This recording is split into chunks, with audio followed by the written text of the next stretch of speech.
It's not even Park 13. It's not updating.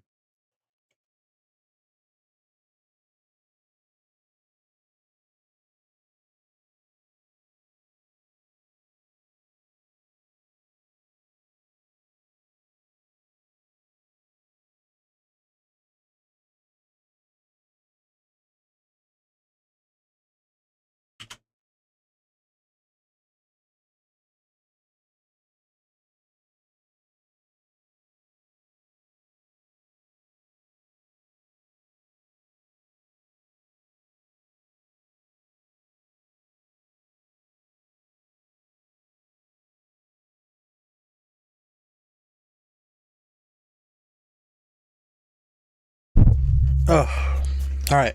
Let's continue with the game. Shall I?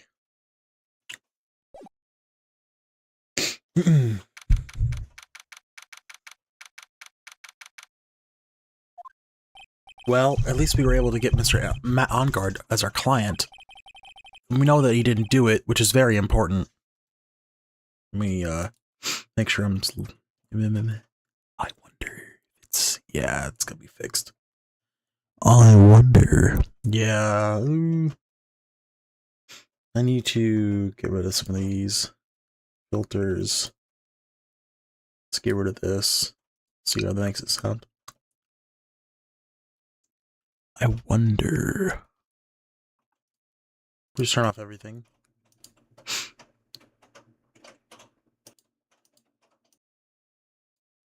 No, I gotta have at least that.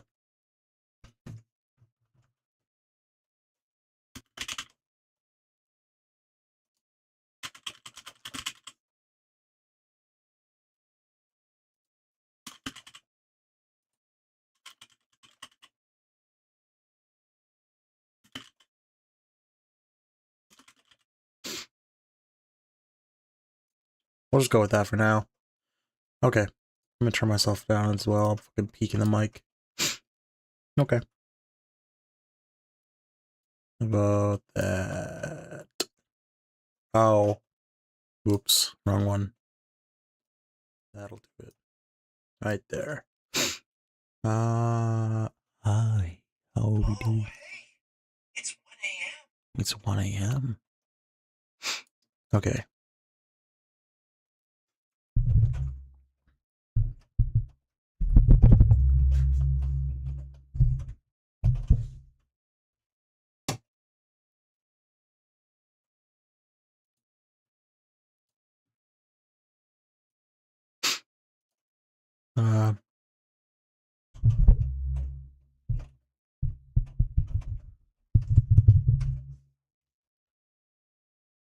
Why is things so hard?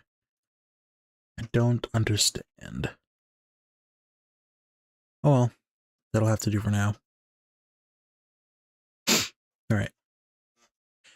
And we don't know that he didn't do it, which is very important. So now what should we do? Well, the trial is tomorrow, and we only get this one chance.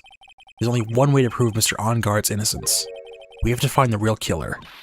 Okay, let's start looking.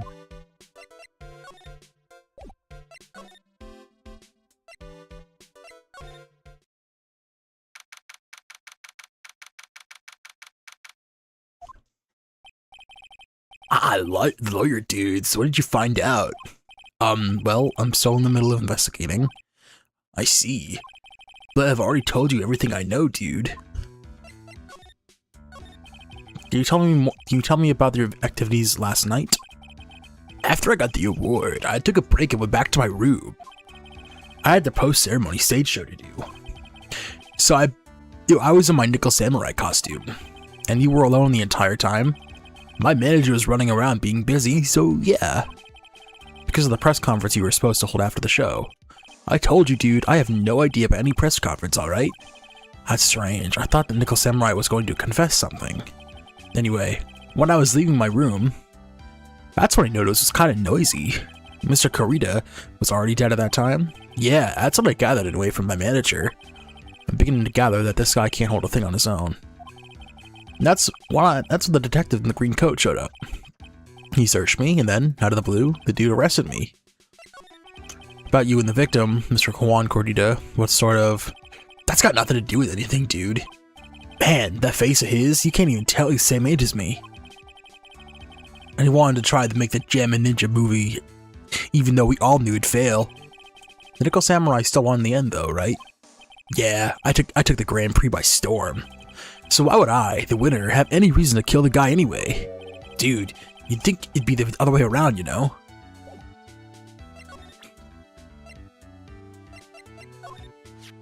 So, why are you carrying around that transceiver?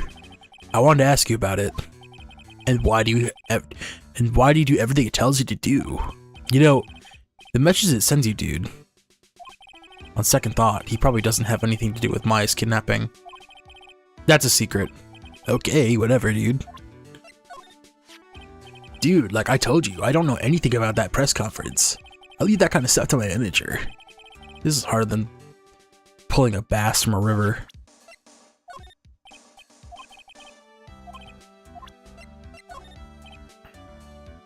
I know I like to throw my money around, but it's not like I buy anything and everything.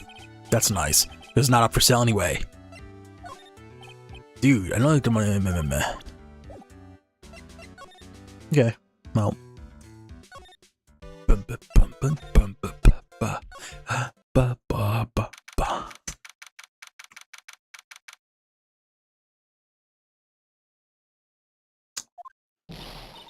Hey, what do you think you're doing? You can't come in without... Good morning. Hold on, it's you! What's going on around here? I heard poor Juan was killed. Is that true? It's bad reruns. It is not another steel samurai doing the most evil deeds. You know, that's not entirely... I'll have you know, I was a huge fan of Juan's. Why, oh why do all the stars I just drop one by one like flies? It's always been that way, ever since I was a little girl in school. This class time was fine until the angels died. And then there's Queen Reaper, I was a dummy. And it's taunt. Actually, I wanted to ask you about the murder and what happened. Don't push me, boy. Mr. Nick, I couldn't hear everything she said because she was talking too fast. Oh, Miss Oldbag, could you please speak a little slower? Don't boss me around, you spiky-haired smarty pants.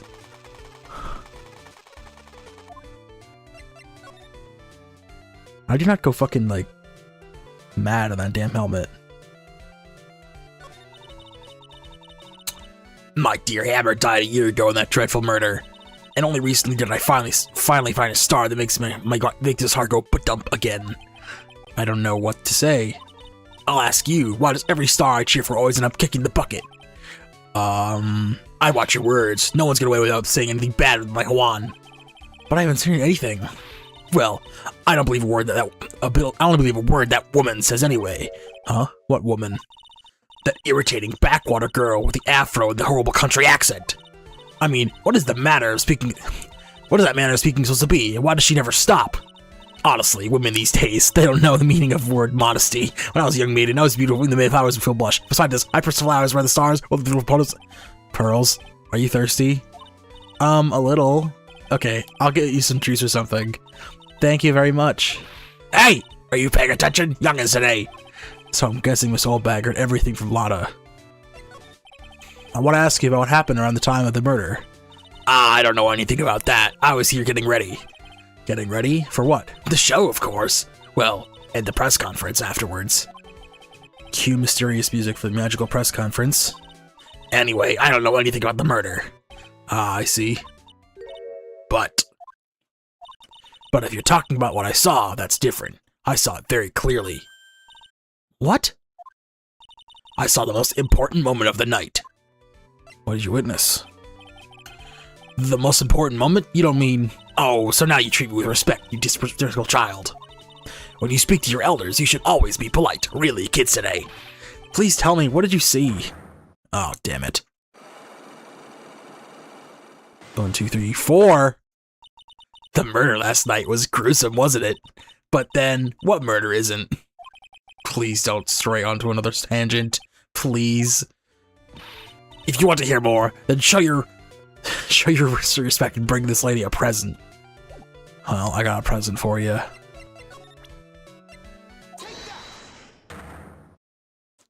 Come at me. I wish I had my hat. I don't know. I feel bald without it.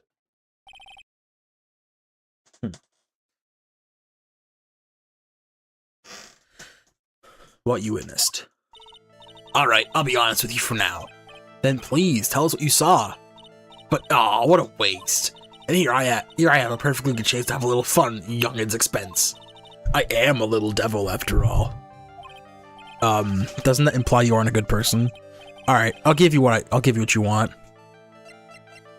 I don't have this.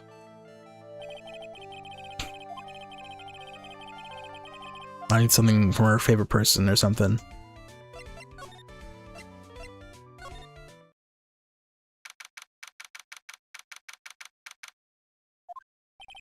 Looks like the investigation is still in full swing.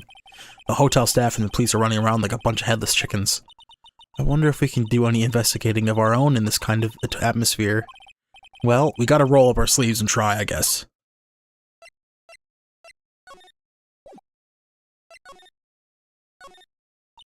We ate this table last night, didn't we? Yes. I was really happy then. I wish I could make you smile again, even for a second.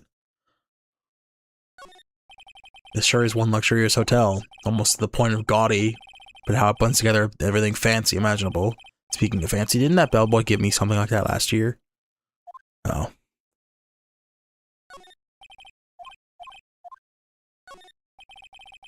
The award ceremony was held on that stage just last night. It was really fabulous. You just reminded me of the circus for a second. I wonder if everyone else alright. I heard that very big circus just recently started holding performances again. I'm sure they're all fine, Pearls. Well, nothing here. At least not yet. The hallway. Let's get to the meat. And potatoes. And the gravy. Hey! You're here! I've been waiting for you, Mr. Lawyer. Lotta. Hey! Mr. Cop fella! The thief showed his face! What? Arrest him! Put him on trial! Find him guilty! Give him the death penalty! What's wrong, Lotta? Are you feeling alright? Look here and there, up and down the mountain, but I ain't here! So why don't you just hurry up and give it back to me, you creep? What are you looking for? My camera! C-A-M-R-E-A! C-A-M-R. No, C-A-M-E-R-A. Man, Wildlife blood! I'm gonna die without my $700 camera! your camera? Look, don't lots of people just say the criminal always goes back to the scene of the crime? And look, here you are. Yep, here I am, faced with a lot of trouble. Huh? Camera. So you lost your camera. It ain't no ordinary camera. You know, buy it in a store and it's $1,600 brand new. Huh? But didn't you just say you bought it for $700? I had a nice long talk with the guy at the store. About 5 hours, I reckon. I made this itty-bitty scratch on it, and the manager got all huffed up in his face. He gave me this hockey tune, real mean about it too. He done made me cry at that. When did you lose your camera? Last night, after the murder happened. Must have been when I was busy running around looking into things. That's when I lost sight of my dear, darling, expensive sweetie. Lotta, what did you capture with that expensive camera of yours? I don't rightly know. I snapped a shot of anything that caught my eye, so I don't remember. And besides, I couldn't get anything from a big scoop. I wonder if Lotta's missing camera is even connected to the murder.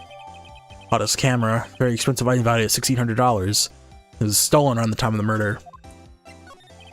Lotta, please tell me what you know about what happened at the time of the murder. Well, from being before the ceremony last night, I was hanging around here in the area.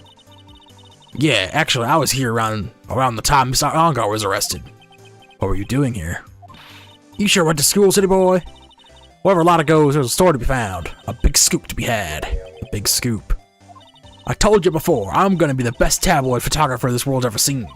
I reckon, of course, it means I'm always looking for the perfect shot. I wonder what scoop she was after this time. Although I was also to look out for the other stars over here, so maybe I wasn't here for the entire time. Lotta, are you sure you weren't here the entire time? So you could take a picture for your big scoop?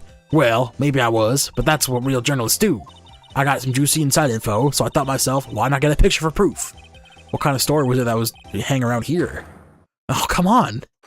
Everyone's got lies. 1, 2. Okay, this is easier. Oops, sorry, Mr. Lawyer. Can't be telling you that. Trade secret, you know. Not again. Why does everyone have something to hide? Miss, we've been stopped, haven't we? Haha, yeah, take that, Mr. Lawyer. I'm glad someone around here is happy. Miss Lotta and your eye rule smile. Well, I don't think we're gonna get very far in this one either.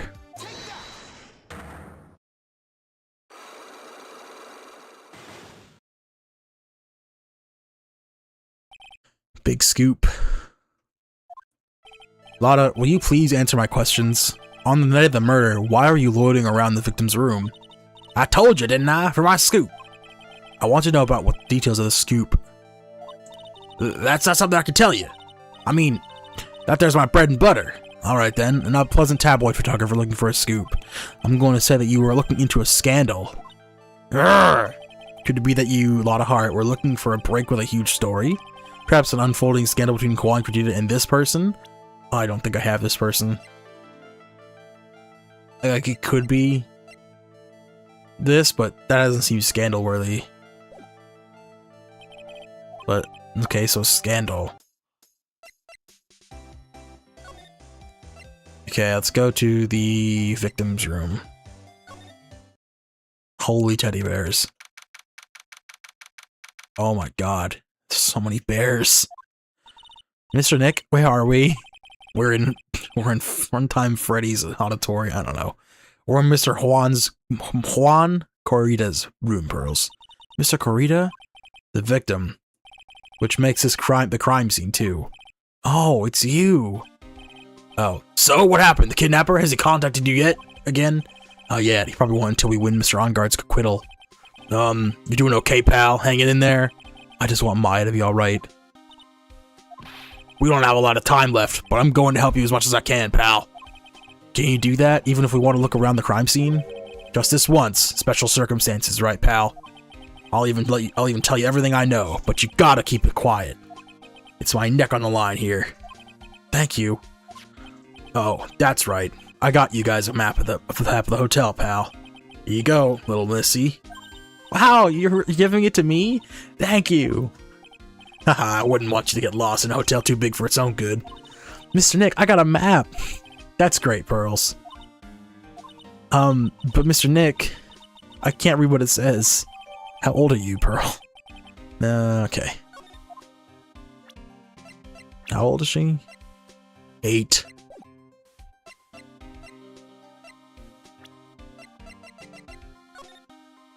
Okay, we could work with that. On guard, Corrida. Bum bum bum bum. Cause of death. Do you know what was the cause of death? Well, technically, the final autopsy report isn't out yet, but one look at the victims should tell you, pal. It should? Yeah, here's a picture. Still in black and white. Oh, he was stabbed. There's a knife in his chest.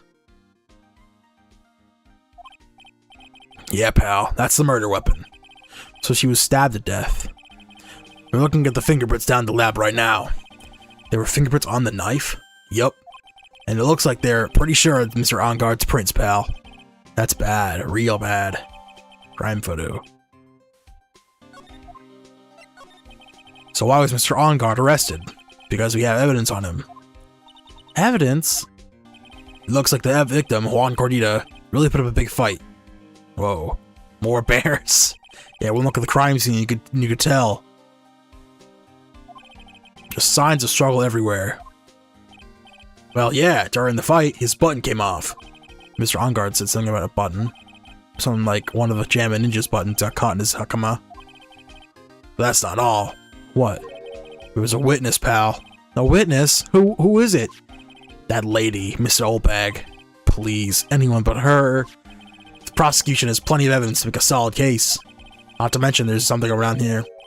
Not to mention there's something around where the Vic that was a little off. I think that's a little off. As in, that's for you to figure out, pal. Alright, let's try to figure it out, Mr. Nick. Alright, let's start presenting shit. You know about this? There's nothing special I can tell you about this, pal. Look, pal, we don't have a lot of time. More important. If Miss Von Karma saw me like this, I'd have to switch sides real fast.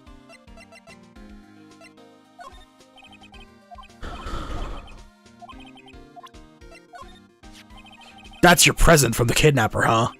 While you're talking, it sends them to these radio waves. If we could trace that. Yeah, we could use it to find out where the bad guy is. It uses radio waves, huh? I got it. I'll go find a radio scanner. I'll let you borrow it, pal. Thanks.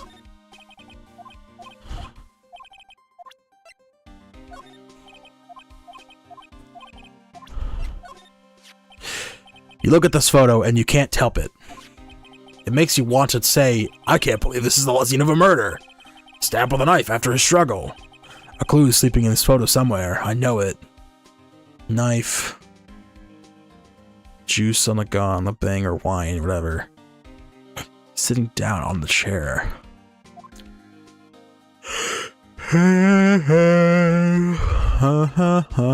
Alright, bears. Wow, there are a lot of bears. Alarm clock ones, collector's editions, stuffed teddies, plastic models. Pretty overwhelming. Is there a kind of bear he doesn't have? Freddy Faz, kinda? There's even a few in the trash can. Yeah, I get the feeling maybe the guy didn't really like bears. Poor teddies. It's hard to bear with all these problems. Get out of here, Mo! I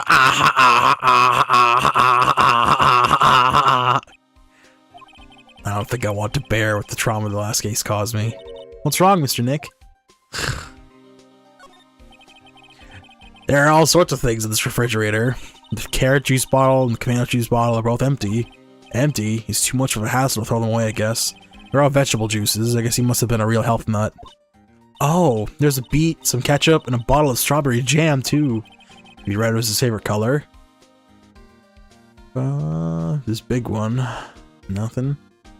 Window. His suitcase. It's a suitcase. There's so many things that I bet he barely closes. There's his clothes, a dryer, electric shaver, a calculator. Do all stars pack too much stuff like Mr. Corita? It's so messy here. Pearls really likes things neat and tidy, I take it. There are lots of electronic things in here that I've never seen before. Hey, Mr. Nick, tell me what they are, pretty please. Okay, that over there is a watch. You are on your wrist. I know what the watch is. Oops. For a second minute, I forgot I was talking to Pearls and not Maya. Okay, we'll put the laptop and the TV remote and the... looks like a webcam. Or a camcorder. Alright, slide to the right. This is a guitar case, I guess. A little beat up, but still usable. That's a strange. The guitar is not here. Maybe he forgot to bring it to the show? But missing Maya. She said the bright red guitar was Gem and Ninja's signature item. That's true. Huh? This guitar case is wet, but it's only wet on the top of the lid. Yeah, there's no water inside the case. If it's this is water, isn't it? There's some water, but it's only on the top of the lid. Broken struggle stuff. Bottles of cosmetics are scattered over the floor. This is probably where Mr. Corita fought his assailant. What are these bits of glass from? A flower vase, maybe? There are flowers on the floor, but I don't know what they are. You don't know much about flowers, do you, Mr. Nick? Looks like Mr. Corita had dinner last night. This bottle, it's tomato juice. Ew. We had a lot of food at the award show last night, but I wonder if the stars had gone on stage only after eating a meager meal like this. Radio. Telephone. Oh. It's beautiful wine glass and there's tomato juice in it. Ew, tomato juice. I don't like it much. There's a bottle of it on the table over there. That's probably where the case came from. That doesn't seem weird. What seems weird? I mean, everything else in the scattered over the floor. She's right. The flower vase is broken and the makeup was soon everywhere. Why is this glass the only thing that's still alright? Found next to the victim filled with tomato juice. No sign has been drank. So that's a bed, right? Yep, it's big, but it's a bed. Ah, Mr. Nick, it's so soft! Big beds must be a rarity for her. Well, I don't think there's much else.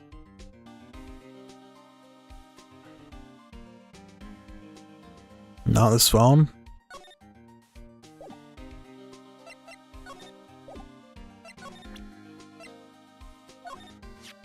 So about this wine glass. Ah, so you noticed it, pal. The whole crime scene is a mess, but this glass was the only thing that was untouched. You noticed that too, huh, Detective Gumshoe? No, actually, Miss Von Karma noticed it first. Yeah, Pearl's noticed it before me too. Hey, wait a minute.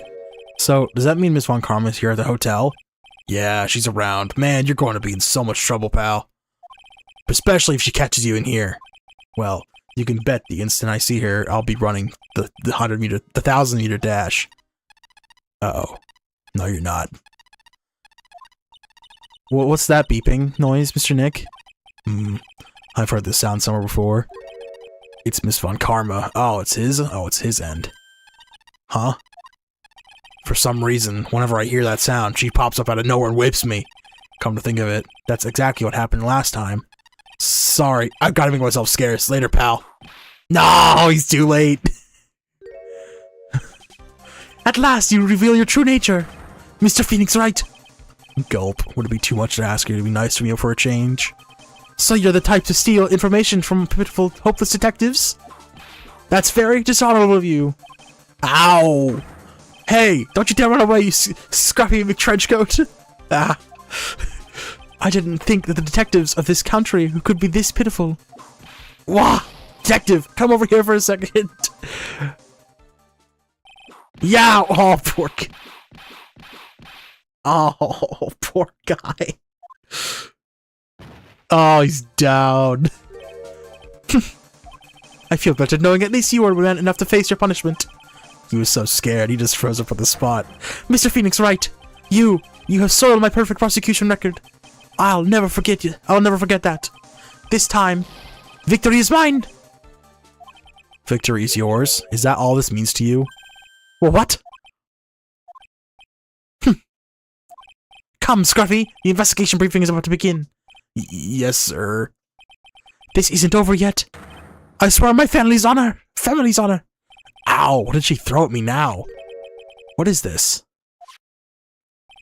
Well, I guess this means I've got to get back to the precinct now, pal. If you ever need me, come down to the Criminal Affairs Department, alright?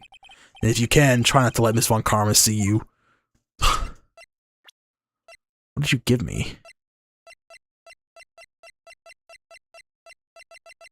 You didn't give me anything. Oh, it's on the table. Mr. Nick, what's this piece of paper? It's called an autograph. Autograph? The paper's got Mr. Korea's name written on it, so it's his autograph. I can't read it at all. To be honest, I've never seen writing that looks like this. Ah, it's a special way of writing called cursive. Look here, see how it says, "To my dearest Wendy" in the most normal, more normal letters here? This is sloppy, unreadable writing. It's crazy and cool. I have to give this to someone. Hold on. Wendy, I've heard that name somewhere before. If you remember. Oh, yeah, there she is. Wendy. Mr. Korea autograph added to the court record. Well, that's probably for her.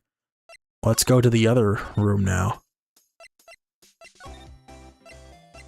On guard. Ugh, jeez, this place is also a mess.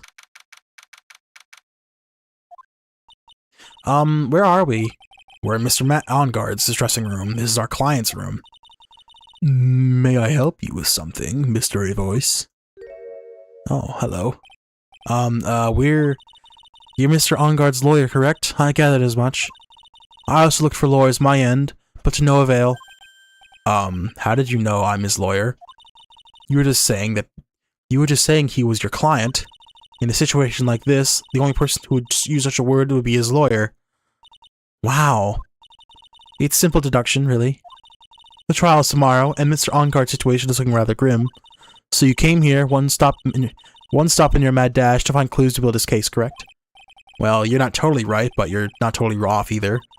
It's really not the time to be showing off, Mr. Nick. I am Adrian Andrews. I hate to waste time, so let's get down to business. Alright. She may be off small stature, but appearances can be deceiving. Name of the murder. I assume the first thing you need to know is everyone is doing that night, correct? Yes, that is correct. Now I will tell you. Before the award ceremony, I had dinner with Mr. On Guard. What is that card? It's got a seashell on it. In this very room, I might add. Dinner? What did you eat? I told you, I hate to waste time with trifling details.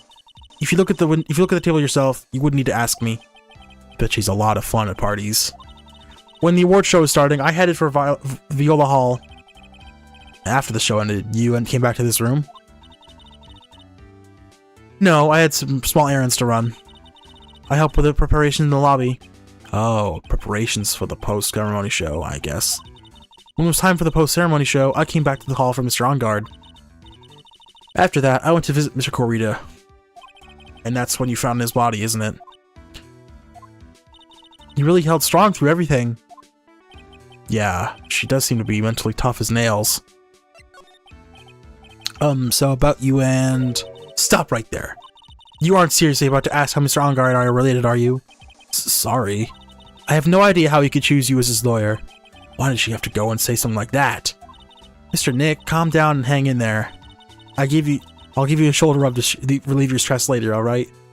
I already gave you my name earlier, but I'll add that I'm Mr. OnGuard's manager. His manager.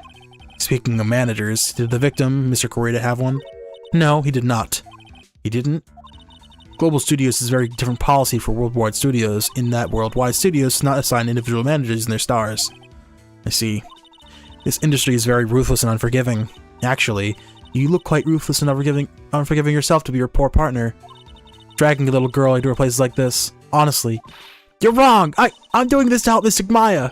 Pearls, calm down and hang in there. I'll buy you juice later, alright? Nah. Okay, well, let's look around. Smaller room this time. It's probably Mr. OnGuard's suitcase. Someone who's only gonna be here for the award show. This is a lot of stuff. Looks like he has about 3 days worth of clothes in here. Stars really are different from us, aren't they? Sofa? There's some samurai-looking clothes on the sofa here. I think that jacket thing is called a happy. Whatever it is, I'm sure it's something like that would make a great souvenir. Maya would be absolutely thrilled. Looks like dishes left over from dinner. A dinner for two of that. I'm sure they are Mr. OnGuard and Mr. Andrews' plates. Looks like they had T-bone steaks. What's with Global Studios and T-bone steaks? What keeps moving on my screen, too? I keep seeing something move.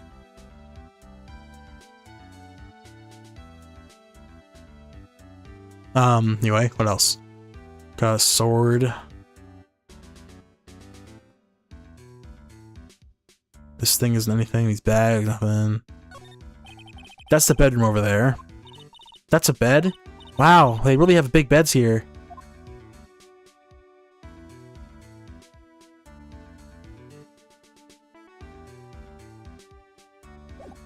Really nothing. Really nothing? Seriously? There's like nothing here.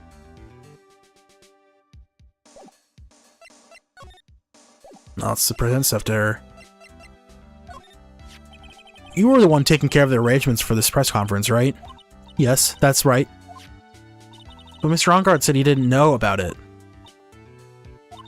Is that what he said? Huh? Actually, I didn't know all the details either.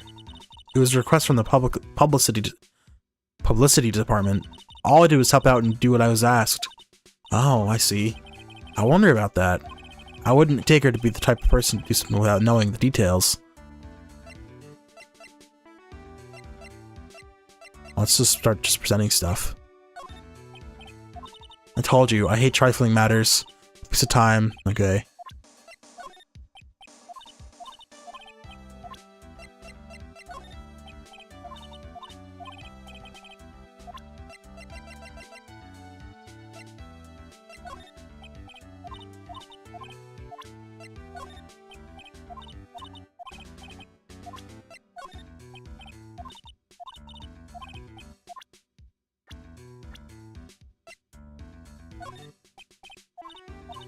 Yeah, I guess we can't do anything here yet.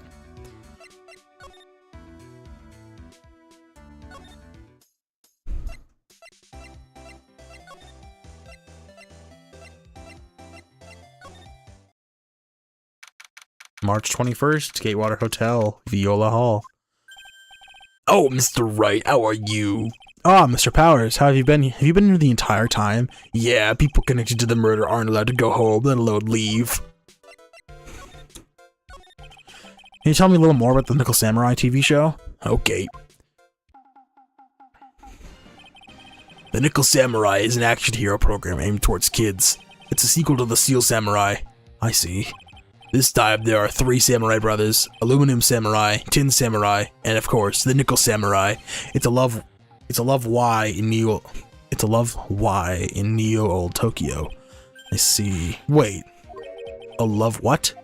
A love Y. This girl, Seiyo, works at tea shop and all 3 of these guys fall for it at the same time. Oh, love triangle. Okay, I see. Oh, I see. I guess the Y shape is like 3 brothers colliding over one girl. Anyway, Saya is actually the daughter of the evil Strawberry Clan's leader. Sounds like an unusual situation, like Romeo and Juliet. ×3. Get your fuck ass out of my damn chat with your nonsense. Thank you. Goodbye. Yeah. Strange thing is, this sort of forbidden love story is really big with office ladies. Yes, Pearl. What happens next? I want to know. Miss Sayo. Does Miss Sayo fall in love? She does, doesn't she? Every Sunday at 8 a.m. Oops. Can't believe she's really considering it.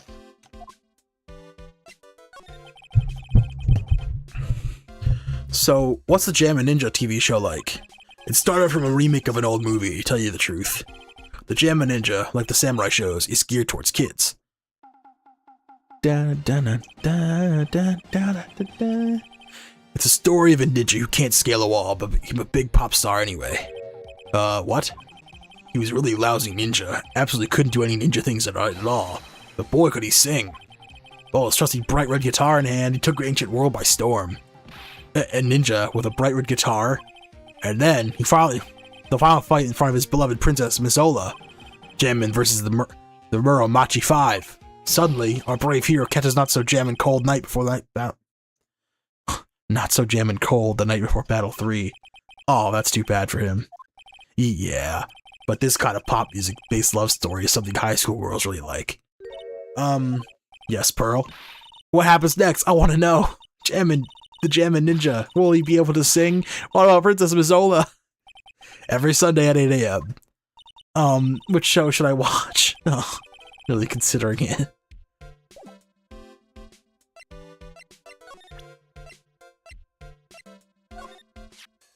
That guitar case, that was Juan's. I'm guessing you've seen this case before? It's pretty famous by now. It stands out because it holds the bright red guitar. Bright red guitar, maybe an ninja signature item. But if the guitar is so important, how could he forget it for the award ceremony? That does seem a little off, a little strange. I can't believe it, a kidnapping. Don't you remember what the person looked like who gave this to you? It was that bellboy, and I didn't suspect a thing because you looked like such a normal old man. Old man, huh? They called this so suddenly that something about it seems off, you know. You mean the press conference? Yeah, he said, there's something I'd like to confess if I win. Already faxed his request to the conference to the office only yesterday.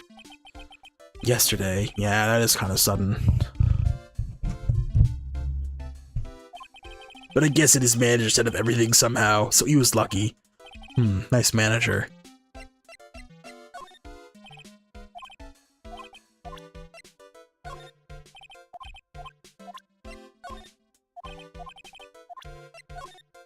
Oh, we already saw this.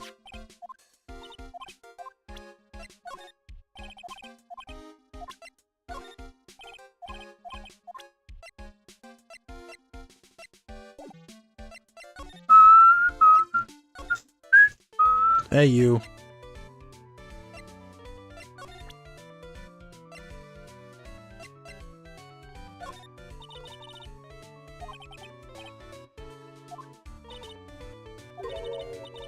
How about I tell you my measurement? Ew, what? No, that's okay, really. She really doesn't like you, does she, Mr. Nick? I know.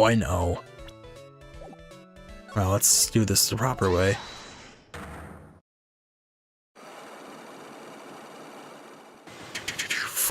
Four whole things. What you witnessed. Alright, I'll be honest with you for now. Then please, tell us what you saw. Aw, but what a waste. And here I have perfectly good chance to have a little fun at you young and expense. I am a little devil after all. Doesn't that imply you aren't a good person? Alright, I'll give you what I want. Here. That's Juan's autograph. Yes, it is. And it even says, "To my dearest Wendy," on it. That's me, right? Right? My name is Wendy Oldbag, so that Wendy has to be me, right? Well, it may say Wendy, but somehow I don't think Juan had this Wendy in mind when you signed it. Oh, please give it to me. Please let me have it, please. I can't let you have it. Just like that. Yes, I know. How about an exchange? Oh, well, that was easy. Wow, she must really want this autograph. My offer isn't good enough for you, fine, Mr. Wright. You win. Wendy Oldbag, ready to open up her heart for all my dearest Juan. Ugh. Okay. 'Twas deceiving, actually. Autograph given to Wendy Dearest. I feel bad for you now. Huh? I tell you, I saw him that night. I saw him coming out of Juan's room. You're kidding. Oh no. It was about 10 minutes before Juan's body was discovered. He was just a coincidence on my way to the toilet minding my own business. And did you tell that to the police? Well, of course. I thought I would get a gift certificate or two out of it, maybe more. Gift certificate? I've been recruited again for that part in the trial. You know, the trial tomorrow. This time, you're gonna get it. I'm gonna work hard to get your client pronounced guilty. Mr. Ongard hasn't done anything bad. I don't care about details like that. I know he did my poor Juan in. I just do. That yellow-bellied chicken. Yellow-bellied chicken? I wonder what that would look like.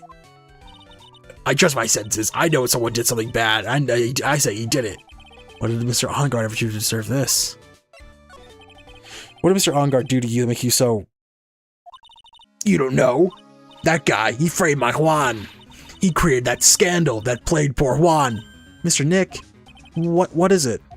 What's a scandal? Oh, I'll tell you about that after we get home, okay? Poor Juan, led astray by the wiles of that vile temptress. Mr. Nick, what do you viles and wild temptress mean? Ah! But how about we just listen to what Miss Oldbag has to say for now, okay, Pearls? So, Miss Oldbag, who is this woman you're talking about? Adrian Andrews, of course. Who else? That guy. I just realized this clip of the fucking anime. Oh, where Pearl swears or some shit. Oh, no, I can't. I gotta look that up now. God damn it.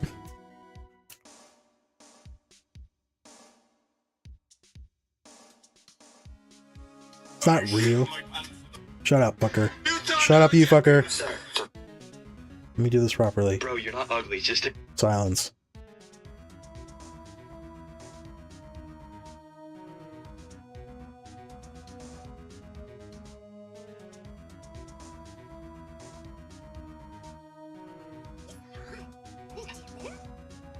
What?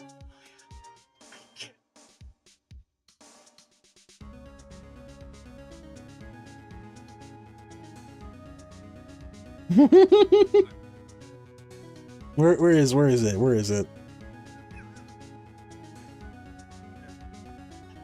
No, I'm not gonna find out doing this. There's a clip out there of Pearl's voice actor saying something funny in a fake take, and it's hilarious, but that guy, he shoved that girl into Juan on purpose. His own manager? But why? I thought lawyers were smart. It was to create a scandal and make Juan lose face. That girl drove Juan to a scandal that dragged his reputation to the mud. Sounds like a pretty standard definition of a scandal to me. Why do you know about that anyway, Miss Oldbag? I'm one of Juan's biggest fans. I'm always out there gathering information. There's nothing I don't know. And do you have proof that Mr. Ongard did what you said he did? Next week's issue of a certain magazine says so. Ugh, of course, a tabloid. Miss next week, doesn't that mean it's something people don't know about yet? Why would Miss Oldbag have information like that? And where did she get it?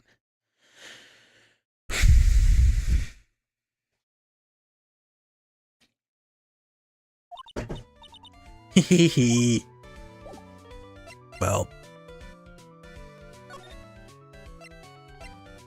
Criminal Affairs Department. We'll go there in a second.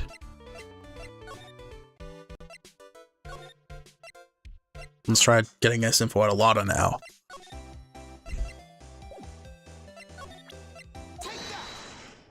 Fire!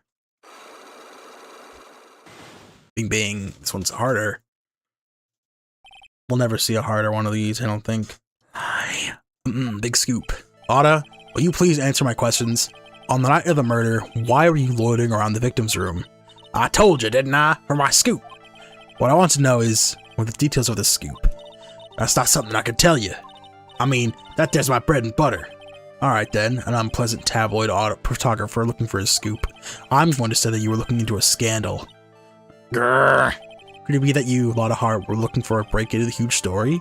Perhaps unfolding a handle between Juan Hordita and this person?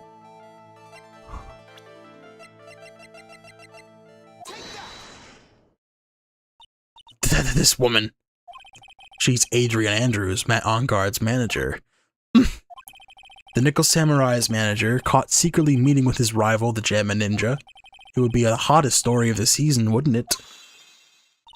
You're pretty good at this guessing thing, Mr. Lawyer. But you can't just make up any old thing and think it'll make the papers. You gotta have backup. Backup? Yeah, you gotta have that. That's what it is. News sauce? You mean news source? That's it! Show me something that shows Juan guy had something with Miss Andrews. I don't know about that.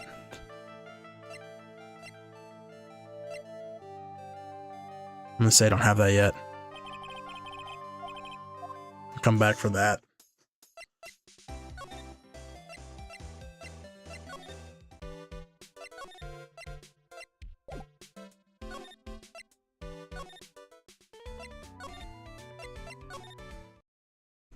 Now we're back here again. It doesn't look like Mr. Scruffy Detective is here. Great, now even Pearls is calling him Scruffy. Thanks, Franziska. They said something about an investigation briefing earlier, right? Why don't we come back and try again later when they're done? Okay, I guess so that's all you can do, right, Mr. Nick? That's nothing new here, except new dialogue. This wasn't the chief of the detectives here. He's glued to his computer screen. What? The Hero of Heroes Award ceremony? The grand prize got away from the Jamma Ninja again? Shouldn't you be reading something more important? That must be one of the detectives. He's mumbling something to himself. Break and spit now, you low-life scumbag. A turkey sandwich. Don't you eat them every day? Get sick of her someone. He must be doing image training for interrogations. Poster of a female police officer. Wait, no. That's the latest Babes in Uniform calendar. My bad. Aw, it's kind of cute. Mr. Nick, what is this stuffed animal's name? That's the Blue Badger. It was my idea. I made it. It's my precinct's mascot, you know. Oh, wow. I get him assigned mascot of every police station. That's the last thing I do. Are you able to succeed in your mission, sir? These are the detectives' desks. There are computers and files on each one. It's funny. They're a lot tighter than I expected. Guess the detectives don't spend a lot of their time at their desks. So back here, maybe? No.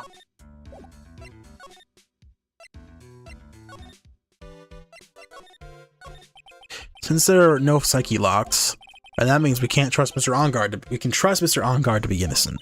I really feel much better knowing that. Ever since last night, I was so worried that I kept wondering, what if he's a real killer? What then? Hey, I have something I want to ask you, Pearls. Okay, what is it? Why are you so interested in how Maya and I get along? I mean, she and I don't have anything special Huh? What do you mean? But I thought you and Mystic Maya were... I've been mistaken all this time? No way. Uh-oh. Ah, she really wasn't kidding. Pearls actually believes Maya and I. You guys should have just left it alone. Mr. Nick, stop it. Don't hide your true feelings from me. Ow. She slapped me. Well, that's not helpful. Okay, gotta be something I can do.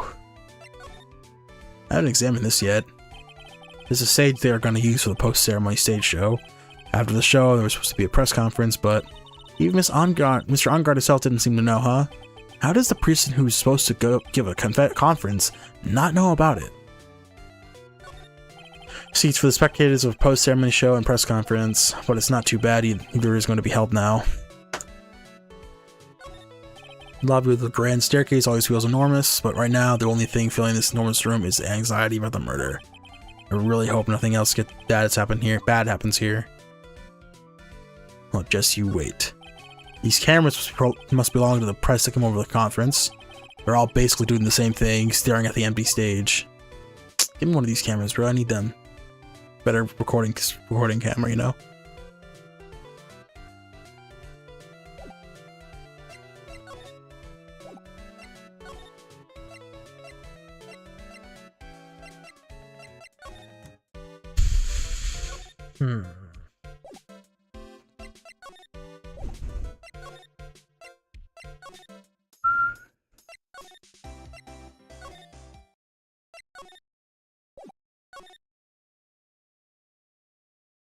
Trying to see if maybe I missed something.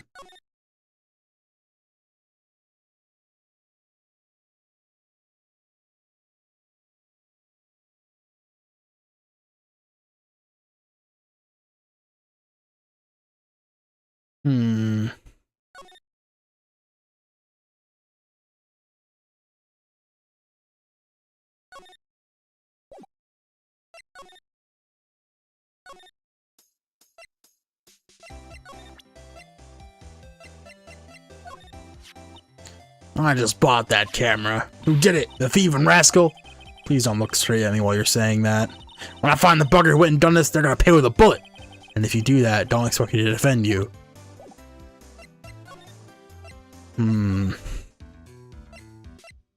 There's gotta be something I've missed in here, man. This can't not be.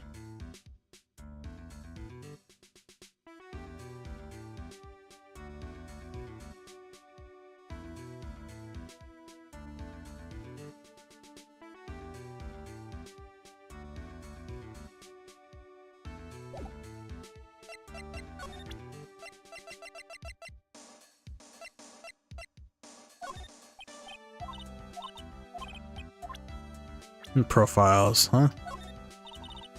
I hate talking about myself. It's a trifling matter, that's why. Sorry. Take away that layer of sarcasm. Really does seem to hate herself. Damn.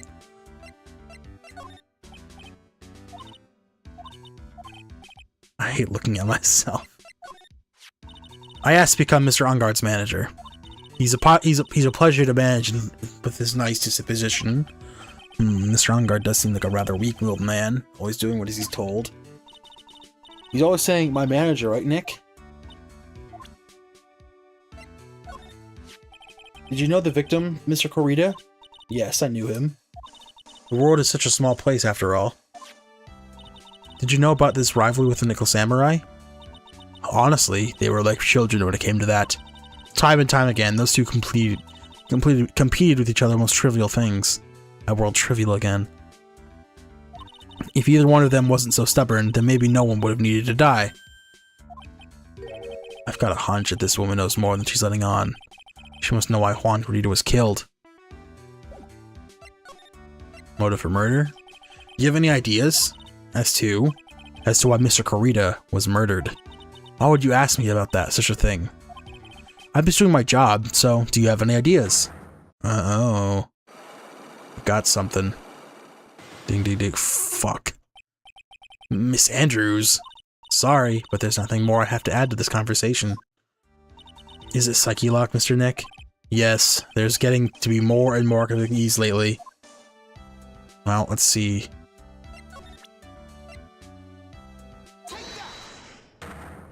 Let's get these things going.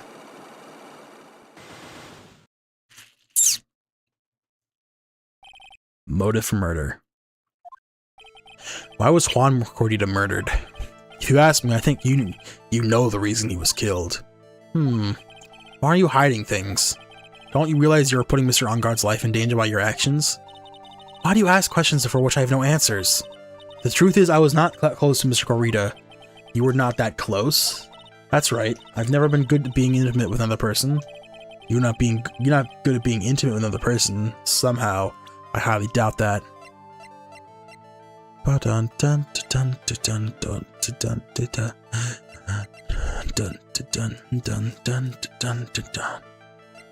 don't know. I don't have this either. We gotta find that camera.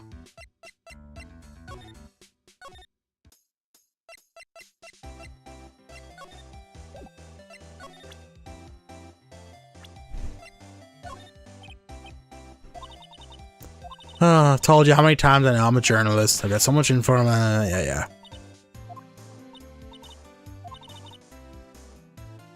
Damn, bruh. So rude.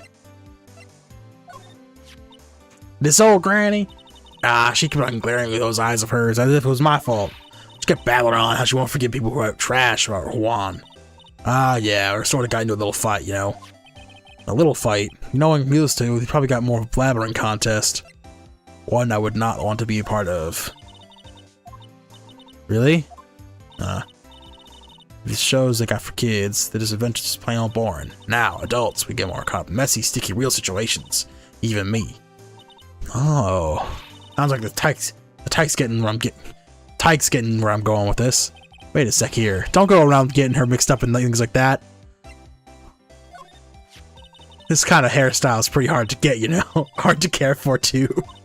Just the other day, I ran my hand through my hair to fix it up, and suddenly, out of pops this dollar coin. It's gotta be like hitting jackpot. You just got shit hidden in your hair. I gotta present people to themselves more often. It's hilarious. A coin pops out. That's really lucky. What deep conversation that was. Well.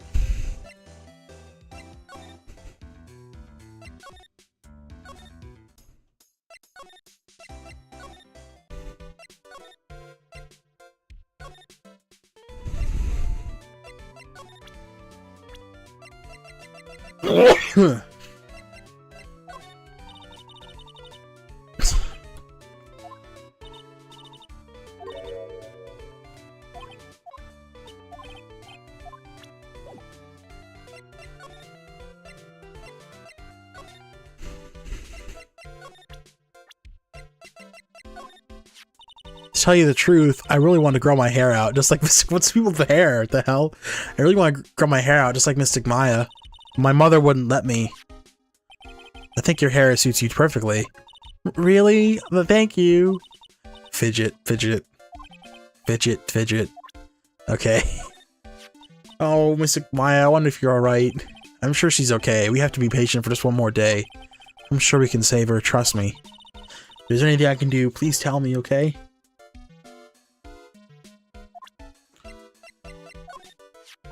I'm sure that Mr. Detective would be our ally if we asked. Yeah, I think so too. Looking back, we've known each other for a while now. He's always been trustworthy, a bit off, but still trustworthy. What a paradox. He's really kind of nice old man, isn't he? Pearl's really perceptive when it comes to people. But what does she mean by old man? Hey, Pearls, what about me? What about you, Mr. Nick? On second thought, I don't think I want to hear this. Enough training. No, it's okay. I don't have any ideas myself.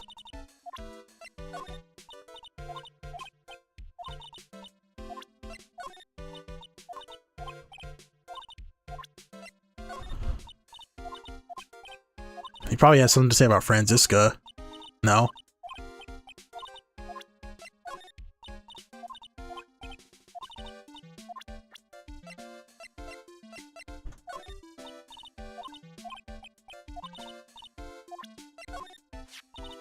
That's a lawyer's sacred treasure, isn't it? I guess. I feel like it has mysterious power, just like a Megatama. Oh, well, I guess I can let her think that what she wants to on this one. Okay, I don't think I'll get anything else out of her.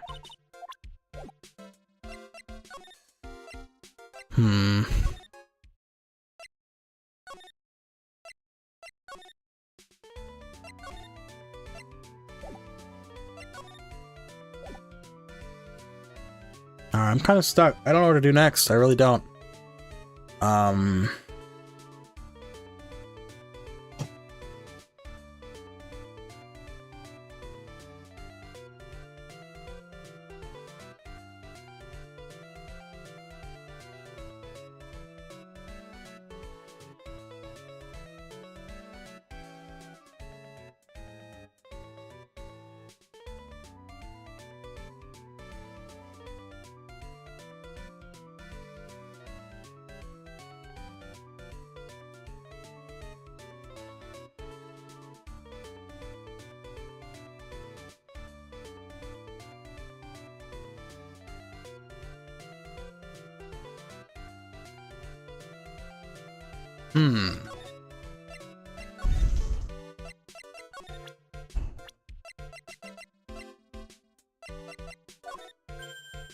There we go.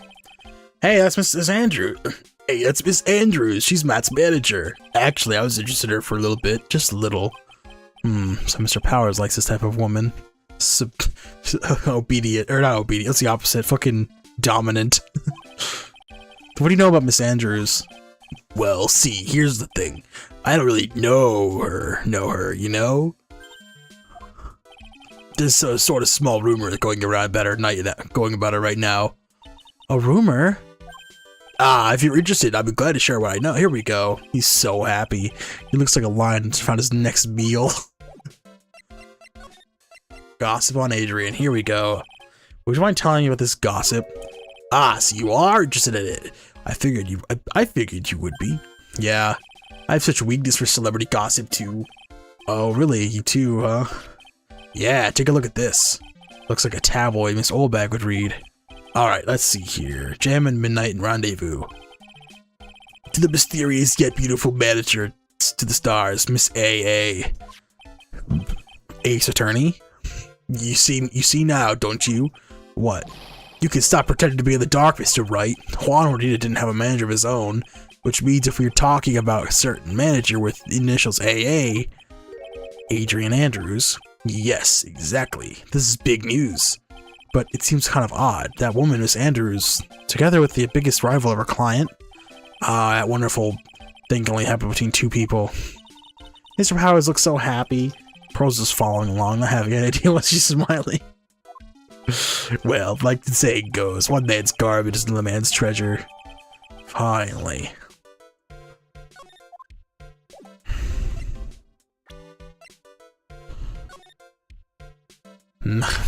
A superstar in an ultra-hot mega secret love scandal? Reliable sources say that Juan Corrida has been getting close to the mysterious yet beautiful manager to the stars, Miss A.A.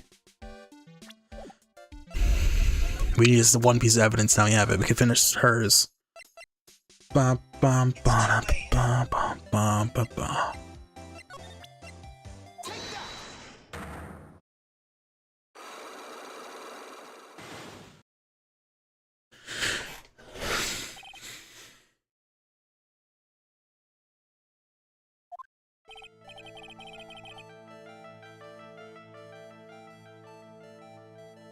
Alright.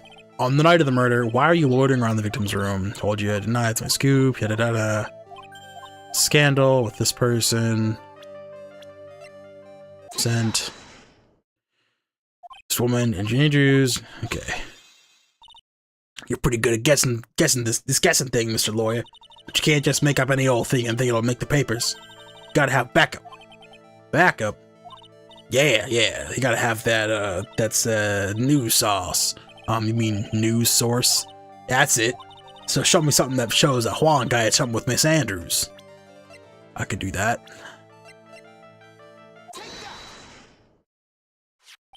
This is the article from a certain weekly tabloid, Gem and Midnight Rendezvous. To this mysterious yet beautiful manager in the stars, Miss A.A. Ah! Miss Corrida didn't have a manager of his own.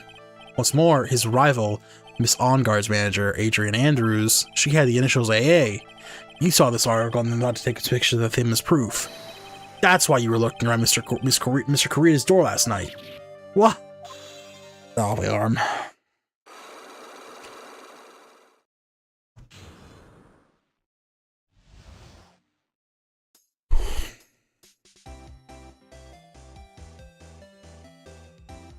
Okay. You were looking into Mr. Corrida and Miss Andrews' affair, weren't you? You got it. I was gonna get myself a scoop. I'll catch him in a secret meeting. But there's already an article about it in one of the weekly tabloid magazines. It's no longer breaking news. What'd you just say? Her initials are AA. What kind of vague thing is that? That ain't no proof or nothing. People are gonna want to see real proof.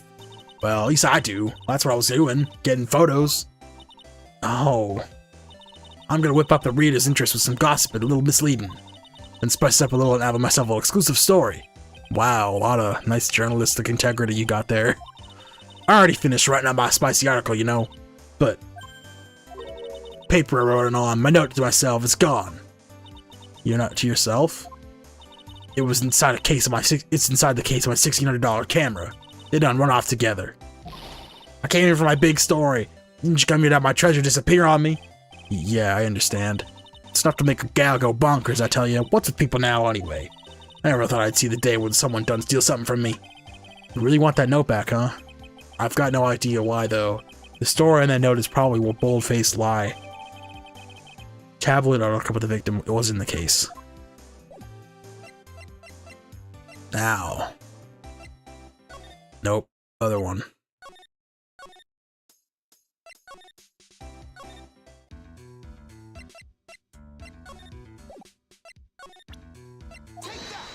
You're mine.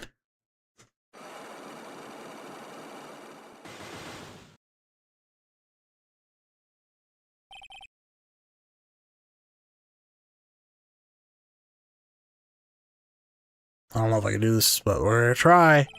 Why was Han Cordita murdered? If you ask me, I think you know the reason he was killed. Why are you hiding things? Don't you realize you're putting Mr. Enguarde's life in danger by your actions? Why are you asking questions for which I have no answers? The truth is, I was not that close to Mr. Kurita. You were not that close? That's right. I've never been good at being intimate with another person. You're not good with being intimate with another person. Somehow I highly doubt that. You and Mr. Kurita had an intimate relationship, did you not? A silly third-rate tabloid article. If you even had half your wits about you, you wouldn't believe such rubbish. Well, it seems quite a few people have already bought into the story. As to be expected in a world full of crooks and liars. Note to self, stay on our good side. In any case, I despise interpersonal relationships like that. I see, however, what if there was a need for you to get close to someone? Me? You'd get close to Mr. Kurita, as if there was ever such a need? Did you get close to Mr. Kurita for this person's sake? Probably... my on guard? I don't want to be wrong, though.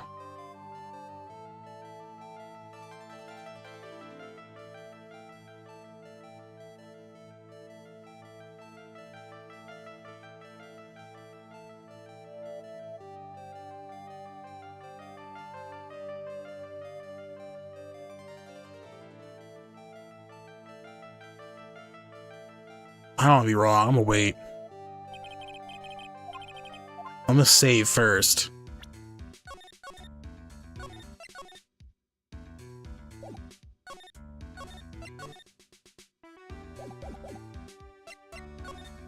Let me go around everywhere just one more time. Has anything happened in the criminal affairs yet?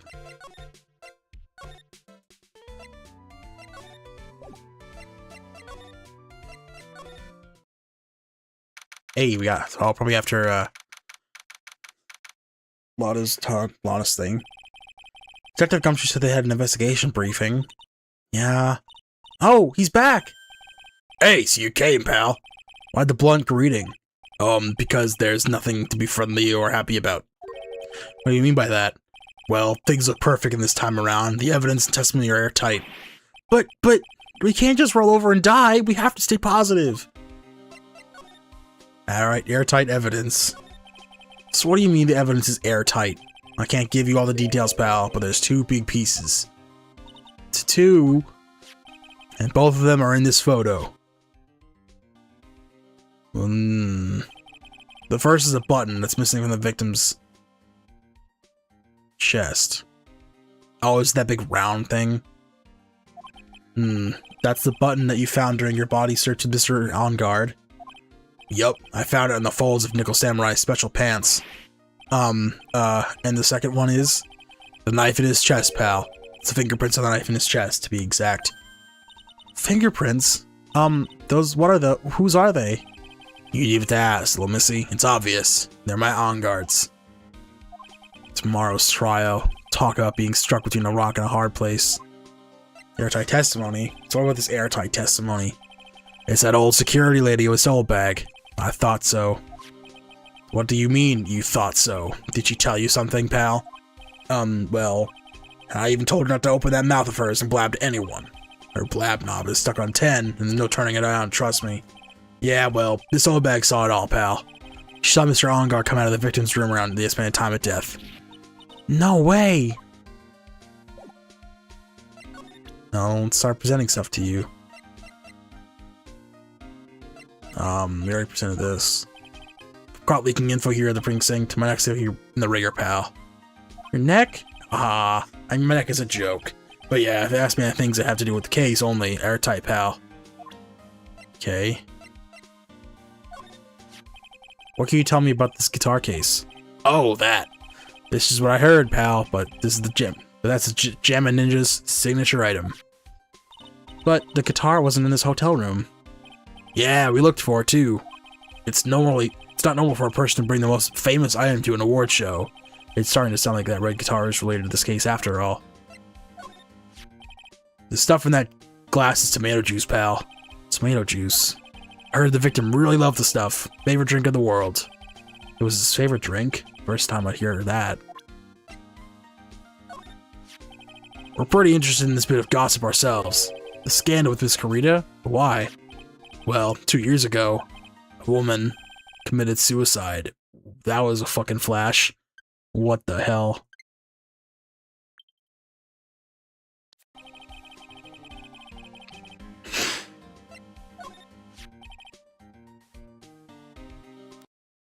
Oh, come on.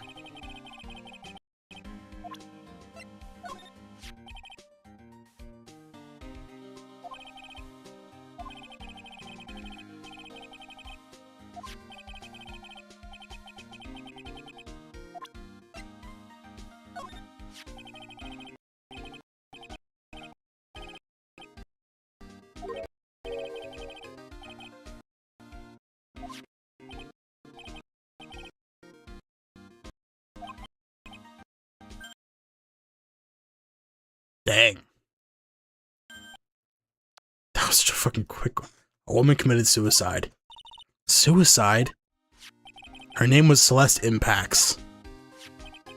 And she was Juan Correa's manager. Victim's manager? But that's not all, pal. Miss Impacts was Miss Andrews' mentor. She taught Miss Andrews everything she knew about the business from square one. Her mentor? A woman who was both Miss Correa's manager and Miss Andrews' mentor. Could her suicide have something to do with this case? Do you want to know more about her, pal? I guess. She was the victim's manager and was also Miss Andrews' mentor. It's been 2 years since her suicide, and now those two are linked again by another death. Maybe it's just a coincidence, but well. I'm getting sick of dealing with one foolish idiot after another. Miss Karma! You can't seem to stop allying yourself with the enemy, can you? I don't need a traitor in my midst. You don't mean... I do, Scruffy. You have 30 minutes to get out of here. You are no longer needed. Goodbye. That's... Wait. Please wait, sir. If I don't get this month's pay, I'll Quiet! If it weren't for the traitors like you... I would have won. Is that what you want to say? Woohoo! That voice. Edgeworth! Yeah! Bring it on! It's been a long time, right? This person... This is Mr. Edgeworth? What am I going to do with you? Still blaming others when things go wrong. You haven't changed a bit, Franziska. Oh, that fucking punky face. You. How dare you show your face to me without a shred of shame upon it? You soiled the Von Karma name, dragged it through the mud. You ran away with your tail between your legs like the ill-bred dog you are. Are you talking about the Von Karma family creed, to be perfect in every way? Then let's hear it, Franziska. How are things going? I hear you are having a rough time maintaining perfection in this country. You seem to be getting crushed under the weight of it all. But that's why I came back. Keep your assumptions to yourself. I haven't been given in yet. I won't lose. This case is mine. I'll never hand it over to you. Never. You, Mr. Phoenix, right? I will see you tomorrow in court. It'll be a clinical lesson. It'll be a clinical lesson for the meaning of total victory. Still the same wild mare she always was. Ugh. Imagine if the talk button was just gone. Like fucking Undertale, the mercy button just dies. Just the talk button axed. It's like, Tomorrow's trial. I thought you, the prosecutor, Miles Edgeworth, had gone and died. Mr. Nick. I never wanted to see you again. I think that's enough of a warm welcome for someone you haven't seen in a year. What are you trying to run to? Are you going to run tomorrow's trial? You heard her right. That wild mare hasn't given in yet, it seems. So no, I don't think I'll be making an appearance. Your hatred for me is quite unhealthy, not to mention one-sided. But I will say one thing. You can't win on your own at the trial tomorrow. What's that supposed to mean? I have something definitive that you lack. And working together is the definition of teamwork. It's the power to find the truth. The truth. In order to understand this case, you have to understand a certain truth. Well, if you ever feel the need to ask for my assistance, it is available to you. I'm not in charge of this case, so I can be a bit more generous with information. This is what is going on inside his head. Proof of Von Karma blood. A lot of things may have happened, but Manfred Von Karma was still my mentor. And a perfect win record is proof of Von Karma. 1 year ago, you could not establish guilt in a few cases. Are those losses the reason you suddenly disappeared from the prosecutor's office? Did you leave because you had lost your perfect win record? To think your motivation for prosecuting trials was so selfish. It would have been better for everyone if you never came back from the dead, Edgeworth. I see. Then let me ask you something. Why do you stand in the courtroom? What is your reason? Well, with Franziska, she almost always says, I will defeat you this time, in the instant she sees me. But the courtroom is not a personal battlefield for prosecutors and lawyers. I stand in the courtroom to defend my client. To save their lives. To save your client, you say? To those who only think of their own ego-driven goals. Think those kind prosecutors are reprehensible to me, even if you're a prodigy, or someone like you, Edgeworth. It looks like 3 is still a lot you have. There is a lot you have yet to learn. A lot I have yet to learn. Me? Well, that's enough for now. The time you will see is coming soon enough. Well, let's present some stuff to you. First, yourself.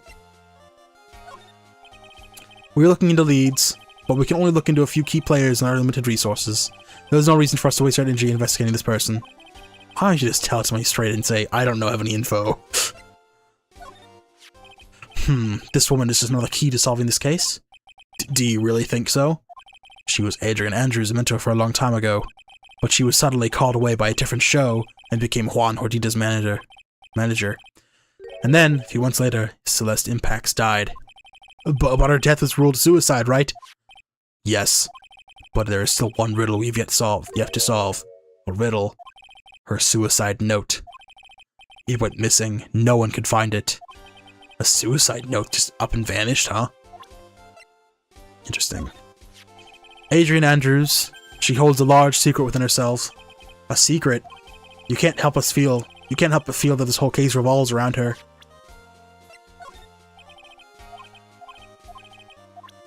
Let's give Maya too. We have to give her that.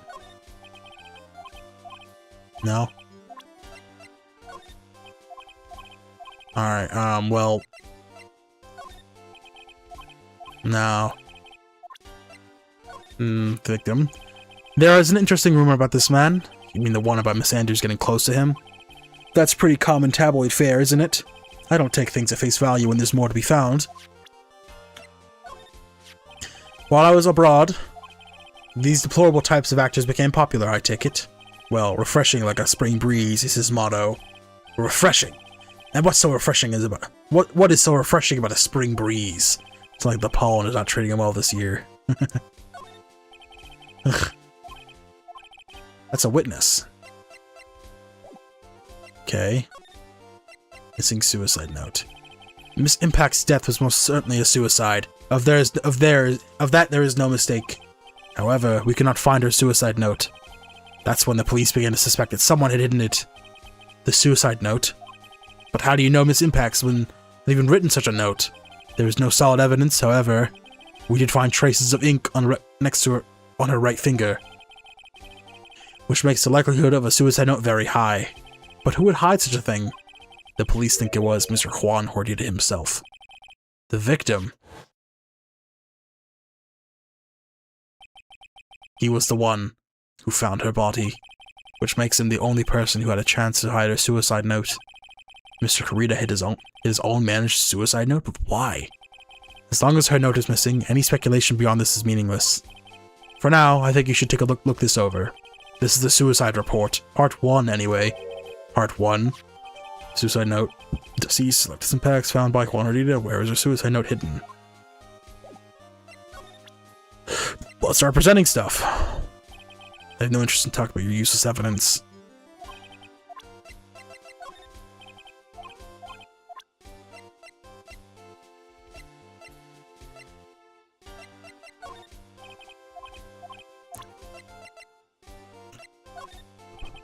That's not useless.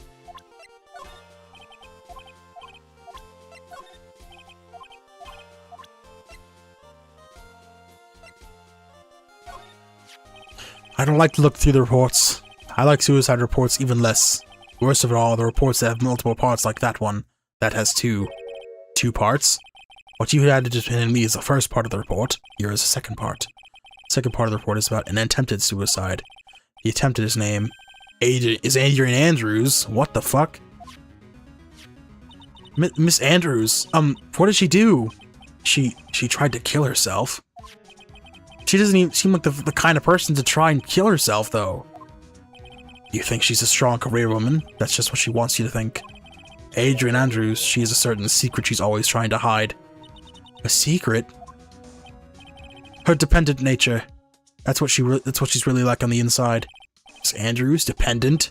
Talk about the exact opposite of what a woman is.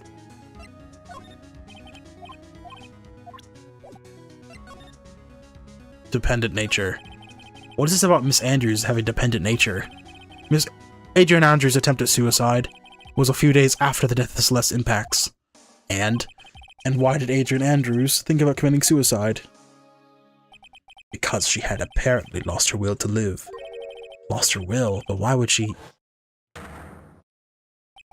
Her pillar of strength, her mentor Celeste Impacts, was gone forever. That's why. Well, why would that? Is this what they call following someone to the grave? After her attempted suicide, Adrian Andrews started attending counseling sessions. She is someone who needs a person in whom she can trust absolutely. And once she finds that person, she'll do anything she could do to keep them there. Without such an anchor in her life, her crippling anxiety stifles her ability to live. And that's the nature of her dependency on others? Once Celeste Impact suddenly committed suicide, the world before her turned pitch dark. That's according to Adrian Andrews herself. Then, that means her super confident attitude is all a facade. She's only copying her mentor's behavior to hold herself together. How terrible. Shock from Celeste Impact's suicide. Oh, this is 2. Appearances can be deceiving. It's a cliche saying, but it's cliche because it's true. Miss Andrews, I think that behind that unwavering brave front, she's been hiding this weakness and fear.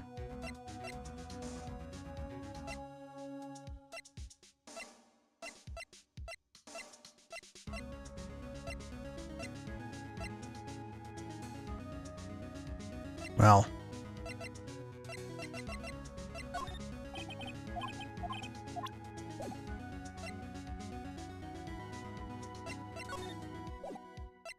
Well, I think that's all we can do for Edgeworth right now. Let's go back to her. We can probably take out those psyche locks. We just have so much evidence though, man. It's day 1, we already have we have a whole page.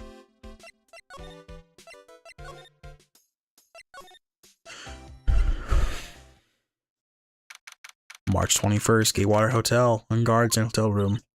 Oh, Miss Andrews is here. But it looks like she's talking with someone.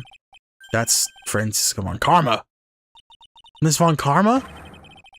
What are you doing here? Well, you see, I'm his lawyer, so... You've got some nerve following me around? Following you? That's you, Miss Von Karma. You're the one doing the following. Pearls. You're always following after that detective with the little beard. Damn, bro. Me? Following after Scruffy. Don't make me laugh. Let me show you something interesting. Little girl. Beep, beep. Beep, beep. What is that? An electromagnetic receiver. I planted a tracking device on that detective. And with this, I know that fool's every move. So that noise we heard, it was this receiver. I feel really sorry for the poor Detective Gumshoe now. Now then, let's stop wasting time. Adrian Andrews? Yes? Think hard what we just discussed. Understood? Oh, alright. What are those two talking about?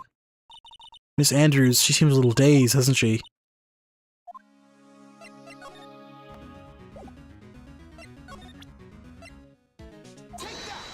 Out for my own investigation.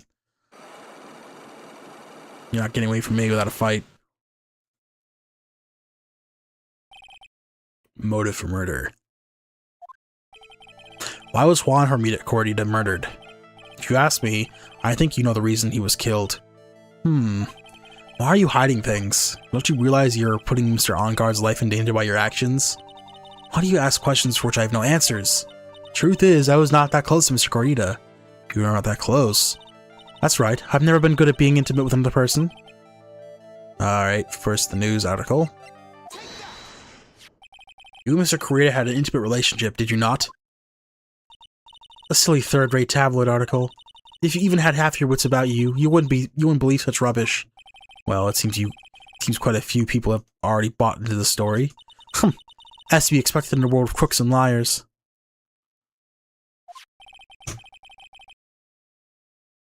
Note to self, stay on her good side.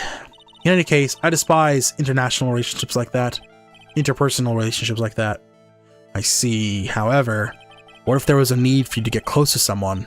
Me need to get close to Mr. Corita, as if there was such a need. Wouldn't you get close to Mr. Corita for this person's sake? Your sister. Celeste impacts your mentor. Sorry, your mentor. How do you know about Celeste? A as one. Miss Impacts, she committed suicide, didn't she? But it looks like no one knows why. Ooh. Right before her death, she was Juan Corita's manager. So I believe you got close to Mr. Corita, so you could find more about her suicide. You have a great imagination. You may have a future yet as a slimy muckraker for a future third-rate tabloid. Miss Andrews. There was no mystery surrounding her death. None.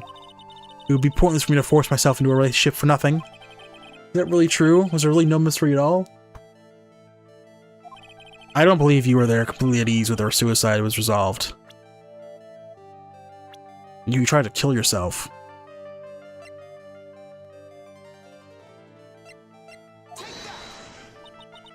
Get a hold of yourself. What? Did I press the wrong one? Oops. No mystery surrounding her death, none.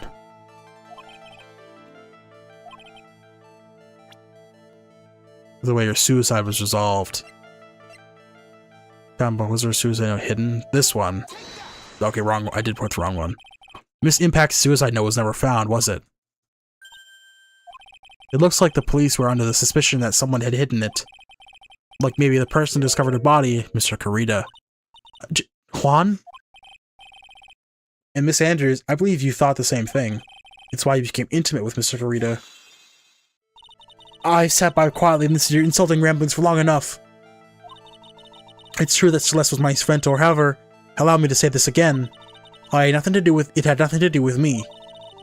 I didn't even know the suicide note was never found. I'm a person who doesn't care about what goes on in the lives of others. That's the impression you like to give, however. I don't think that's who you really are. What? I have evidence that says otherwise. This is proof that Celeste Impacts is someone very special to you. Now you read the suicide note. Or the suicide attempt. Miss Andrews, you nearly went through with it too, didn't you? Went through with what? Ending your life. Miss Andrews, you look and act a very strong woman who has it all together. You don't ask for anyone's help relying on yourself. Only on yourself. Yes, I've been very independent ever since I can remember. However, that is all just a lie, a facade. You've always searched out for people on whom you can depend on. You were dependent on Miss Impacts, weren't you? Which is why, when she passed away, you lost everything you had. Stop! When Celeste passed away, so suddenly like that, I died a death of my own, but no matter how hard I tried, I couldn't stop thinking about what happened, that became of her note. You must have heard about it, the police report. The one that said the police suspected Miss Kurita of hiding his Miss Impact's note. You heard about it and thought to recover it from him by getting close, am I right? If that's the case, then everything changes. What do you mean? What topic did we start in this conversation again? It was why the victim was killed. Exactly. Somehow, Miss Andrews, it seems that you have become the one with a reason to want Mr. Kurita dead. Me? Miss Impact was everything to you. And then she died. And you would do anything to find out why she killed herself. Even commit murder. Murder?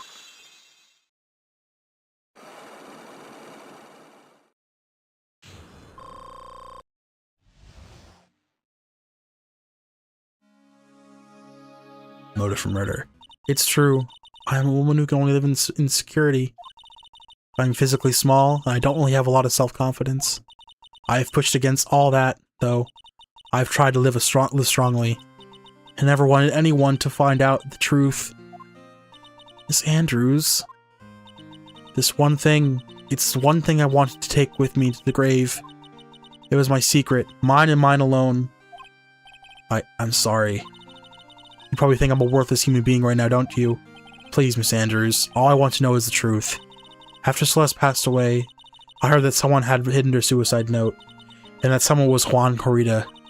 Celeste, without her, I became scared. Everyone seemed like they were out to get me. So you got close to Mr. Corrida to recover that suicide note, correct? Looks like that tabloid reported the truth after all. Ironic, isn't it? Well, like they say, where there's smoke, there's fire. And if they purposely add fuel to the fire, they keep the celebrity world burning. But as for the suicide note, I wouldn't kill anyone for it. It just doesn't suit me, that's all. Well, that's enough for now. I still have work to do, so... I understand. No, I have one small favor to ask. My attempted suicide, I'd like for you to keep it a secret. Miss Andrews... If people found out about my weakness, I would sooner choose to die than live. Oh, right, I understand. We'll keep it a secret.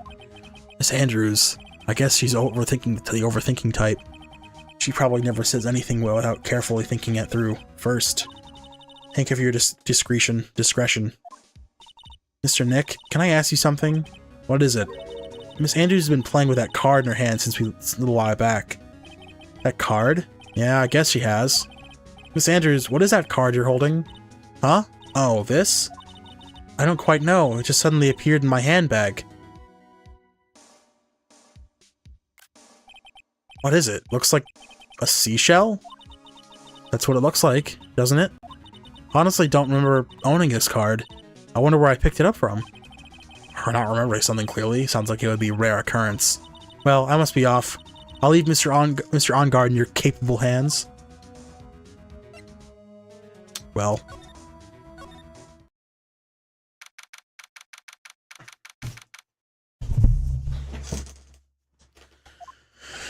Well, I think we've gathered about all we can. What about Mystic Maya? Is she alright? Oh, Pearls. She looks so worn out by all this. She hasn't slept at all, and has been walking all over the place with me today. What's wrong, Mr. Nick? Let's go back to the office for a little while. You look really tired, right? Oh, no! I'm okay, really. I'm fine, I really am. You don't look fine to me. Double check every room.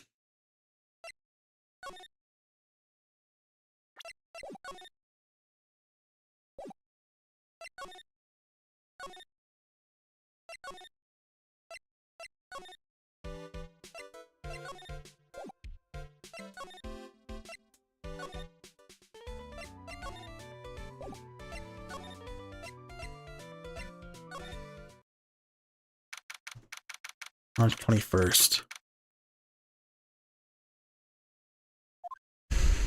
So, what now? Well, we did find one thing out for sure. Miss Andrews has a motive. You mean Miss Impax's suicide note? That's right. She was also the one to discover the victim's body. Clever. Uh-oh. Ah, Mr. Nick, the transceiver. Hello? Right in call offices. Mr. Attorney, you are not answering a phone. Maya! Where's Maya? As I promised, I have not gone within a few feet of her this whole time. Whew. Which is why I suppose she is absolutely famished. What? So I suggest you win a quick acquittal, my friend. At any cost, wouldn't you agree? Wait, Maya, let me hear her. Very, very well. Ask my... Maya, is that you? Sis, ask my sis. Beep. Maya, damn it, she cut me off. Mystic Maya said ask my sis, didn't she? Sis? What does she mean by that? Come on, Phoenix. You're a hopeless one. I'm sorry. Ah! Oh, jeez. Mia! I have a message from Maya, so come, ask me anything you want about her. Well, I guess we have to just... my situation. How is Maya? She's safe, for now. That kidnapper is one to keep his word, it seems. I'm glad to hear she's safe, but Mia, how did you know? As soon as she was locked up, Maya called for me.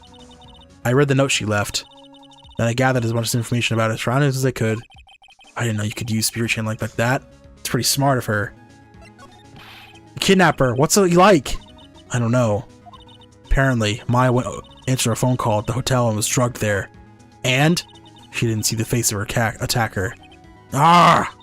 Maya's locked up in a very dark place right now. I'll tell you everything I heard when I was with her. When you were with her?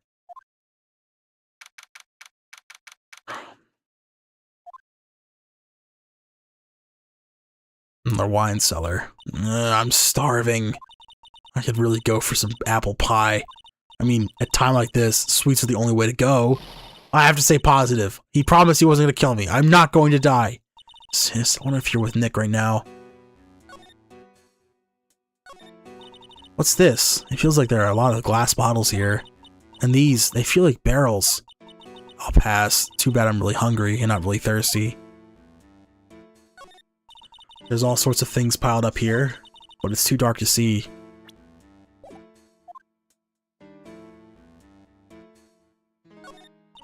Drat, it's locked. But this door's locked. This door's locked seems really easy to open. On TV, you hear always use plastic card or a stiff piece of cardboard. Then click, they magically open the door. I wonder if there's a card like that around here I could use. Oh, a card, huh? Well, huh? Someone dropped a card here. Kinda looks like a business card, but there's no name on it. It's a picture of a seashell, I think. What a strange card. Ah, that's it! This shell card. If I use this, maybe I can get the door to open. This might be my key out of here. And a filling this card might be useful. I'm such a genius. Alright, now if you'll excuse me, Mr. Kidnapper. Click. I did it! Okay, now I'm getting the heck out of here. I shouldn't keep Nick waiting, or worried.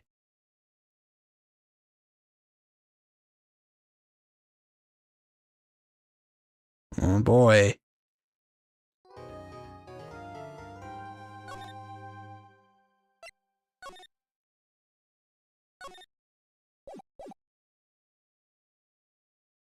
That's all.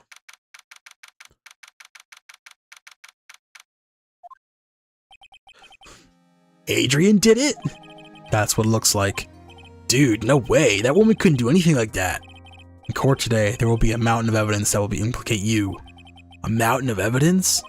I'm certain there's someone out there trying to play very hard to pin this whole thing on you. Please, Mr. Lawyer, dude, like I said yesterday, I'm refreshing like a spring breeze, alright? I can't let any sort of scandal ruin that. I understand. Well, it's almost time. Oh. Mia, we must get a complete acquittal today. I know, but I can't focus on Maya's situation right now. Or Pearl's either. No matter what, I have to focus on winning this case by the end of the day. Indeed. Well, let's get going. Oh, shit. It's him. This is right. Good morning. This is it, Mr. Attorney. The day of the trial. Maya, she's unharmed, right? Well, when I checked on her earlier this morning, she seemed a bit, how shall we say, tired. Don't worry, people don't die that easily. Besides, what you really should be concentrating on is winning today's trial. For my sake, as well as yours, you must win today's trial. Which is why I sent you a little present this morning.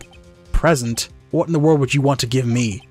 You'll figure it out once the trial starts, and even if you don't like my gift, I expect you to graciously accept it and win today's contest, if you please. Wait! Ah, bitch. The kidnapper sent me a present. Mr. Lawyer Dude, who was that? No one. It has nothing to do with you, so forget you heard anything. Dude, did your nose just get longer? Did your nose just get longer? Trial time.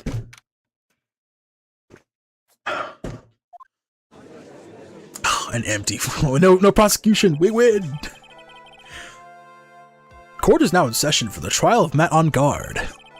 Are the prosecution and the defense ready? The defense is ready, Your Honor. I say, Mr. Wright, what happened to Miss Von Karma?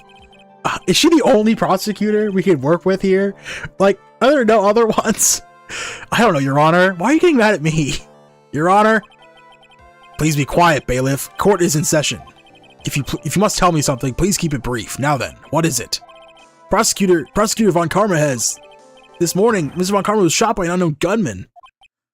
What? Shot? Well, somehow, I think this is that present that man was talking about. This present, Miss Von Karma is one of the top prosecutors in the country at the moment. If she were to disappear, it would be to your advantage. This is totally insane. Miss Von Karma, is she alright? I don't have that answer. She is alive and in stable condition. That's good. Whew. You're... I thought he'd show up. Your Honor, due to the circumstances, Miss Francisca Von Karma cannot appear in court today. I, Miles Edgeworth, will be taking her place. Yes! The prosecution is ready. Naturally. Oh my god, he's so fucking cool.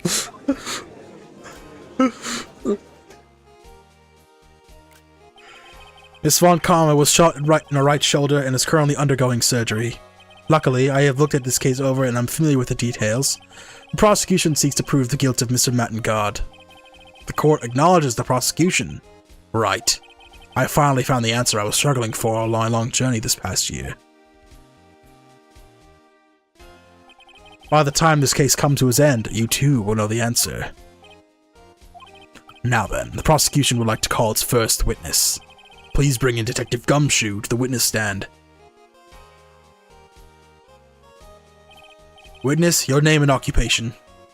My name is Dick Gumshoe, sir. I'm detective down to the precinct, for now. For now? After this trial's over, I'm supposed to turn in my badge, sir. Detective Gumshoe. Prosecution has no need for a depressed witness. You lift your head up and face forward like a proud officer, Detective Dick Gumshoe. Yes, sir. Hey. See? No whip needed. Now, let's have your testimony. If we want to explore the various facets of this case, we must start with that. Get ready, Phoenix. This is going to be a very rough very rough fight. Yeah, it would have to be with Edgeworth as my opponent. The answer is he was struggling for. Interesting. Show me this answer you finally found, Edgeworth. Bare facts of this case.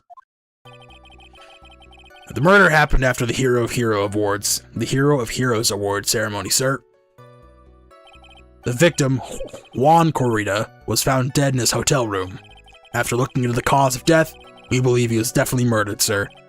At first, we thought there was something suspicious about the empty guitar case. However, we later found that guitar case has been nothing to do with the murder. Okay? I bring it up. Let's go through everything we have going. We're going to all this evidence today. After the award ceremony ended, the victim was alone in his room?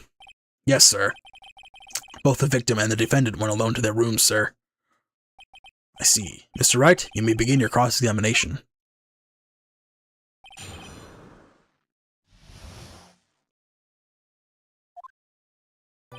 The murder happened after the Hero of Heroes Award ceremony, sir. Would you please give us a brief timeline of what happened after the ceremony? Okay, pal. The ceremony started at 6 p.m. It ended around 8 p.m., and then there was a short break. The special post-ceremony show was supposed to start in the lobby 30 minutes later. And that's when the victim's body was found, correct? Which is to say, the murder occurred during that 30-minute break period. Please continue with your testimony, detective.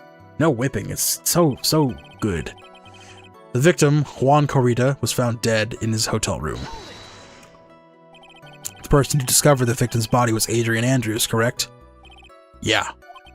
Who is this Adrian Andrews you're talking about? She's the defendant, my on-guard's manager. She's a pretty lady, sir.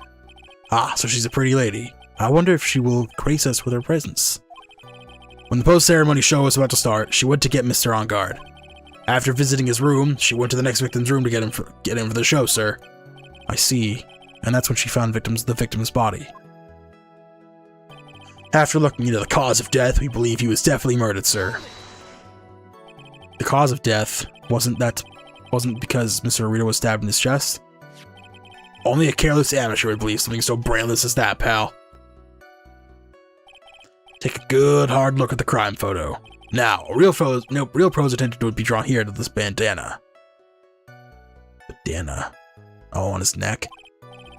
Banana. His bandana, sir. The thing wrapped entirely around his neck, sir.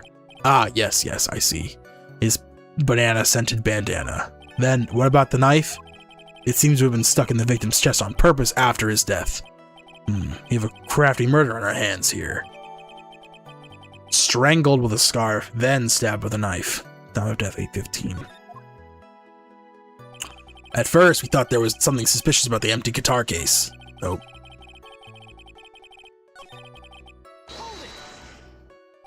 And why did you think that? Because it was empty, pal. The Jamma Ninja doesn't go anywhere without his bright red guitar, and we couldn't find it anywhere at the scene of the crime. Oh, then how about this theory? A fan really wanted the guitar and did the crime to get it. How's that? We thought of that too, but... The only fingerprints on the guitar case were the victims. Only the victims? Huh? I see. So much for my theory then. There's Corrida's fingerprints. Liquid on top.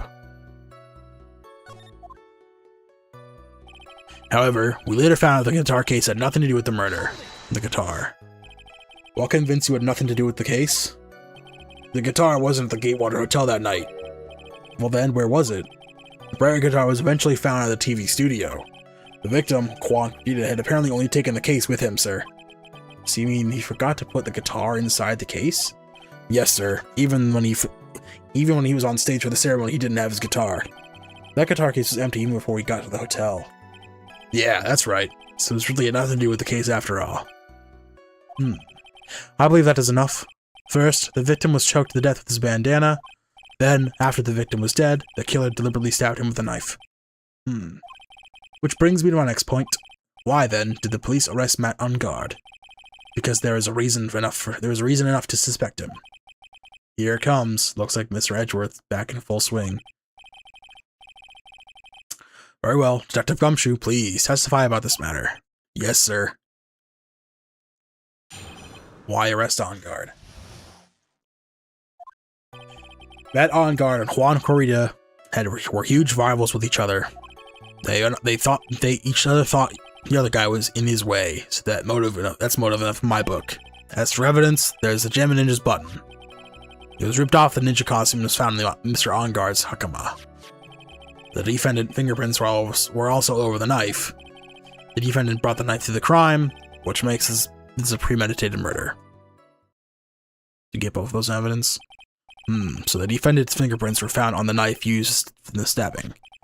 It was sort of sticky on the handle, so the fingerprints came out pretty clearly, sir. Knife bears the victim's blood and on-guard's fingerprints. In the grip, Greywater is engraved. And here's this button. That was found in the defendant's clothes, was it? And this button also was covered in blood? Yes, and we know that the blood on it was the victim's blood, sir. What? Jammin Ninja's button was ripped off from his costume. It was covered in Kurita's blood, found in on-guard's hakama. Hakama, whatever. All this points very clearly to the defendant, doesn't it? Yes, it most certainly does, Your Honor. Ready to give in yet, right? I'll find the hole in your argument somehow. You can press as hard as you'd like. Just hurry up with your usual pointless questions. Grrr. Usual pointless. Why arrest on guard? Matt On Guard and Quan Cortita were huge rivals of each other. 6. But in terms of popularity, Mr. On Guard won, did he not? Yeah, but you know what's ironic, pal? Quan Cortita was always one step behind Mr. On Guard in everything. This year it seemed like he'd finally caught up, ready for the big final showdown. But Mr. Cortita lost the Grand Prix at the end. That's too bad. He must have been pretty downhearted after losing. They each thought each other was in his way. That's motive enough in my book. Wait just 1 second here. Mr. On Guard was beating Mr. Cortita in popularity polls. Well, yeah, I guess, but... Which means that in the defendant's eyes, the victim was not a rival at all. Which means he had no motive to kill at all. Yes, I quite agree. Well, detective? It's not, well... I guess if you put it that way, then yeah, the defendant would have been no motive. Nope. Detective, I'm beginning to see why you were fired. No, not you too, Mr. Edgeworth, sir, that's... I look forward to your pension negotiations. Your pension negotiations. No! Now, detective, let's continue with the testimony. No, not my poor pension too. Detective, if you value your money, then I suggest you proceed. Yes, sir. We can talk about my pension later, sir. What about what I was saying? Hello, anyone? As if for evidence, there's a Jammin Ninja's button. Do you have any proof that the button belonged to the victim? Huh? What do you mean, pal? Oh, let me put it this way. I'm asking you if you have any evidence to back up your claim that this button was ripped off the Jammin Ninja's costume. Huh? But you can't tell by just looking at it? And the victim's blood is on it. Anyone could have smeared that blood on there afterward. Mr. Edgeworth, help me, sir! Alright, I knew it had to be this piece of evidence, now to reel this one in. Thread. Huh? The button was attached to the costume by thread, obviously. And that thread snapped when the button was torn off. If you smash up the ends of the thread with the costume with the thread on the button, it's a perfect match. Yeah, that's it. A perfect match, pal. Irk. That's Edgeworth for you. Never misses a beat. It was ripped off the ninja costume and was found in Mr. On Guard's hakama. When was this button found? Pretty soon after the body was found. We found it of everyone who knew Mr. Cortita. And then we did a search of them all. That's when we found the button. So it was almost immediately after the murder. The police didn't have free time to lollygag or play tricks, unlike some people. Hey, what is he trying to say about me here? Maybe he wasn't saying your name though, Phoenix. If you're implying something, that's on you. The defendant's fingerprints were also all over the knife. How are the fingerprints arranged on the knife? Huh? What do you mean, pal? By examining the fingerprints, you can determine how the defendant held the knife. For example, did he hold it normally or overhand? Oh, that's what you meant? Well, we didn't actually think of that. I can't believe the bumbling of this department. Hopeless. Were you paying attention to this testimony right? The defendant's fingerprints were all over the knife. There is no way to determine how the knife was held at the moment of murder. So the defendant, the owner of this knife, then? The defendant brought the knife from the crime. Okay, now. It says Greywater on it. Wait a second. What? So the basis of your argument is that this was a premeditated murder is simply that. My client brought a knife beforehand? That's right, pal. The defendant did not buy this knife. Huh? Take a good look at this handle of this knife, and you'll see what I'm talking about. Huh? It has Gatewater seal into the handle. Gatewater. I think I've seen that. I think I've heard that name somewhere before. That's the name of the hotel, the Gatewater Hotel. Uh-oh. The murder knife was actually a property of the hotel, which means this murder was not premeditated. Yes, that is very true. This is a very big... What is it, Mr. Edgeworth? I'm sorry, but the defense is simply too careless. What? I think whether the crime was premeditated or not has already been determined. How so? I admit this knife is hotel property. There is no one currently in the police force that is dumb enough to not realize this. But I didn't. Oh. The question is, where did this knife come from? Why, that's obvious. It came from the victim, Mr. Kurita's room. Sorry, Your Honor, but that is incorrect. The victim ate a last meal before he was murdered. With that being the case, I would like to draw towards attention to what is on top of the table. A knife. There is a knife and a fork on the table. Where in the world did this knife come from? If it pleases the court, I would like for us to recall the room of the defendant, Mr. Matt on guard. Oh, there is a knife missing. Especially what is on top of his table. There is something missing. Perhaps it is a single knife. We investigated the leftover dishes for fingerprints, and while we were investigating, we came to the conclusion that Mr. Matt Onguard's knife was missing. Ark. Mr. Onguard had gone to the victim's room with a knife he had used during dinner.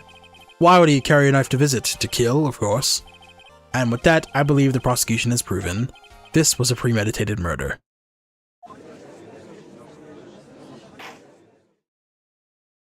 Amazing, Mr. Edgeworth. Absolutely brilliant. A brilliantly clear deduction. It seems like Edgeworth had this plan from the very beginning. This was one of those traps, and I just walked headlong into it. A murder weapon with fingerprints and a button from the victim's costume. There is quite a sizable amount of evidence here. I can safely say that any further deliberation is a waste of Your Honor's time. Although, I wouldn't mind if the defense were to present evidence not yet shown to this court. Evidence not yet shown? It means evidence that the court hasn't seen yet. In other words, new evidence. What does the defense have to say about this, Mr. Wright? Well, Phoenix, the judge is favoring the prosecution right now. If we answer something wrong here, that gavel his will be bringing to the sound of our defeat.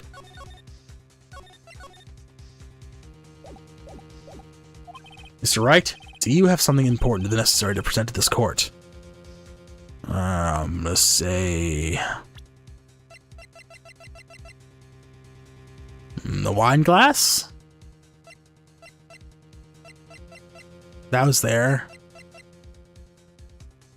Let's go with that. There was a struggle. There's one. One piece of evidence that catches my attention. Something that this court has yet to see. Mr. Wright, I will say this one more time. I do not feel this trial needs to continue at all. However, I am giving you one chance, and only one. What the judge is saying, right? Don't try pulling off one of your usual bluffs here. If I mess this up, it's curtains for all of us. Ooh. You may now only present one, and only one piece of evidence. Now then, what is this important evidence that you must show it to the court? Let's try the wine glass. Hey, I'm right.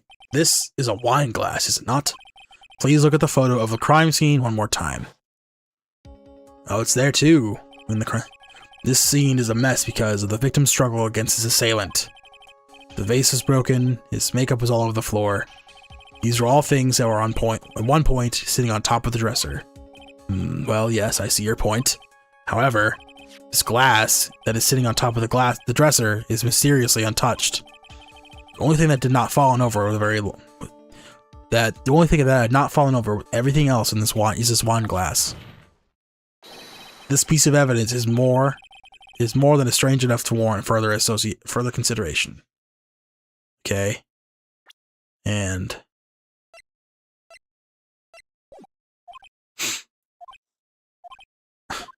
well, what do you all have to say? Well, yes, it's a little peculiar. Yes, isn't it? I thought it was. You can stop looking with those puppy dog eyes of yours now. Mr. Edgeworth, what is it, Your Honor? Your opinion? You don't need my opinion, because there is no special meaning to that glass. What? It's safe to say that the glass was there after the crime took place. By the person who discovered the body, Adrian Andrews, for example. She could have easily been so shocked that she shut the glass down without thinking. That does sound very plausible, Mr. Wright. Could Mr. Andrews really have set that glass down without thinking?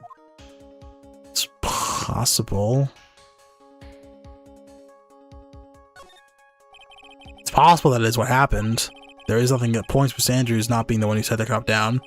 And if I raise an objection here, that would only make the judge slam his gavel down. You can't think like that, Phoenix. Mia? Right now, you're hanging on a very thin thread.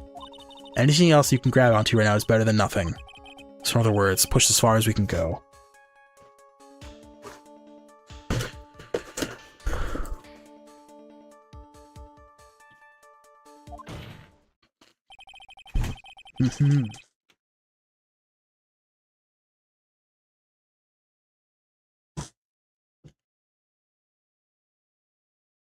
The defense would like to challenge the prosecution's theory. We would like to see something that proves it was Miss Andrews at the cup on the table. Turn the situation on his head yet again, as usual. Mr. Edgeworth, do you have any proof to back up your claim? There's no way he has any. He's just bluffing. Unlike Mr. Wright, I never say anything unless I have the evidence to support it. Hello, Gopal Mondul. How are we doing? What? You're not thinking hard enough today, right? Did you think this wine glass escaped my notice? Then, of course it has been thoroughly inspected for fingerprints. Fingerprints? There are only one set of fingerprints left in the wine glass. Only one? Well, whose were they? They were not the victims, nor the defendants. Rather, they were one Adrian Andrews. What? Bears Andrews' fingerprints. That is why I said that the person who discovered the body had left it there. And are we done here, Mr. Wright? I can't believe I fell into another trap! Miss Andrews was probably holding the glass when she went to see Miss Carita. But upon seeing his dead body, she was stunned and set the glass down on the dresser. What you just said makes a lot of sense. How are we doing today? Am I muted? Hope not. I'm good. It'd be bad.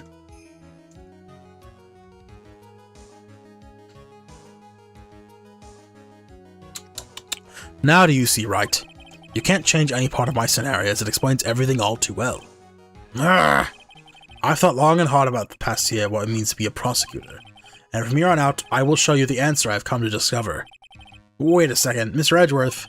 I think the prosecution has provided enough evidence for me to enter my verdict.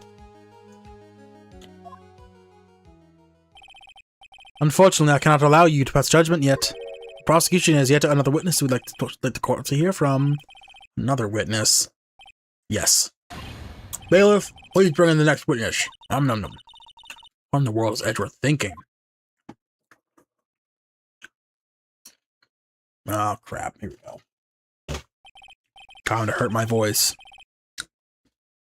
Oh, does Edgeworth even know who it is? Now then, witness, please state your name and occupation. Witness, your name and occupation, please.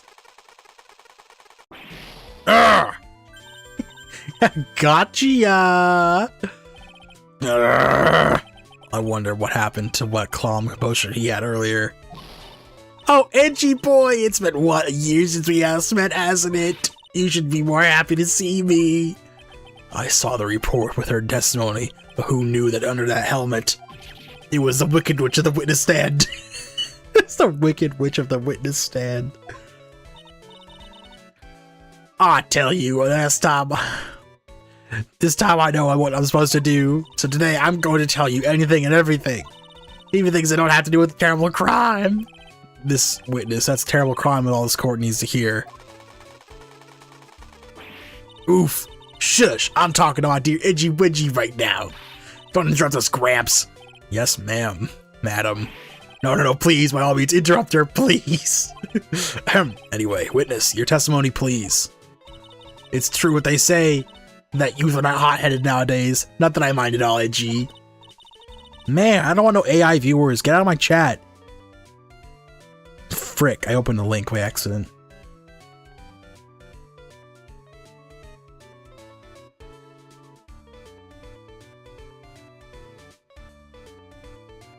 That was an older account, too. Ugh. Now then, what should I start with? The witness was on the security detail of the hotel on the night of the murder. Is this correct, Miss Oldbag? It was a great job being able to see my dearie Juan. It was almost too much for my little heart to handle. You mean you were a fan of the victim? Look, everyone is crazy over that on guard saying he's cute in a fresh way or something. But not me. I wouldn't say anything so silly. After all, I have no interest in a little child like him. Good. I'm only interested in a real man, Juan Corrida. But those two are the same age. Anyway, as I was saying, I was pacing in front of his room that night. Very well, please tell the court what you witnessed on the night of the murder. Leave it to me, Edgy Poo.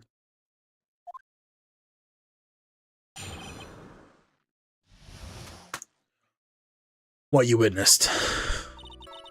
Anyway, after the ceremony, I went to pace around the hallway in front of his room. There was something I was interested in finding out, you know. Well, since I was on the job, I made sure to keep a good eye out the whole time. That's when someone showed up. It was a man coming out of the poor Juan's room. It was On Guard, Matt On Guard. He was trying to sneak his way out of Juan's room. So Mr. On Guard came out of the victim's room. See, it has to be him. He's the murderer. I see. Well, Mr. Wright, you may begin your cross-examination.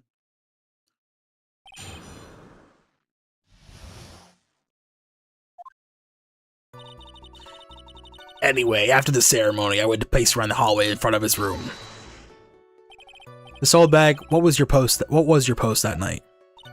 The lobby. I was supposed to help set up a stage for that trifling show, but I refused to help. I'll have you know, it was for that lead-headed samurai's show. I didn't particularly hear the move. Maybe it was a good thing the show didn't go on. Besides, that manager with the glasses seemed to be working hard without me, so I thought I'd take a break and spread my wings a little. And that's when you went to hang around the victim's door? There was something I was interested in finding out, you know. Something you were interested in? And just was that? What was that? Characters look a bit funny. They do look a bit funny. Though this is not the OG version, this is the Switch version.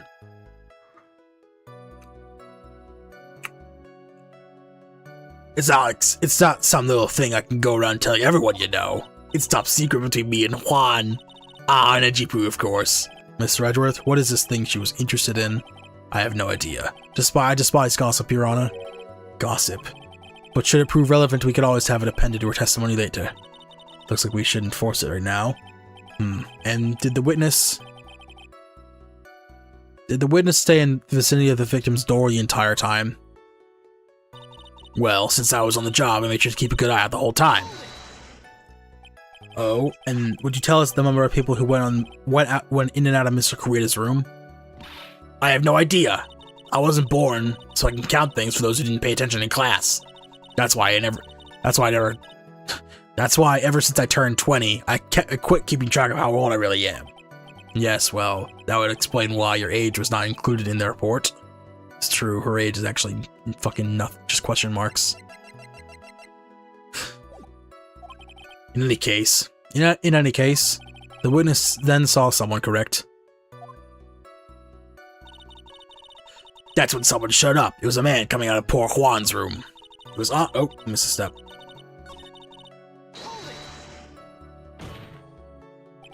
Who in the world was that? I'm not allowed to say. This sort of information is to be carefully guarded from the masses, Sonny. In the community forums room. He was. Yes, he was. Ah, I'm too scared. I can't say his name out loud. Oh, what I wouldn't give to have Francis's whip right about now. Well, I guess I could tell you since he was such a bad boy anyway. It was On Guard, Matt On Guard. He was trying to sneak his way out of Juan's room. You saw my client? Are you sure about that? Yesy. Really? Annoying brat. When I say I saw someone, I saw that person. Why do I get a sense of deja vu? Maybe to avoid a repeat of last year, I should delve into this bit further. Person's face, person's clothes. Saw that. Please tell the court about the man's clothes in more detail. What a troublesome man you are, really, as if something like that matters. But it does. What was it? Oh, yes, it was that thing. What thing? That gaudy thing he's always wearing, that racing jacket. Okay. He's wearing that jacket at the detention center, too. That thing's meant for nothing but seduce women out of their pantaloons. Men. Right. So, Mr. Wright, was this testimony now important and relevant anyway? No. I guess it really wasn't that important after all. Oh, Mr. Wright, do you know why we say time is valuable? If not, I suggest you learn. You've wasted 3 minutes of this woman's youth. That's more valuable than gold to me. Why do I suddenly feel old in the prisons of her childish whining? She may not remember things that were mistaken here and there, but I don't think she's lying. That's bad for us. Really bad. But that's how the human mind is. It also has the tendency to jump off topic. She's strayed onto a few interesting side topics this time too, hasn't she? But that's what makes her a sweet old lady, right? That's because you're not the one who has to question her.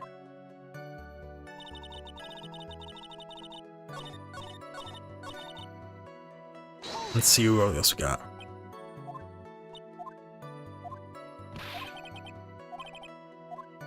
Well, the person is carrying. How about the person's face? Please tell the court about the man's face in more detail. You don't need to tell you about his. You don't need me to tell you about his face. That soft, gentle look in his eyes, his effeminate lips, his right eye covered by his spiky hair, his sparkling, shining teeth. Where is he? Yeah, I guess he is. His teeth were shining. Well, he's shining all around this week's pin-up poster theory. This week's pin-up? Why do you? I mean, I don't care how he looks on this week's issue. Please stay with that what you saw that night. What? Onguard's face is the same no matter where it is, you know, you whippersnapper. So, Mr. Wright, was his testimony now I'm really listening away? No.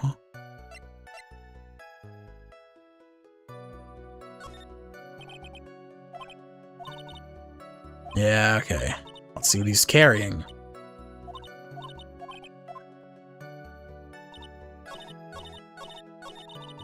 I have to go, bye. Alright, thank you for stopping by. Have a good night.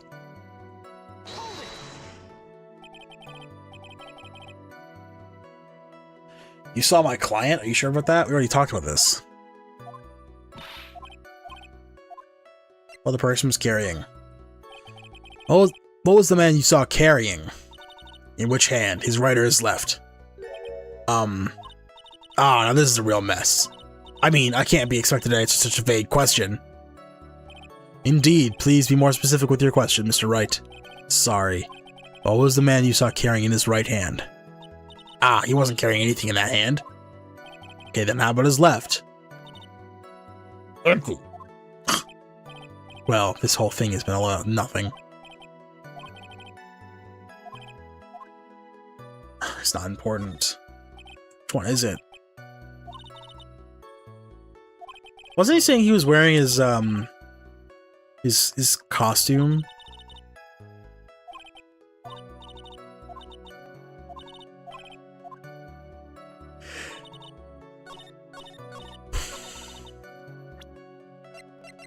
You know I'd have that info.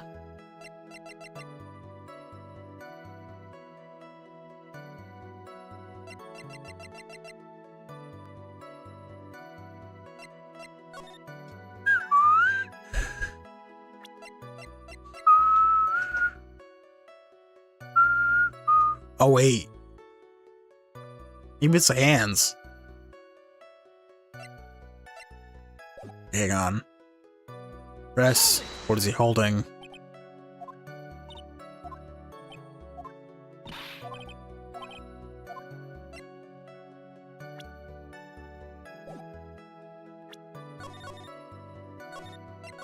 Because I want to keep going through all that. What the person was carrying.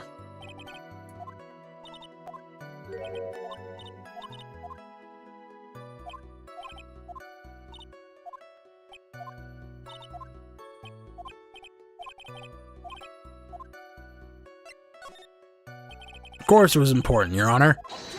Oh, shit. Then perhaps you would like to point out what part of that testimony is important. You don't really have to put it that way to get me to say, Mr. Wright, there is something much more valuable than a person's pride, and that is time. Please don't waste this court's precious time with worthless questions. Yes, Your Honor. Think I wasted this good favor. No?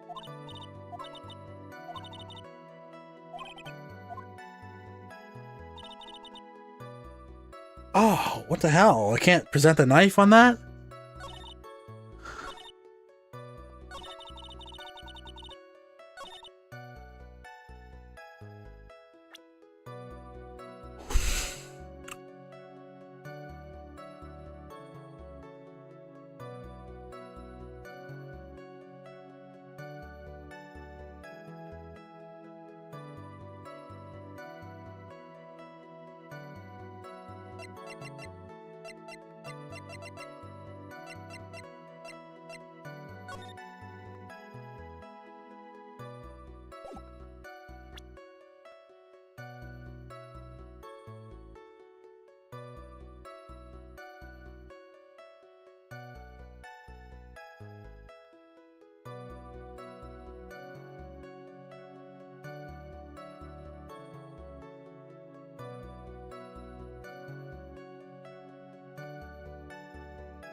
Let's try this one.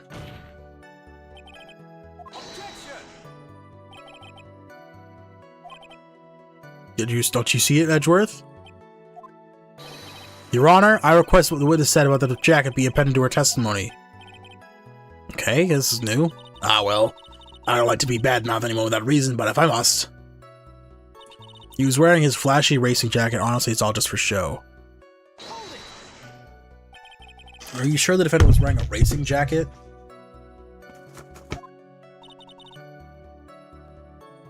What do you think?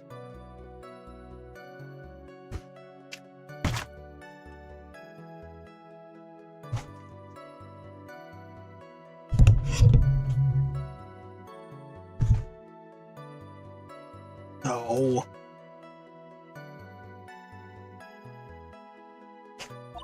It's not like I've seen him in anything other than that horrible thing.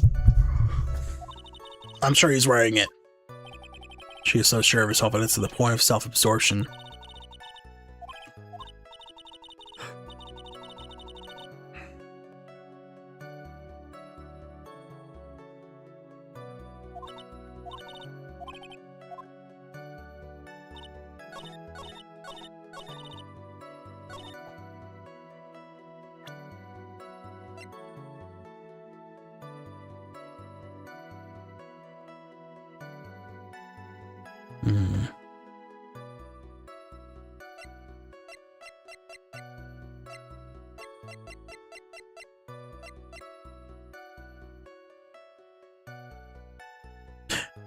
Oh wait, he was wearing a hakama. Not a thing. Oh, I see. This old bag. What? Don't say my name for no reason. You know what this is? Ah! It's button number 2 on the Jammin' Ninja's costume. I know she's obsessed, man. She identified in a single glance. A button. Give it here, give it here. If you don't give it to me, I'll punish you with this. Wow. She really is a die-hard fan to want a button covered in blood. This button was discovered in Mr. Enguarde's body during a full body search. See? This button proves beyond a shadow of doubt it was that rascal Enguarde. It was caught up in the pleats of his nickel samurai hakama pants. See? And Enguarde's nickel samurai. Witness.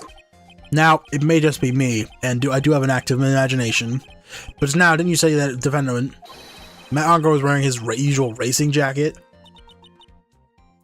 Don't go silent. I'm so sorry. Sorry that you judge people based on what they wear. No, I wore a trendiest dress. Maybe. Oh, I'm not reading all that. I'm eating. What?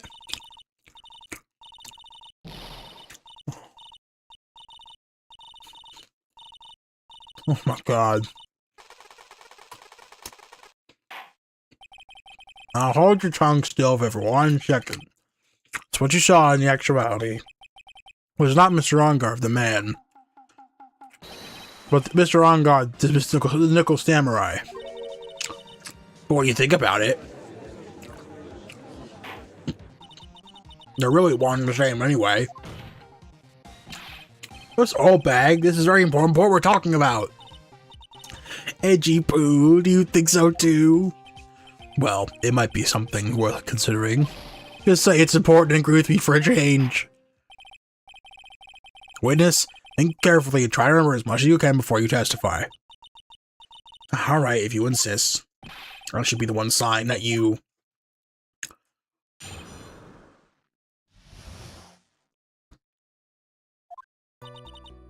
Enguarde. Yes, now I remember.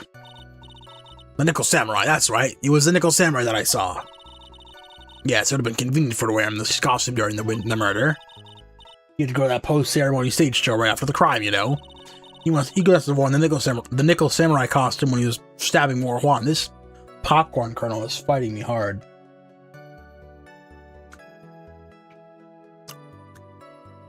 Here we go. Get fucking eaten, loser. So he must have worn the Nickel Samurai costume when he was stabbing poor Huan. I knew it. I knew you'd say he was inside that costume. What? Did you think there could have been someone else inside that costume? Don't be a bad little boy thinking such rude things. But the possibility does exist. Youngins today. I told you there's no way it was anyone else. How do you know that? Because I said so. And what I say is the truth. At least she's just as delightful witness as she was a year ago. Mr. Wright, you may cross-examine the witness. Nom nom nom. Popcorn. Nom nom nom.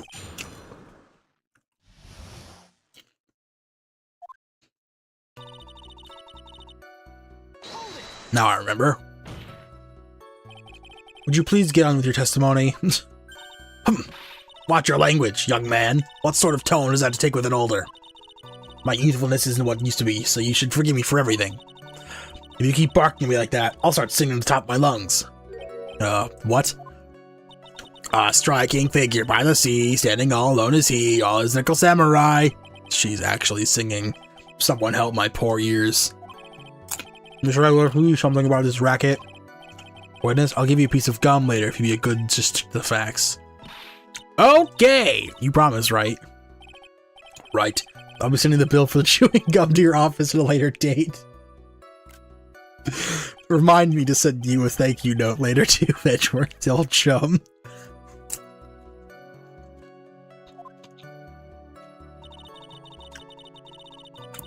The Nickel Samurai.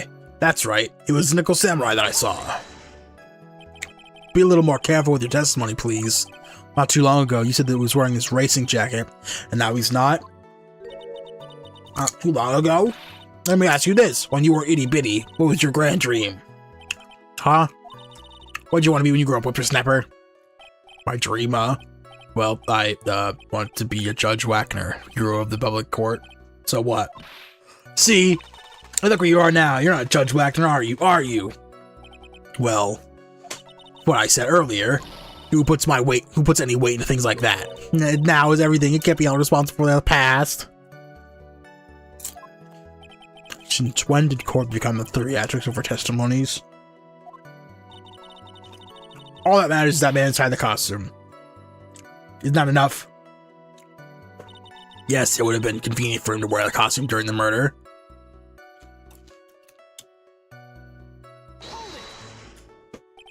And why would that be? That way, no one could see his face, of course. But there's still no advantage from that I can't see. In fact, you would think the costume would make him stand out all the more. You are such an annoying child, you know that? You disagree with everything I say. Isn't that what you're always doing to me? I got it. It was more troublesome to change the out of his costume. You had to go to that post-ceremony stage show right after the crime, you know?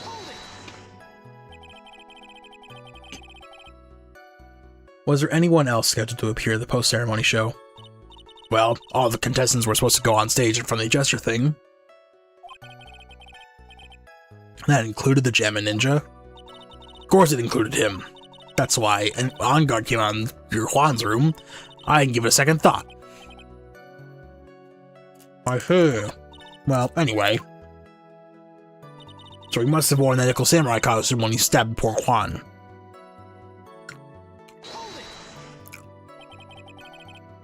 So let me ask you one last time. The person you saw, it really was the Nickel Samurai? As showy as ever. Haven't I been saying that from the very beginning? Can I throw in the towel yet? You don't need to think too hard on this one. Huh? There's contradiction in your testimony. It's sitting in plain sight. The question is what that contradiction means for us. Well, I have to figure out what you're talking about first, but okay. On guard.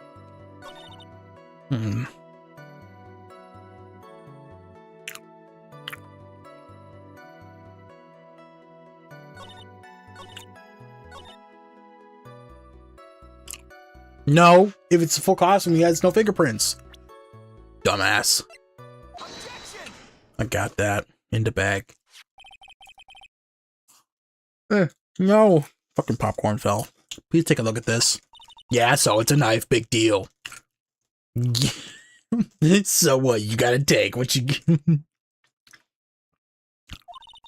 If you're trying to scare me with that, I'll have you know it won't work. No, that's not my intention at all. That's a knife that was used in a murder, correct? Your Honor. I'm chewing popcorn. Do you know why this piece of evidence is important to this case? You don't even have to ask. It's because the defendant's fingerprints are on it.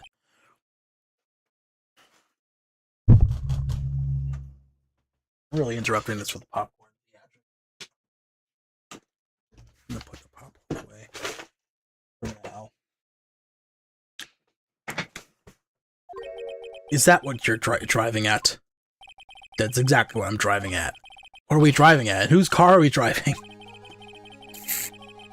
If Mr. On Guard was really in the Nickel Samurai costume at the time of the murder, but it's impossible for his fingerprints to have been left on this knife. Actually, he would have wiped off all the fingerprints on this knife right off.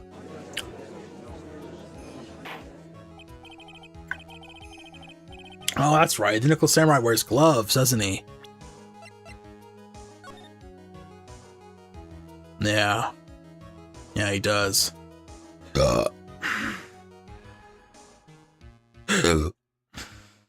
Bum bum ba-dum bum bum bum bum ba-dum.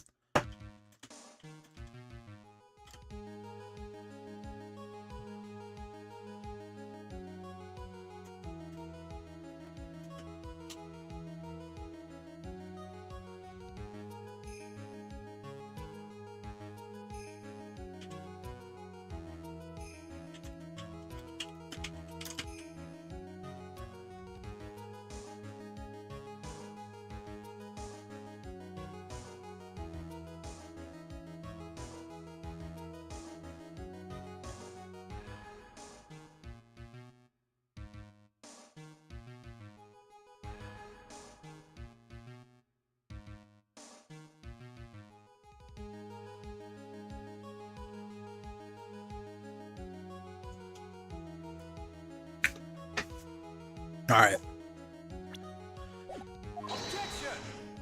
He wears a glove. He probably took his gloves off before he began the stabbing. And why would he do something like that? To leave his prints on the murder weapon? There's no way he'd do something like that. However, there is one more possibility. Now let's hear your possibility. It's very simple. The defendant went to the victim's room while in costume as a nickel samurai. At that time, the defendant held no intent for murder. He was probably just going in to relax and talk with the victim about the stage show. Which is why he took his gloves off. But the murder did still take place. It's well known that there is bad blood between the defendant and the victim. Yes, I've heard that before. Well, Mr. Wright, what do you have to say about that, Mr. Edgeworth's theory? Let me get this straight. Edgeworth's theory goes like this. When the defendant went to the victim's room, he had no intention of killing him.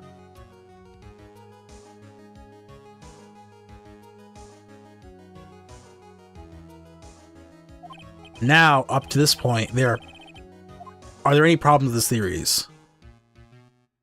I mean, one more time, sorry. Let me get this straight. Edgeworth's theory goes like this. When the defendant went into the victim's room, he had no intention of killing him. Now, up to this point, there are any problems with this theory?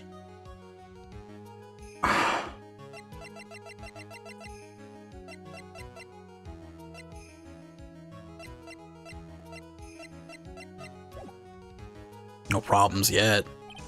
I can't see any real problems with this theory. What if you let Edgeworth's theory stand? Okay, then it's... The defendant went into the victim's room. He had no intention of killing him. Now, up to this point, and any problem.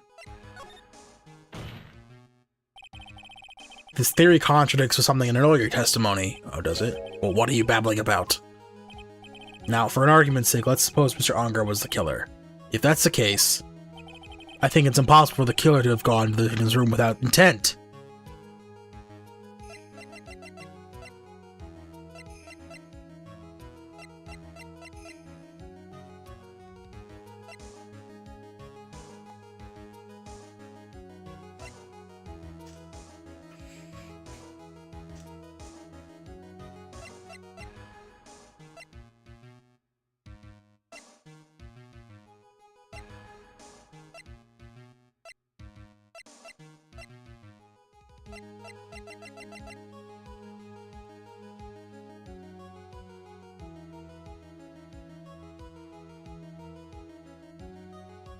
Out of 10. Oh, well, the knife is intent to kill. If you're on a knife to kill someone. This knife. This was used by Mr. Ongar at dinner. Yes, we did establish that. Which means that if my client was in fact the killer, then he brought this knife with him when he went to visit Mr. Kurita. I suppose. However, you just said it yourself. At that time, the defendant held no intent to murder. If that were true, then why would he bring him a knife? He wouldn't, would he? Which means, Mr. Edgeworth, your theory was flawed from supposition 1. And one more thing. If the murderer was wearing the costume at the time of the murder, then there should be a glove mark left on the knife. Which means the defendant's fingerprints shouldn't be all over it as like bees on a hive. And that brings me to my final point. This knife was planted by the real killer to hide their identity and mislead us. Order, order, I say! Order in the court! Was this knife really planted by the killer? Why would the murderer do such a thing? To frame Matt Onguard. It's to frame my client, Mr. Onguard, of course. To frame? Aren't you forcing the interpretation just a little too hard on this one? But we just established that the witness saw the nickel samurai come in costume. And if that were true, then there shouldn't be a single fingerprint on this knife. Urgh! Witness! Looks like I've made your life a tiny bit more difficult, Edgy Poo. Witness, did you or did you not really see the nickel samurai? Well, I guess at first I might have forgotten, but... Are you saying you mix up Mr. Ongar with the Nickel Samurai, his character on TV? But I mean, I can't really do anything about that now. Look, I was waiting around in front of their doors because, well, I wasn't waiting around the Nickel Samurai, that's for sure. She wasn't waiting for the Nickel Samurai? Alright then, who were you waiting around for then? That's top secret from anyone outside the security. I have a feeling that you were waiting for Miss Juan Carita, am I correct, witness? Ha ha ha! The way you think you're just a sad amateur with a terrible case of nearsightedness. Amateur? Me? What am I an amateur of? So Old Bag was waiting around in front of the victim's room. But it doesn't sound like she was waiting to catch a glimpse of Mr. Carita. Maybe, Phoenix, maybe the Old Bag was waiting around for that person. If it's who I think of me is hinting at, it's certainly possible. So Old Bag, you were waiting for this person to come out of the victim's room, weren't you? Andrews. Who is this person? This is Adrian Andrews, Mr. Onguard's manager. But why would they be in the why would the defendant's manager be in the victim's room? It seems that this is the latest rumor in circulation, Your Honor. Oh, this is... Ha, I see. The judge seems to be really into this article, if it could be called such a thing. To this manager with the initials AA, are you saying it's Adrian Andrews? Without a doubt, the witness thought so as well. Looks like you found me out. Well, that's fine. I could throw away this whole sworn confidentiality stuff then. Witness? What in the world are you... Watch out, Phoenix. I've got a bad feeling about this, a very bad feeling. I've got some information, some very secret information from a certain source. That's why I was doing my own little investigation. In secret, of course. But what for? Oh, just for myself. Personal reasons and all that. Well, Mr. Edgeworth, how will you proceed from here? I really don't want to do this, however, I cannot simply let this point slide. I see. Very well then. Witness, please testify about this secret information. Get ready. This is going to take the wind out of you youngins. I'm sure we're all capable of handling this, really. It's not like we're 10 years old. Secret info.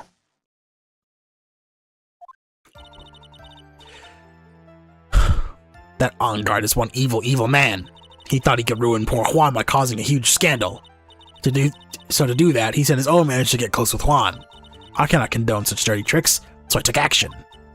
Oh, and this is top secret. You got that? Nobody else but you and me know it yet, okay? The defendant sent his manager? What a distasteful topic for this court. What? Nobody's above gossip. And isn't there a saying, the truth is never pleasant? Never heard that one before. Mr. Edgeworth, what about this Adrian Andrews person? We have looked into this matter, and found that the truth this article proposes is in fact baseless gossip. But should this be true, then this proves that the defendant did bear ill will towards the victim. This means I have to smash this rumor once and for all. Now then, Mr. Wright, you may cross-examine the witness. Be careful, the Old Bag seems rather excited right now. That's right, Onguard is nothing but the average foul-blooded youth. Well, the old saying goes, you've got to burn old bags with fire. I've never heard that old saying. Time to fire up the afterburners to hit the highway to the danger zone. Highway to the danger zone. That Onguard is one evil, evil man. You can't say something like that without proof. That's just slander. But it's true. That woman is getting intimate with the poor Juan. Look, it says so right here, doesn't it? Manager of the Stars, Miss AA. The name of the magazine, it's called Gossip Land. It's called Gossip Land? Are you fucking kidding me?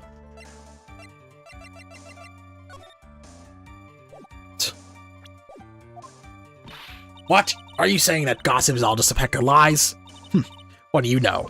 I suppose next you'll swear at me that the news is 100% truth. Honestly, Sonny, you can't discriminate between news and gossip. Yes, discrimination is bad, Mr. Wright. Discriminate? When did I do anything like that? Anyway, Onguard will never get me to say touche.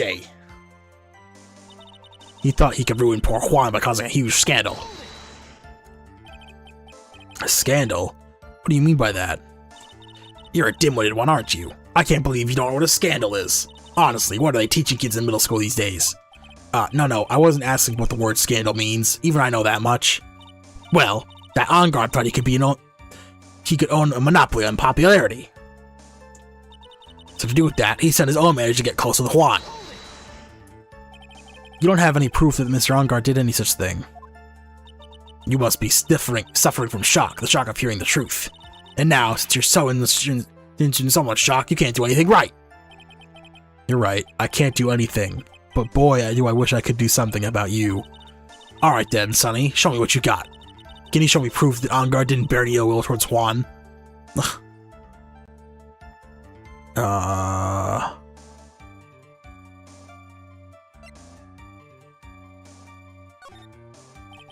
I don't have anything to offer. See, just as I thought. And you were lecturing me about saying things without proof. You're just giving me a free pass to wherever I want, silly boy. Me and my big mouth. That's the way the cookie crumbles for you, anyway. I cannot condone such dirty tricks, so I took action. So, what do you mean by I took action? Like I already told you, I was lying wing close to the crime scene. Once that slimy woman came out of Juan's room, I was going to capture her and teach her a good lesson. Something you youngins need. You were going to teach her a good lesson? I was going to make her eat the damaging beams of my ray gun. Like this. No, stop! Well, it wasn't too bad that the woman didn't come through the door that night. Nobody else. No, yeah. Wait. What? I'm a busy woman. Tea time with the kids is over. Secret information that no one else knows yet. If that's true, then how do you know the secret information? Huh? Well, that's because I'm a pro. Yes, that's it. Yeah, it's secret. Even if you drilled a hole into my brain, you'll never find out. How in the world did that old bag get such a piece of information? If you don't be a good girl and tell me where you got this secret information, you won't get to go home today. Edgy Poo, what are you doing? Help me! What do I have to do with this? Just do this for me. You'll get your reward. I don't want that reward, bro. Don't take it. Don't take it. I don't want your reward, but you don't leave me much of a choice. Objection. The witness could have gotten her information from anywhere. It's even possible that it spontaneously went up inside the witness's head. And he lectures me on reckless blabbering. As long as we don't know where this information came from, it's quite a waste of time to focus on this line of questioning. Where did Oldback get our inside information? There has to be something I could use to figure it out. Sounds like just another tidbit of gossip, doesn't it? But you can't just ignore it either. It makes you inclined look bad either way. Oh, I don't think he heard anything really out of ordinary just now. There has to be something we can catch her on. Yeah, and when I find it, I'm going to press the heck out of it.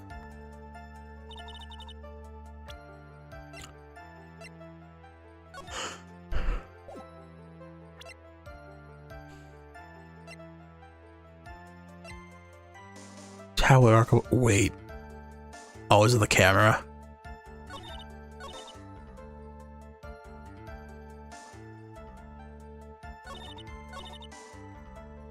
That's the camera.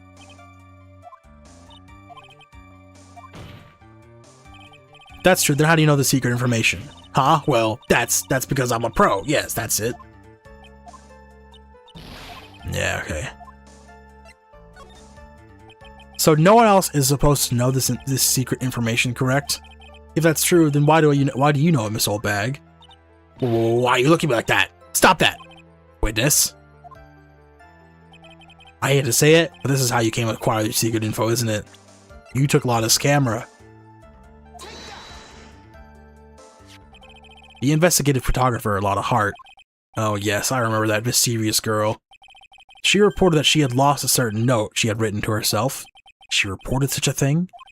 On that piece of paper, she had written down some of her impressions about the relationship between the victim and Miss Andrews. What? Outrageous ideas, you say?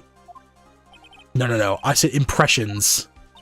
Then, Then everything written on this piece of paper is completely meaningless?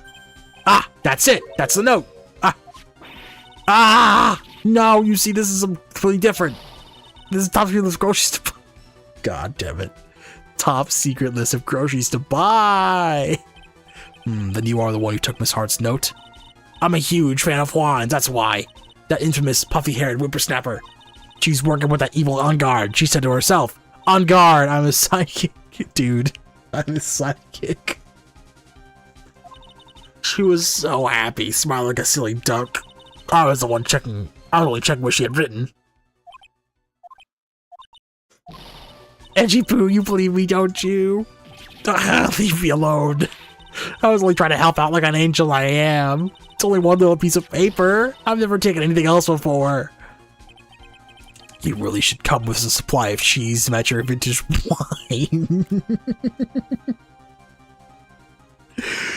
Well, if it was a piece of paper, I suppose we can overlook this just once. She looks like she's really sorry. Should I forgive her? Nah, pile on the pressure.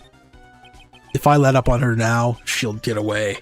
I have to find some way to inflict a deafening blow to her, the prosecution. Witness, you said that the only thing you stole was that moat? Is this correct? Nah, she stole a camera.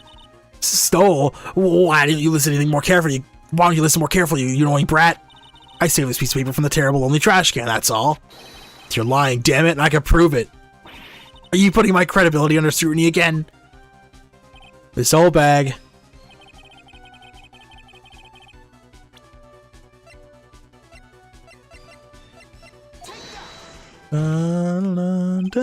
Miss Oldbag? The note was in this. That note was with a camera inside its case, wasn't it? A camera? Yesterday, Lotta Hart was raising a huge stink over a camera. She kept saying something like, my sweetie, $1,600 camera just disappeared on me. Why, what? Witness! What is it, Gramps? If you have the note, then it's only logical you have the camera too. It looks like you found me out again, Sonny. And this camera. Is this the camera you're looking for? Oh, that's... What? Even though I look like this, I'm still a person, you know. I used to eat meals like you, fall in love, and borrow things from people. I think your definition of borrow is a little off. I saw that woman's business card when I noticed it said, Slimebag Celebrity Photographer Extraordinaire. Well, that's when I saw that. I had to know what sort of pictures she had taken. I'm a professional security guard, so my business know these things. Ugh, I know Lotta's pissed off. Bailiff, check this camera's photos. Hurry. We must examine them all at once.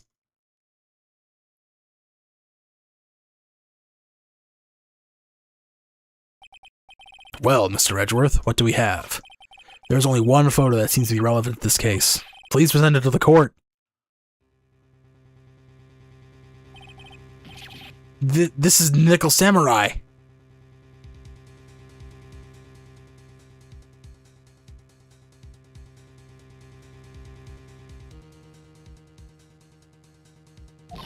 See, I told you. That's the guy I saw. Why am I talking like Lotta? This proves that the witness is not lying earlier about this matter. Lotta's photo. Picture taken in the hallway right after the photo murder. Well, what does all this mean, Mr. Edgeworth?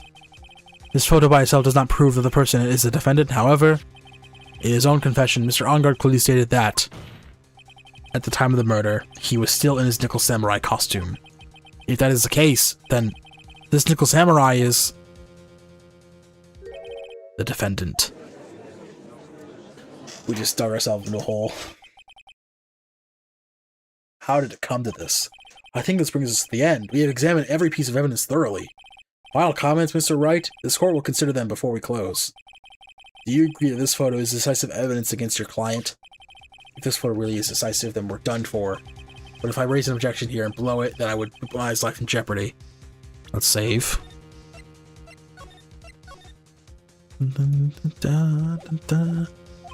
I can't make a mistake here. There's only one road out of this mess. This photo that Lotta took, there's nothing strange with it, something strange with it.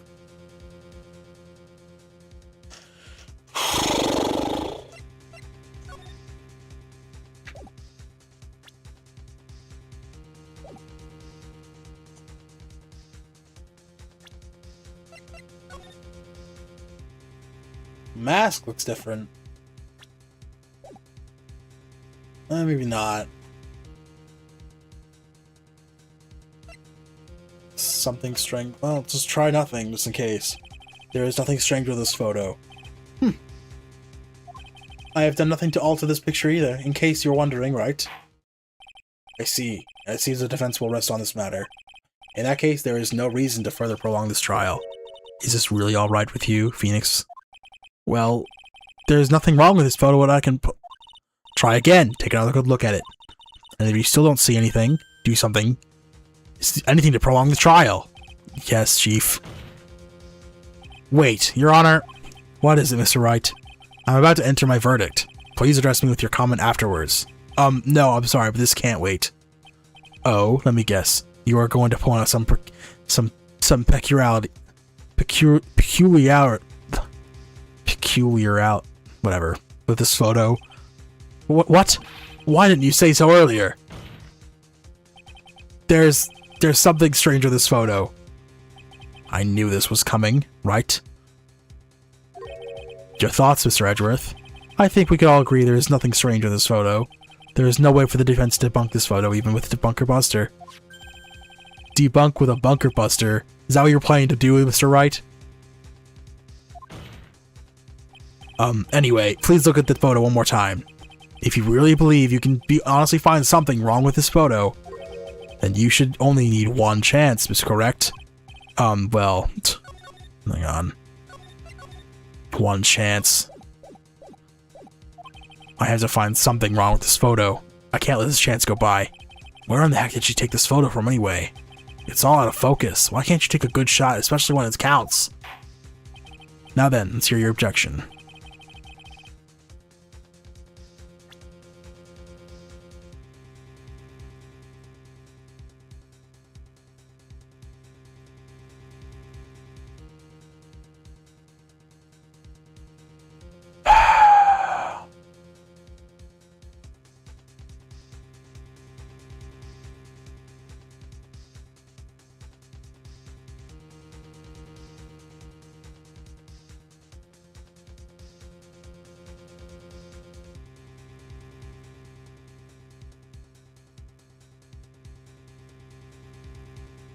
Alright, fuck it. Is this person here, of course? You mean this Nickel Samurai? And what's wrong with that? At the time of the murder, Mr. Unger was in his own room, which means this Nickel Samurai was, if you think that's all it takes, you should be reconsidering your choice of occupation. Irk. I think it's about time you retired. It looks like that there was no problem with this photo after all. Problem was with the brain of the lawyer, Your Honor. Wait, you are the one who let your last chance fly with me. Okay, I'm wrong. Shit. Ugh, shit. This case is extremely clear. I see no room for misinterpretation of the facts. This court finds the defendant on guard. Guilty. Rippy dippy. The accused will surrender to the court immediately, to be held pending trial at a higher court within a month of today's date. That is all. This court is adjourned.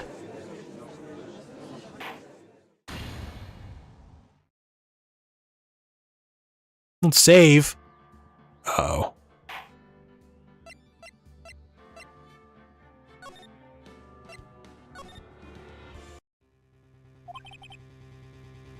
Okay, so it's not that. Where'd she take this photo from anyway?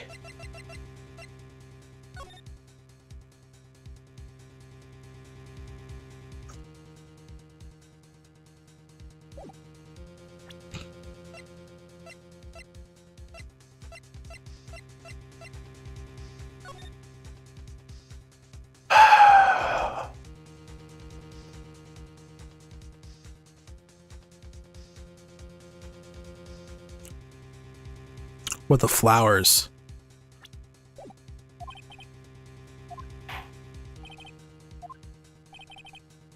Is strange. The strange thing is somewhere around here, I think. Somewhere. Around here. I think. Am I seeing something you are not? It looks like there was no problem with this photo after all.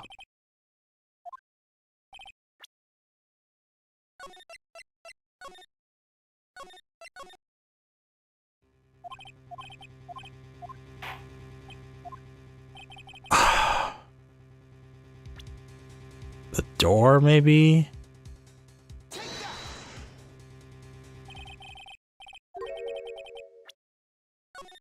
No. Load. Try again. Get this other door.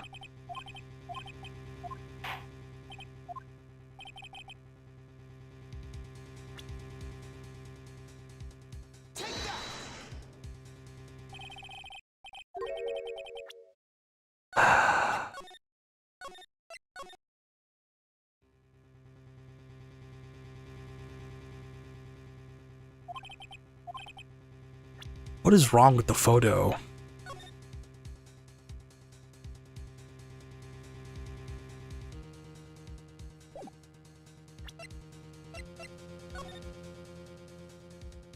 Oh. I see. The legs. There's the two fucking... The person wearing it's too short. Whoever's wearing this is like shorter than the costume's supposed to be. It's there. I'd like to direct the court attention to the area right here. What are you pointing to? His ankles? If you could see this person's ankles, that would be one thing. However, you can't. And? What does that mean? The costume person in this photo could not have been Mr. On Guard. What is the meaning of this? I wonder if you'd care to elaborate with actual facts, that is. Let's take a look at the Nickel Samurai's poster. That's how I was comparing it. Oh, I see it now, yeah. Please pay particular attention to the area around the bottom of the hakama. His socks? You can see his socks. Exactly. However, in this photo, the Nickel Samurai is clearly holding his hakama up holding up his hakama to walk. I don't see that, but sure. There is only one explanation for this. The person inside this costume is clearly much shorter than the defendant. Alright, I think I've turned things around for myself this time. That's curious. Huh? What is it? Edgeworth is unusually calm today. That's true.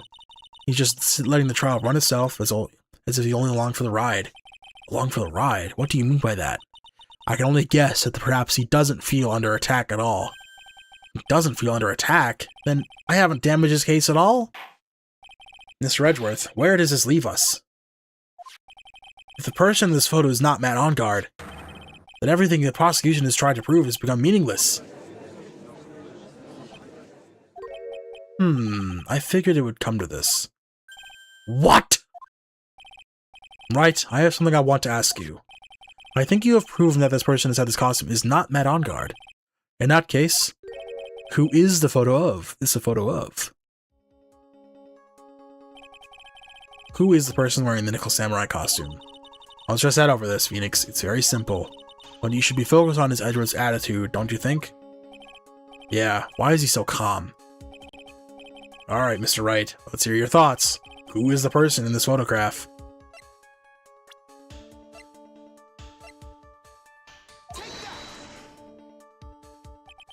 Adrian Andrews. If you want to know who that Nickel Samurai is, it's none other than this woman. And why would you say it must be Miss Andrews? What in the world points you to her? For starters, she's short, and she can freely move around in Mr. On Guard's room. Finally, she had dinner with Mr. On Guard that night. And how does that all add up? It means that it makes it very easy for her to get to a certain item. A certain knife with Mr. On Guard's fingerprints all over it. A knife that was used as the murder weapon. Why don't you just say what it is you want to say? No, why don't you just say what it is you want, right? I have to do this now. This is my last chance to turn things around. The defense moves to indict Miss Adrian Andrews in the murder of Quan Corrida. It was Miss Andrews who tried to frame the defendant for the crime.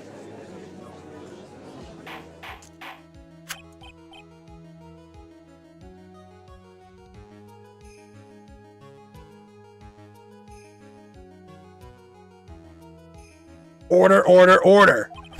It looks like this trial has hit the most unexpected development. Mr. Edgeworth. Yes, Your Honor. This court is issuing a subpoena for Miss Adrian Andrews. A verdict cannot be passed without first hearing her testimony. Alright, this is it. This is kind of bad for us. Huh? What do you mean? If Adrian Andrews is summoned to the court as witness, it means that the trial will go on for another day. One more day? Ah!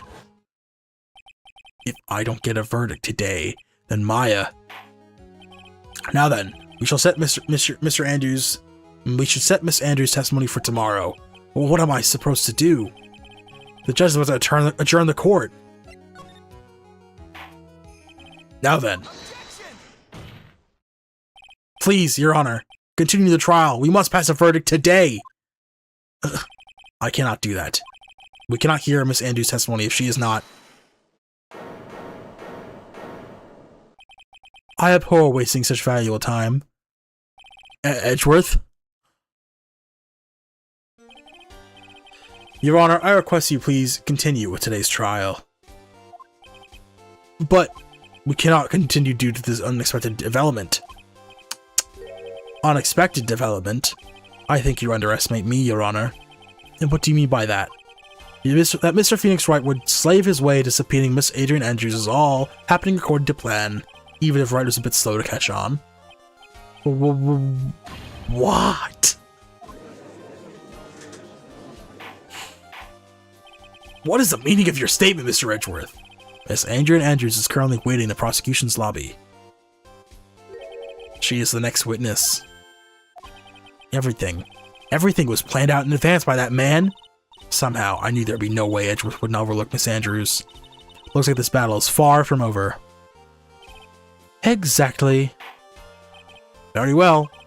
We will call the next witness. However, before we proceed, we shall take a 10-minute recess. Please prepare your witness in that time, Mr. Edgeworth. The court will now take a 10-minute recess. It's 4 a.m. Yes, please.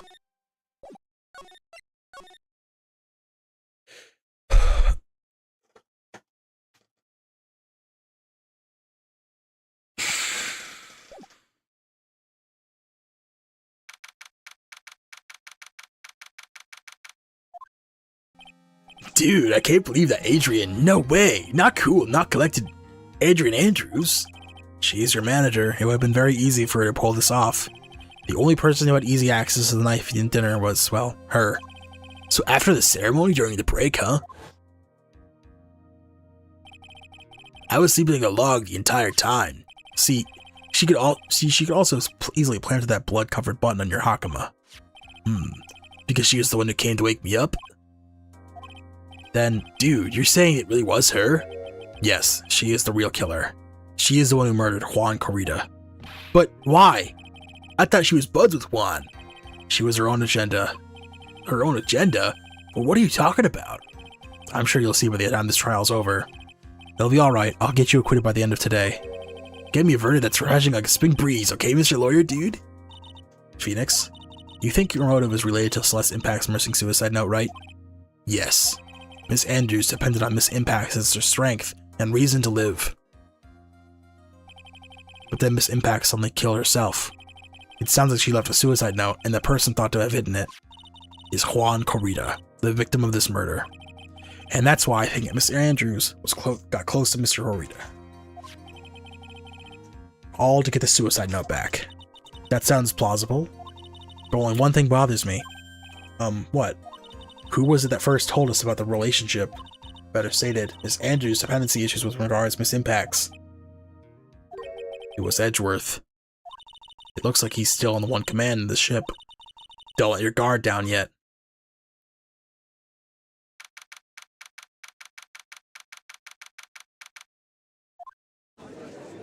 Okay. Court will now reconvene. Now then, Mr. Edgeworth, if you please. Prosecution calls the witness subpoenaed by the court. Miss Adrian Andrews, the person who discovered the crime in Mr. Juan Corrida's room. What is your occupation? I am the manager of defendant in this case, Mr. Matt Ongard. I see. Now then.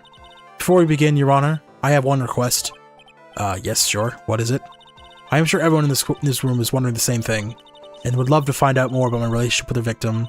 After all, it was the topic of a certain weekly magazine recently. Ah, no, I have no idea what you mean. I've never seen their gossip plan. If the judge was ever a prosecution witness, he'd do all my work for me. Anyway, I was wondering if you could please tell us about your relationship to the victim. Yes, I was seeing Mr. Corrida. I was also aware of the rivalry that existed between Matt and Juan. But this is a private matter between Juan and myself. It was a fry and bait matter, or is it bait on fry? Bait and fry? Reminds me of fishing. But I didn't kill him. No one is accusing you of that. I think there is someone who will beg to differ. I think we all understand your relationship with the victim, Miss Andrews. Very well then, witness, please testify to the court about what happened when you discovered the murder weapon that had taken place. Oh, I'm gonna crack my back cracked, bro.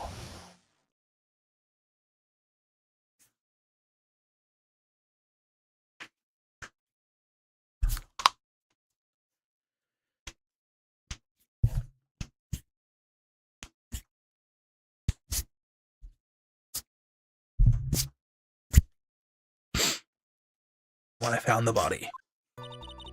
It was time for the show to start, so I went to get Matt from his room. After that, I went to Juan's room, and there was his dead body. I was in shock. What I saw was, naturally, the exact same scene as a crime scene photo. I felt as though I was about to faint, so I poured myself a glass of juice. You poured yourself a glass of juice? Yes, sadly I didn't remember not to touch things at the scene of a crime, and I disturbed the scene by moving this one thing. And that is when the fingerprints on the wine glass were made, Your Honor. I see. Well, Mr. Wright, we cross-examine the witness. Phoenix. She is cool and collected customer. She is one cool and collected customer, and she has brains to match. Yes, I know. In order to catch a person like her, you have to avoid head-on confrontations. You should disrupt her pacing. Disrupt her pacing? She's the type of woman who can easily be thrown up by things inconsistent with her thinking. So you have to attack when she least expects it. The instant you let up on your offense is the instant the trial is over. Understand? Don't let up. Just, like, I don't know. It was time for the show to start, so I went to get Matt from his room. And where was Mr. On-Guard doing at the time? He was taking a nap.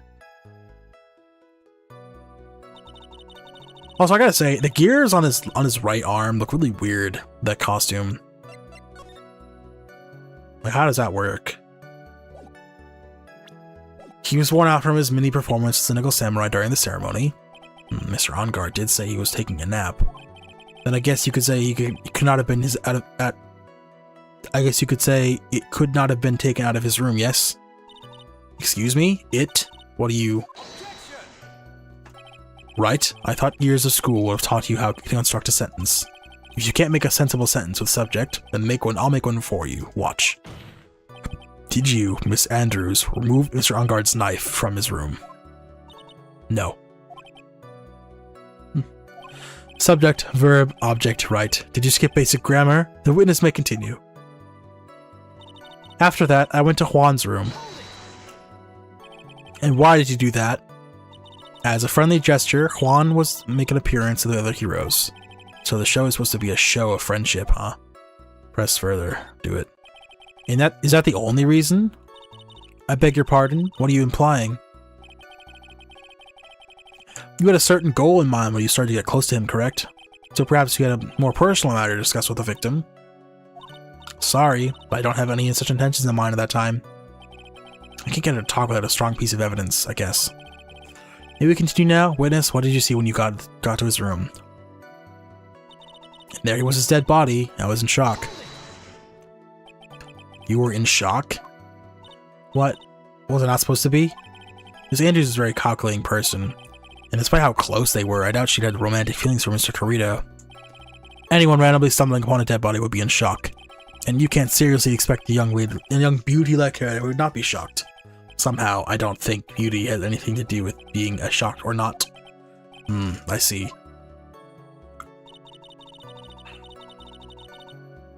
What I saw was naturally this exact same scene as a crime scene photo. This is the photo you're referring to, correct? Yes, the one with the knife lodged in his chest. And the guitar case was like this too? Yes, it was open and empty, of course. And then, what did you do next, witness? As I felt that I was about to faint, so I poured myself a glass of juice. Juice. Yes, there was a bottle of tomato juice on the table, so I helped myself. But you didn't drink any of it, did you? Huh? There was no lip marks left on this wine glass to say that anyone drank from it. I wasn't feeling terribly great, so I set the glass down without drinking it. Miss Andrews, I would like to confirm with you one more time. When you discovered the dead body of Juan Corrida, you were in great shock. And that's when you poured yourself a glass of juice, correct? And what of it?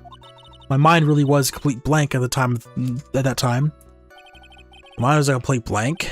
I didn't think that was possible for you. Aren't you rude today? I was so dazed that I made one careless mistake. That one thing. What one thing? Never mind. It's no big deal. What was she starting to say just now? Nah, come on. Miss Andrews, I'm convinced that you said you made a mistake at the scene of the crime. What I really want to know is what this mistake was. Actually, so would I. I'm sorry, it's just kind of embarrassing. When I set the glass down on the dresser, I accidentally knocked the flower vase over. Signs of struggle was her? Flower vase? Are you talking about the one in the floor of the crime photo? This mess of glass shards? It was originally on top of the dresser. But when I bumped into it with my elbow, it fell onto the guitar case. Why did you withhold such important piece of information? I'm sorry. I thought that since the crime scene was already in disarray, that people would simply assume the vase was just another part of the mess. It looks like yet another fact has come to light here. Please add this anything else you have to reveal to your testimony. I'm sorry, but I have nothing more to add. I didn't touch anything else. Okay. I was one act of the flower vase where it fell on the guitar case. That rhymes. What kind of flower vase was it? It was a glass vase, and it was fairly big and heavy. I thought I would try to take at Juan's pulse, so I set the glass I was holding down to the dresser, and that's when my elbow accidentally hit the vase. That's odd. I thought she said she was always in total control of herself. That's what she would like people to think. Always be mindful of the gap between your perception and reality. Good line. It doesn't sound like there's any glaring contradiction in the testimony just now. I warned you earlier not to crack so easily. The only way to make her is to keep on the offensive and not let up. We were gonna get catchers with very strong, decisive evidence. I have to find something. I just have to, for Maya's sake. Okay. We went from Juan's room. Dead body, I was in shock. Naturally, the same as the crime scene photo.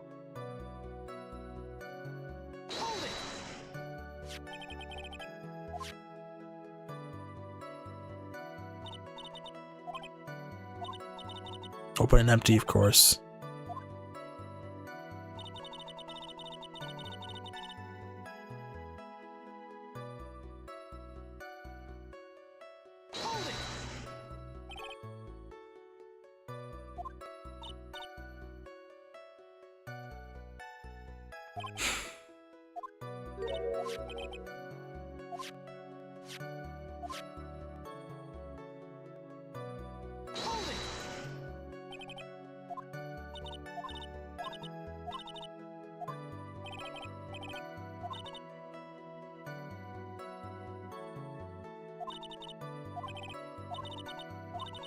It was open. Well, the top was wet. So, okay, maybe present the guitar case there.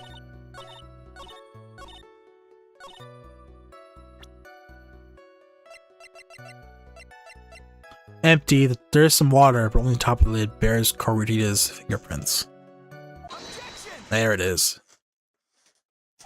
So you testified that you knocked on the flower vase. You knocked the flower vase over, is this correct? Yes. And are you sure it fell onto the guitar case? Is there some problem with that?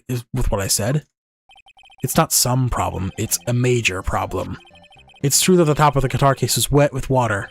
However, that's exactly what is so strange. Miss Andrews, you testified that the case fell onto the guitar case. However, if that's true, then the case should have been gotten wet on the inside, not the outside. That's very true. Furthermore, there is one other strange thing about this guitar case. And what is that? Let's take another look at the crime scene photo. It's empty. Remains of the vase are scattered onto the floor. And what is wrong with that? If the guitar case was open when the vase fell, the glass jar would be inside, not outside the case. Ah! What is your point, right? That the case was closed at the time the vase was knocked over? Is that all? No, think back to what Miss Andrews testified to. She said that other than the vase, she didn't touch anything else. Ugh. Yes, that's right. She said she did implicitly say she didn't touch the guitar case. But this whole matter with the guitar case is a dead end. The bright red guitar was found at the studio. It has no bearing on this case at all. That may very well be. However, the empty guitar case does seem to have no relation to this case, doesn't it? It seems that there is no deeper meaning to the guitar case. Well, Mr. Wright, do you think we need to hear more details about the guitar case? Suck it. The empty guitar case... I believe this is a crucial piece of the puzzle. I can't believe anyone would reach for the straws like this, but it's you. I can't believe I'm doing this either.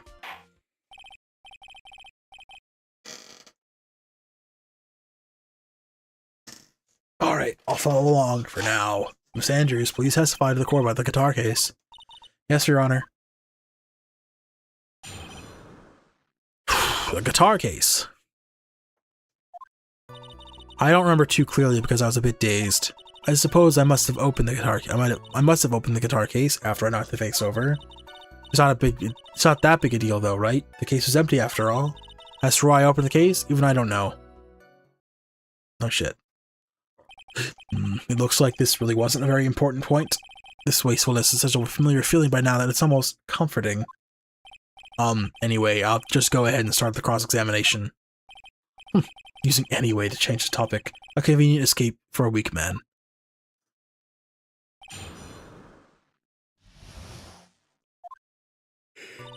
I don't remember too clearly because I was a bit dazed. During your testimony just now, do you remember those events clearly in your mind?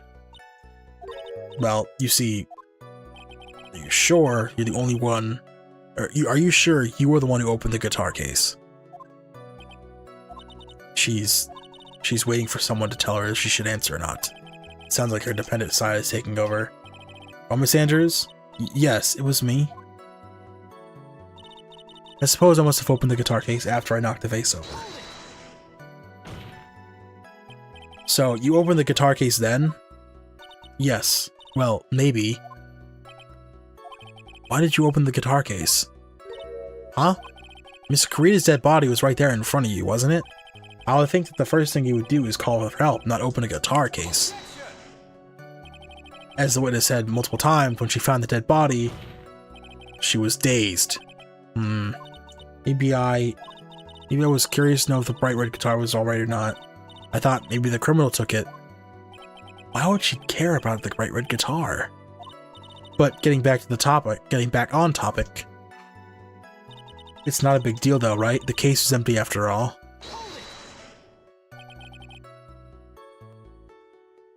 Was it really empty? I was just wondering if maybe when you opened the case, the guitar was still inside. How long have you been a lawyer, Mr. Wright? Have a little professionalism. The bright red guitar was found at the studio. These trials would be over half the time if you would just pay attention. Yes, pay more attention, Mr. Wright. Sorry.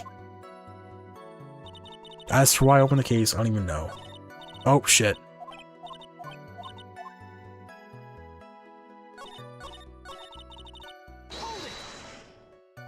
Was it because you were shocked and dazed at discovering the victim's body? Yes, that's probably it. I'm not going to get anywhere if I continue pressing her like this. The only way to make her talk is with evidence. We should give it a try. Well, for now, I'm planning on letting it, but she's at her weakest now. This is our chance. I don't remember because I was a bit dazed. Shit, don't press! I'm trying to...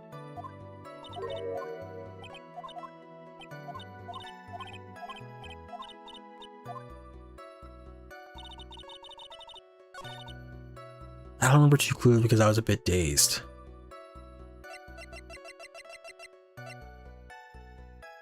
Fill with tomato juice.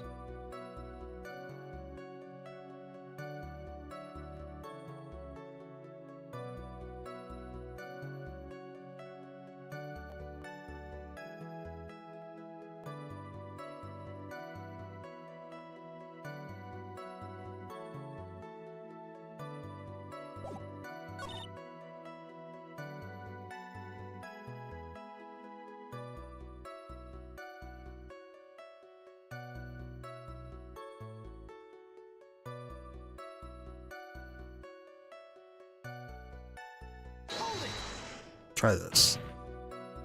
So, you open the guitar case then? Yes, maybe.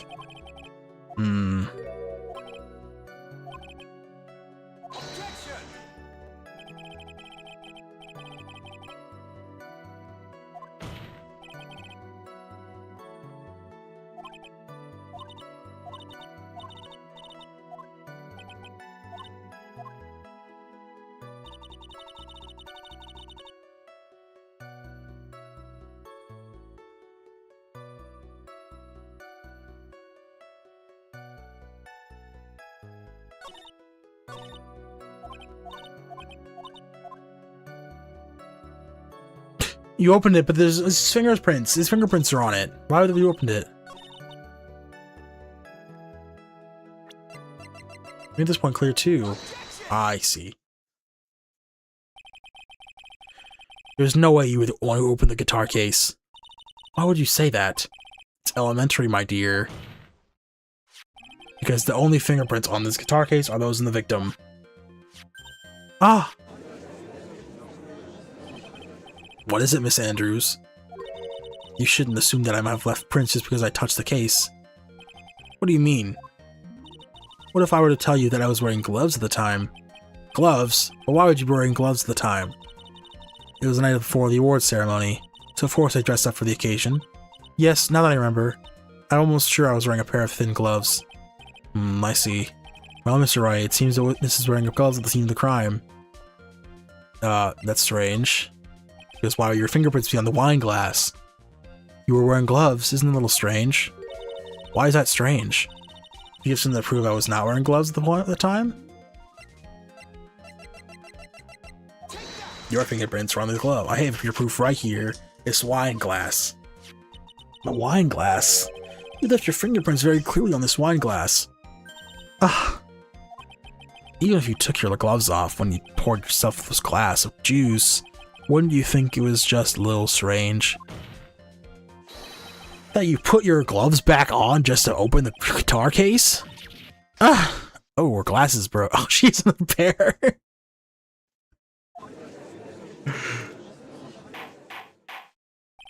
Order, order, order. Looks like you hit the nail on the head this time. What do you mean? I believe that guitar case plays a very important role here. But it's just an empty case. I wonder if it really was empty though. But the guitar, its bright red guitar was in the studio. Phoenix, drop all of your presumptions. What was in the guitar case was not the bright red guitar. You don't mean it was a bright white guitar? Wait, that's not right either. Dude, really? Bright white guitar?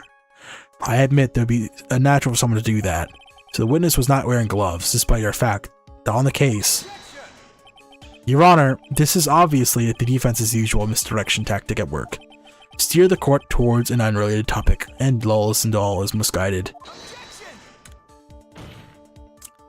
No, Your Honor. Please recall that Miss Andrews had testified that the vase fell onto the guitar case, which means that the case was closed when the crime took place. Okay. However, it was wide open in this photo of the crime scene. I am sure this guitar case has some relation to the murder. if you are so sure, right, that I'm sure you could somehow substantiate your outrageous claim, correct? Please enlighten us as to why that guitar case has anything to do with this murder. Can you do that, Mr. Wright? Well, save.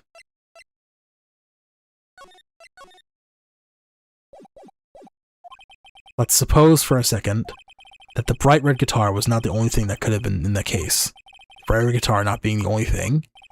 You don't mean to suggest that the bright black guitar... you... So, you intend to push the theory that the case was not empty. Is that it, right? I would say something that I didn't intend to prove.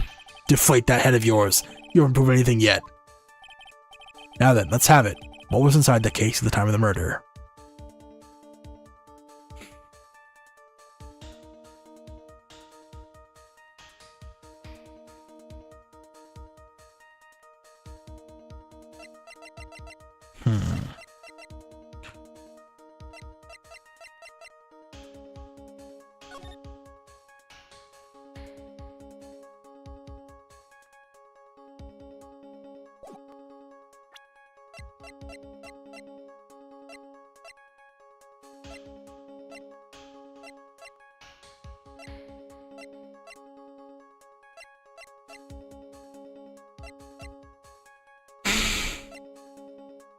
The suicide note, maybe?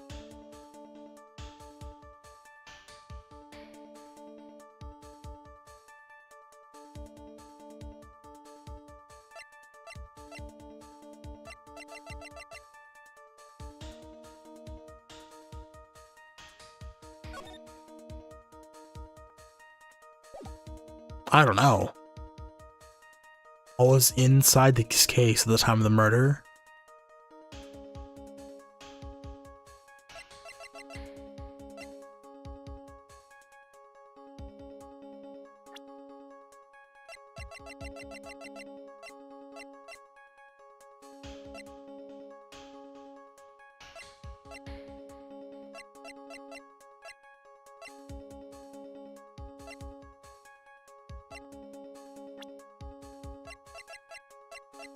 I don't even know the answer to this.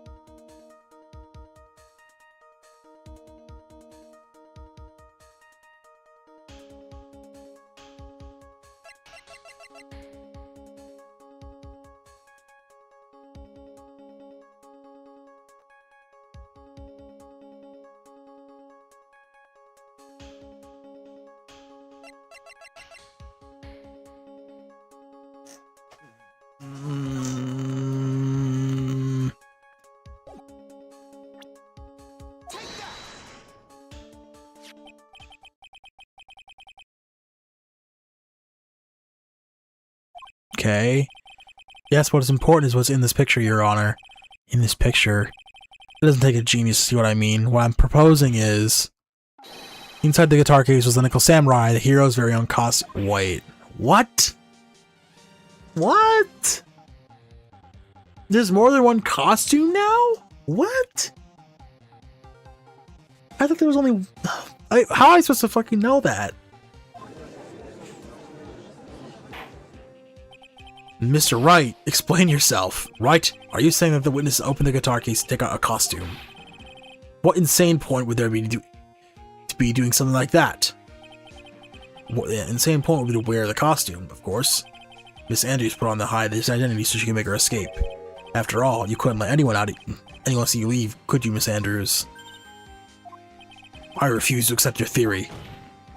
Do you have anything to support such a preposterous idea? Just outside the door was an investigative photographer who was starving for a big scoop. And in the end, she managed to get this shot correct. You mean this photo? Order! Order! It looks like we wandered into quite another mess again, haven't we? Nice job, Phoenix. Well, you know my strategy. Speak first, think later. So the real murderer is hiding inside a costume. Wait 1 second, Your Honor. The Nickel Samurai costume would have been Mr. Matt on guards. That's what I'm saying. Oh, it's something off the defense being the victim's room. In the guitar case, of all places. True, that is a little baffling. Mr. Wright, the court would like to hear your thoughts. What was the Nickel Samurai costume doing inside the guitar case? Spare costume? I guess that's going to make some sense. Mr. On Guard did not take his costume off during the break period. In that case, the costume we're talking about was a spare one. What? Then, are you saying that on the night of the murder, there were 2 Nickel Samurai costumes at the Gatewater Hotel? Yes, that is what I'm saying. Then how do you explain the costume that was inside the guitar case? When the victim himself brought his spare costume ceremony on purpose. But why? The victim, Mr. Korita, was a German ninja. Why would he secretly bring this Nickel Samurai spare costume with him? What could be the reason by such a peculiar act? And therein lies a sticking point. What are you mumbling over yourself about now? Have you just been rambling all this time without any sense of inner monologue? Huh? No, I just... Mr. Wright, please explain yourself. Why do you think the victim had the Nickel Samurai spare costume? Phoenix, are you sure you can explain this one? Think carefully before you answer. And you answer with gusto, I believe in you. Alright, this is what I think. The reason the victim brought the Nickel Samurai spare costume to the hotel was... What haven't I gone for yet? The reason that this victim brought the Nickel Samurai's spare costume to the hotel was... Nickel Samurai wants to come as a Nickel Samurai.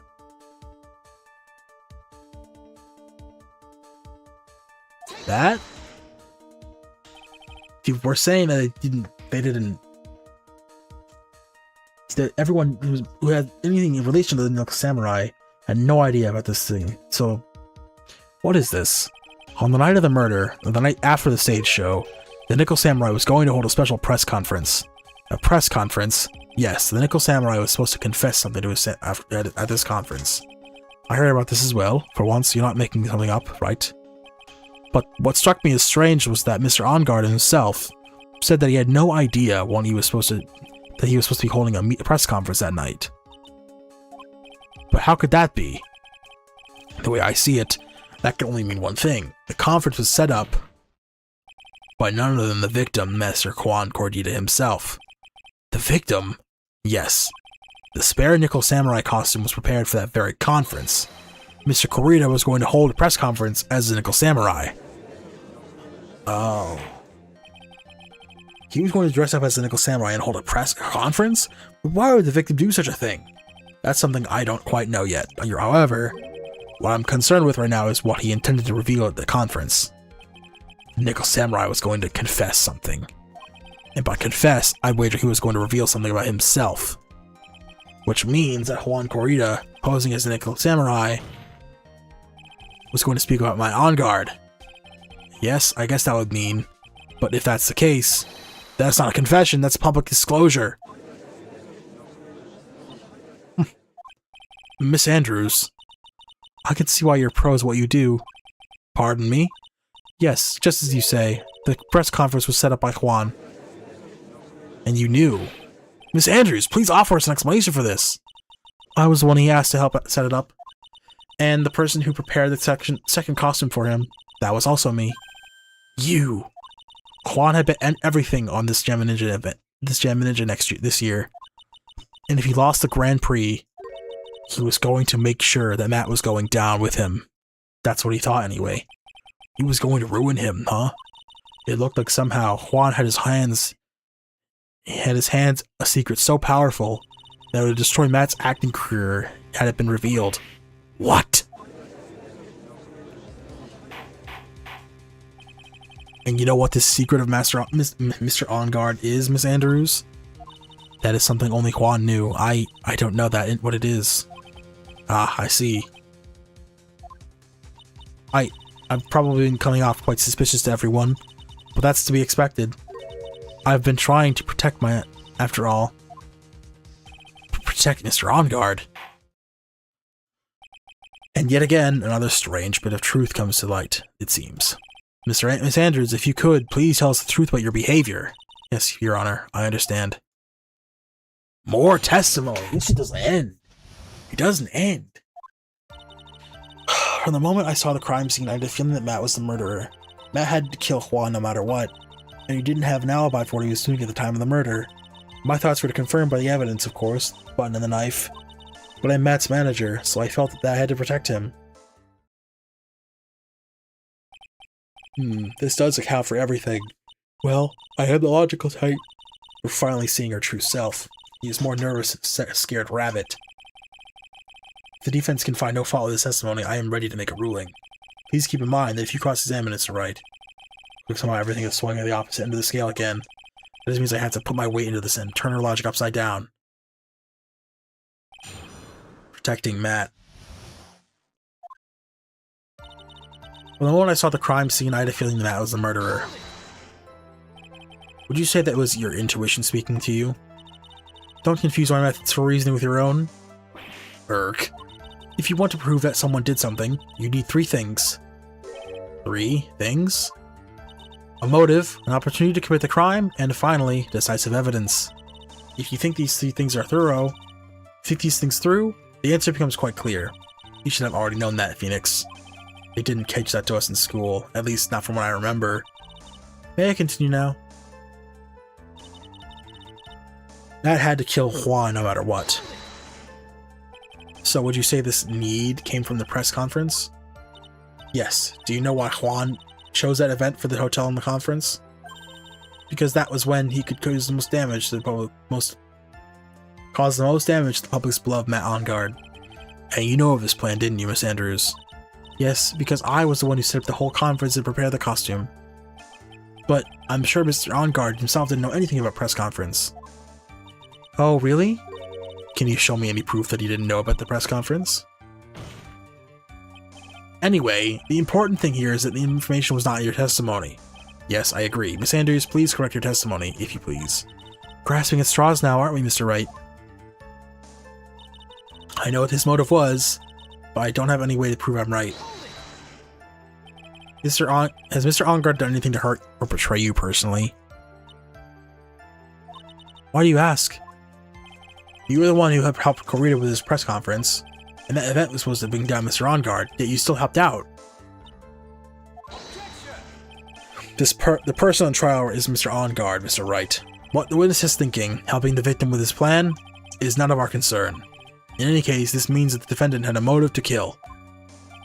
Why do I keep doing this to myself? And he didn't have an alibi for what he was doing at the time of the murder.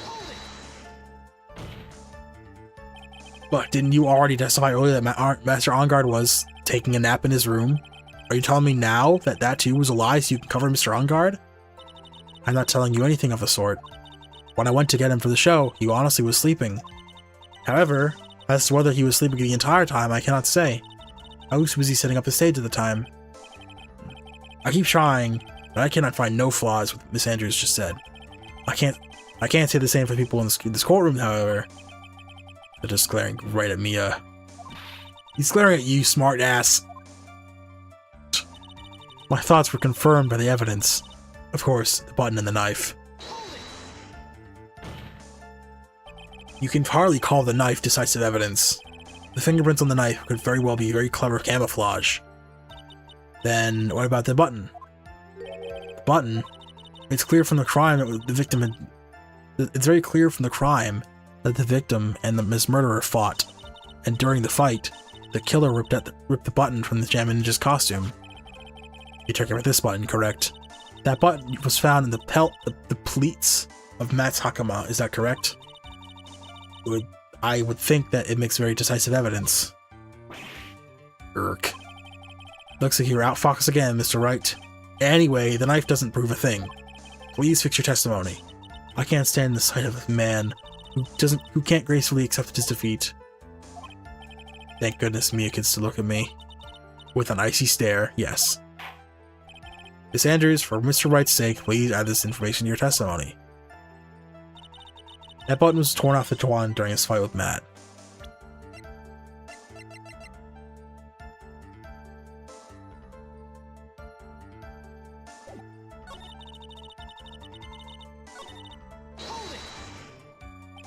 And how could you know that?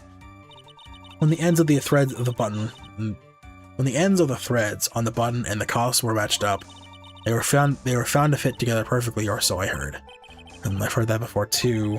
But why would Miss Andrews know about this case down to such a fine detail? Ah, she does fucking know a lot. Don't look at me like that. Just because I'm prepared and you are not. Arg. I thought I had earned this time for sure. Anything to trip her up on, it has to be here. But here and what? How'd you know about the threads matching? Matt's manager, so I felt I had to protect him. But what you really did was stab the guy in the back, didn't you? And at the worst possible time. Who's to say she really stabbed the guy in the back, as you put it? This witness could have disclosed things about Mr. Unger at any time. Why, then, would she wait until there was a large audience before doing so? It's the same reason why Mr. Corita planned on doing such an elaborate conference. Miss Andrews wanted to cause damage. Oh. Miss Andrews wanted to cause Mr. Ongard as much damage as she possibly could. This witness bears ill will towards the defendant. This isn't the Phoenix Wright wax philosophical. The Phoenix Wright wax philosophical power hour, and please stop slandering the witness. As I expected, Miss Andrews' testimony seems pretty solid. Really? Because to me, it sounded a little wishy-washy.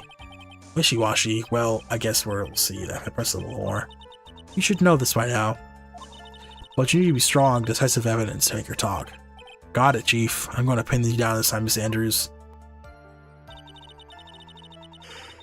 I'll cry, see? I had a feeling Matt was the murderer.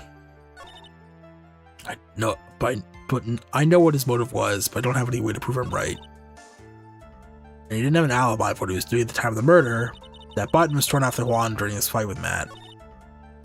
But I'm Matt's manager, so I felt I had to protect him.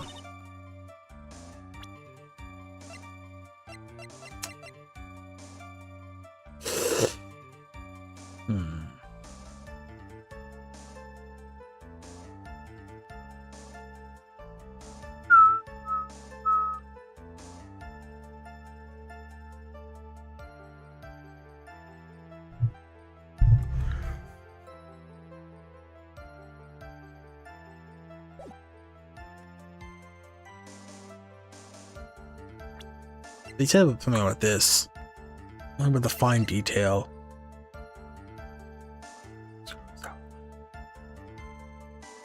Strangled with a scarf and stabbed.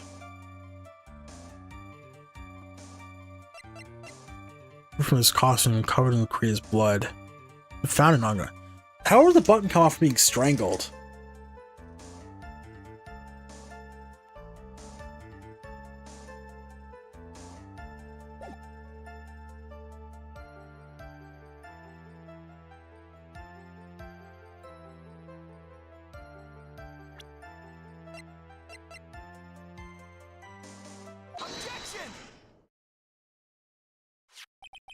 This is the victim's autopsy report. I guess it doesn't mention anything about the button being ripped off, so how would you know about it? This is the victim's autopsy report. It clearly states that the cause of death was strangulation by a scarf. Strangulation? The knife stab to the victim was done after the victim had already died. And that does mean... What does that mean? Let's examine the evidence. This button has the victim's blood on it, which would mean that it was ripped off the costume when? After the knife was stabbed into the victim. Exactly, which means it was impossible that this button is torn off during the victim's final struggle, because the victim was strangled to death in that fight. Ah! That's right, Miss Andrews. There is no way this button was ripped off during the struggle. This button was consciously pulled off the victim's already dead body. Order, order! What is the meaning of... What is the meaning of this right? So what if the button was torn off the body after the victim had already died? What does that change? Let me ask you one simple question, Mr. Edgeworth. Why was the button torn off? What purpose did that serve? What purpose? We now know this button was not turned off during the fight. So the murderer took the time and effort to purposely rip this from the victim's body. That would mean that the murderer has something in mind, wouldn't it? Mr. Wright, does this mean the murderer wants to frame it? Have entered the crime, pin the crime on Enguard. There is only one logical reason for doing something like that. It was to pin the crime on Mr. Enguard. There is no way anyone could put a bloody button on their own pants. Yeah, I get it. Find something covered with blood, then put it on someone, that would make them guilty. That's right, Mr. Enguard was set up. By the real killer, of course.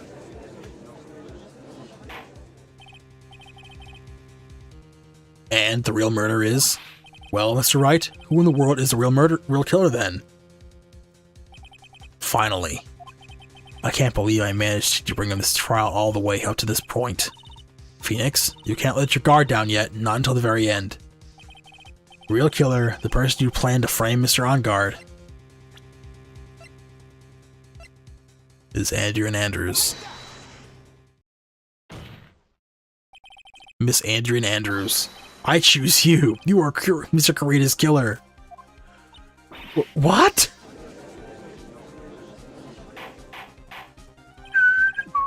Order, order, order, Mr. Wright. This is a very grave matter. Do you have any evidence that supports your charge? Any evidence? Not all the evidence supports Miss Andrews. Well, how preposterous. You can't stick any of that on me. I can't, can I? Would you care to test me? Then, what about this knife? The knife was used to stab the victim after he had already been strangled to death. It was used to throw suspicion onto Mr. Enguard, naturally. The knife covered in the defendant's fingerprints would only be taken from his room, and the only one who acted dinner with him and knew which knife to take was you. The glasses. Then, what about the button that was found in Miss Matt's Hakama? The button was removed from the victim's body after he had already died. The only people who could have done so were the person who had found his body or the killer. However, if Mr. Enguard was the real killer, there's no way he could have put so much incriminating evidence to his own Hakama. Oh, the pair. 3. That's 4 sets of glasses now. The only person who could have put this button in Mr. Enguard's Hakama is the person who went to wake him up for his nap, which is you yet again, Miss Andrews. I see. And what about the empty guitar case? That is also one of the pieces of evidence that incriminates you, Miss Andrews. That costume was used to hide the real killer's identity as they fled the crime scene. Now, who could have known that there was such a costume inside a guitar case? It could only have been the person who prepared the costume for the victim. And that person is you, Miss Adrian Andrews. No, Look at her, I don't think she's... There's no way. Miss Andrews' fingerprints were nowhere to be found in the guitar case. And it's you that proved he was not wearing gloves at the time. That's right. That's because she did not intend on leaving any prints. If anyone had found that she had touched the case, they would have asked her why. So to avoid leaving any prints, she used a towel or something else to open it. But the glass of tomato juice is just a different story. Miss Andrews purposely left her fingerprints on the glass to show that yes, indeed, she was the classic day's discovery of a dead body. And to top all of it off, there's this photo. I just got an amazing Photo of the killer as they exit the scene of the crime. No reasonable person on earth could believe this nickel samurai is Mr. Enguard. He was much too short for his own costume. It was him. Speaking of how tall people are, Miss Andrews, you're also kind of short in stature, are you not? Please stop. Well, how about it, Miss Andrews? I've got her this time. I don't know, man. This doesn't feel good. This doesn't feel right. I refuse to testify. What was that? There's a law. It says I can't be forced to testify about something if it can incriminate me. Well, yes. You are absolutely correct, Miss Andrews. The law does provide us with a way to avoid self-incrimination. By allowing a witness to not testify, the testimony can cause damage to themselves. What? Pleading the fifth is not something most people would think to do on the spot. Actually, thinking back on yesterday's in Mr. Onguard's room, Adrian Andrews. Yes. Think hard about what we just said. Understood? What we just discussed. Understood? All right. That's it. That's what Franziska planted in this idea in her head. She must have told Miss Andrews not to testify if things look bad. You did a good job proving everything up to this point, Phoenix. But there's still one thing you haven't done. Something I haven't done? What's wrong, Miss Wright? Are you finished already? Run out of evidence? I've run out of evidence? I mean, I haven't posted yet. I haven't done this. Guide map. These two things. Crime photo. What is so humorous, Mr. Edgeworth? I'm sure you realize this as well, Your Honor. Well, everything a good lawyer here has proven up to this point is meaningless. Oh, well, what? Everything you've just proven is circumstantial. Circumstantial? Yes, circumstantial. You have yet to provide a single piece of definitive proof. The proof that Miss Andrews did in fact harbor a wish to murder Mr. Corrida. Miss Andrews, did you want to kill Mr. Corrida? I believe this may lead to me incriminating myself, so I will abstain from answering. But Miss Andrews, if you do that, it would be the same as admitting your guilt, don't you think? Maybe so, or maybe not. There's nothing to prove either way. Besides, you don't even know what crime I would be guilty of. You don't even know what crime I would be guilty of due to my silence. No! She's taking that defiant attitude again. Mia, what should we do? Somehow, we've landed in the worst possible situation. I think we have reached a certain conclusion at this point in time. Miss Adrian Andrews has refused to testify, and in defense's theory that she is the actual murderer has not been fully sustained. She needs solid, definitive proof. But that's not true! In this situation, there's only one thing this court can do, and that is to declare a recess. A recess? I request that both the prosecution and the defense look further into this matter, and that tomorrow's trial... Tomorrow? We don't have a tomorrow. If we don't get a not guilty verdict today, then... Please wait, Your Honor. That's not necessary. The trial. Please continue the trial. What are you sweating for? Your client is getting one more day to live, isn't he? That's not it. This isn't about that. Edgeworth, I know you know who the real killer is. Please, let the trial continue. If I don't get the verdict, then Maya... What is impossible to continue as long as the witness refuses to testify. Now then, this court is... It is not impossible for this trial to continue. Mr. Edgeworth, what are you... It is true, Miss Andrews holds the right against self-incrimination. However, if the topic of combination is something unrelated to what she may be guilty of, then she has no right to withhold testimony. Yes, that is very true, but... Actually, there is one little thing I am curious about. Miss Andrews, when you found the victim's dead body, you poured yourself a glass of juice. Yes, and I can't help but think how unnatural that is. Usually when one finds a body, they are shaken up, not stirring a glass of juice. So my actions were unusual, but I've already... Before you speak, I want to state that if you have a reason behind your actions, I would like you to testify to that effect. Testify? Your Honor, I would like to request that the witness testify again as to what happened when she first discovered the victim's body. Whatever we find out in this testimony should in no way implicate the witness. I don't know what it is about Edgeworth today, but I can't get a good read off of him. Is he a friend or foe? I just don't know. The court acknowledges the prosecution's request. Mr. Andrews, if you please. When I found the body. That glass of juice, I didn't really pour it for myself. I was surprised when I walked in the room I saw it in that messy state. And then Juan, he was sitting slumped over and tired looking in the corner. When I saw him sitting like that, I thought he was dead or didn't... The thought that he was dead didn't cross my mind. To be honest, I thought he had just fainted or something. So I went to pour him some juice. When I realized that he was dead, that's when I knocked the flower vase over. So you poured the glass of juice for the victim. Why didn't you say so in your earlier testimony? I didn't think I needed to include something so trivial. Phoenix, please be careful here. If you can't find anything wrong with this testimony, then there's nothing left. I know. Edgeworth, what the heck was going on with that brain of yours? Now then, Mr. Wright, you may begin your cross-examination. Another one. Another frickin' testimony. How many testimony is that now in this one trial? So much testimony. When I found the body.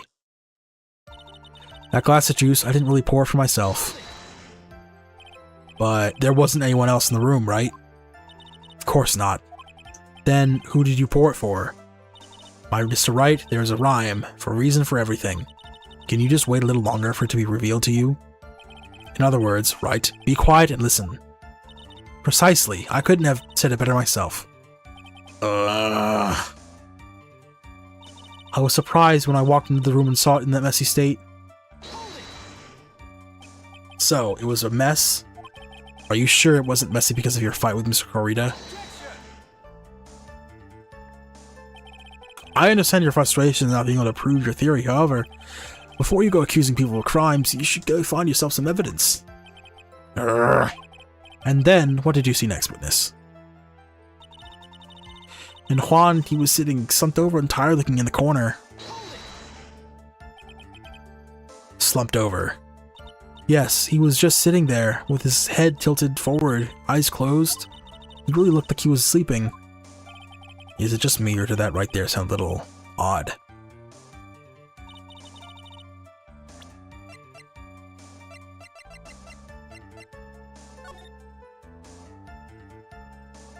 Kinda. He does look kinda sleeping. If you know the knife in his chest.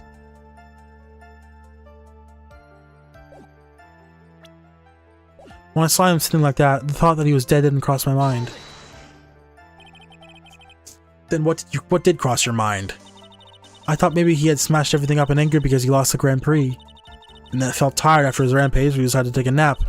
Anyways, that's what I thought. Whose bed's in there? I see, so you didn't think he was dead at all. To be honest, I think he just fainted or something, so I went to pour him some juice. You thought he fainted? I thought he was asleep at first, but then the room was in such a messy state, I thought maybe he had gotten into a fight with someone. And that's when you went to the pour a glass of juice? Yes, he always had this hard time waking up. So Juan always has a glass of juice to drink. I see. And after that, what happened next? When I realized that he was dead, that's when I knocked the flower vase over. And how did you come to realize he was, in fact, dead? I shook him over and over, but never got a response. So I set the glass of wine down on the dresser, and tried to take his pulse. I was shocked, and staggered backward, and knocked the flower vase over. So that's what happened. Yes. This is what it all comes down to, huh? This is the absolute end for both sides, and Adrian is to let your guard down. Phoenix, now is our best chance yet to kill the prosecution's case. Isn't that a bit harsh? Miss Andrews, will you tell me the truth house this time? I didn't pour that glass. That pasta I didn't pour for myself. I was surprised when I walked in the room and saw the messy state. And Juan, he was sitting over. Shit. Well, it was a messy state because you broke the glass. He was sitting tired and looked.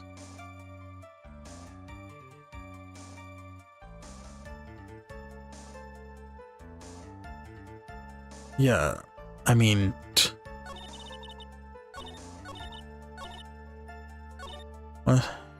being dead in Caroline. I mean, he looks kind of.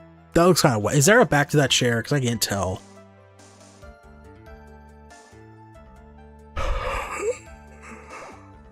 She went black and white. Let's go with that. So you honestly didn't think he was dead when you found him? No, not at all. Even though this is what you saw when you discovered the body. Ah! What is the meaning of this? Isn't it obvious, Your Honor? There's a knife sticking. Oh, we're talking about the knife. Anyone who saw this scene would have immediately thought he was a dead man. That's what it is. Duh. I kept on thinking, oh, well, he died of strangulation. There would be a knife. Kind of stab the knife just to stab the knife to put it on Andrew, or put it on Adrian, or put it on the other guy, our client. That's, well, you see, I doubt a single person in the world would mistake this for someone who fainted, and so nonchalantly pour something to drink. Your point is, Miss Andrews, your testimony just now was all one giant lie.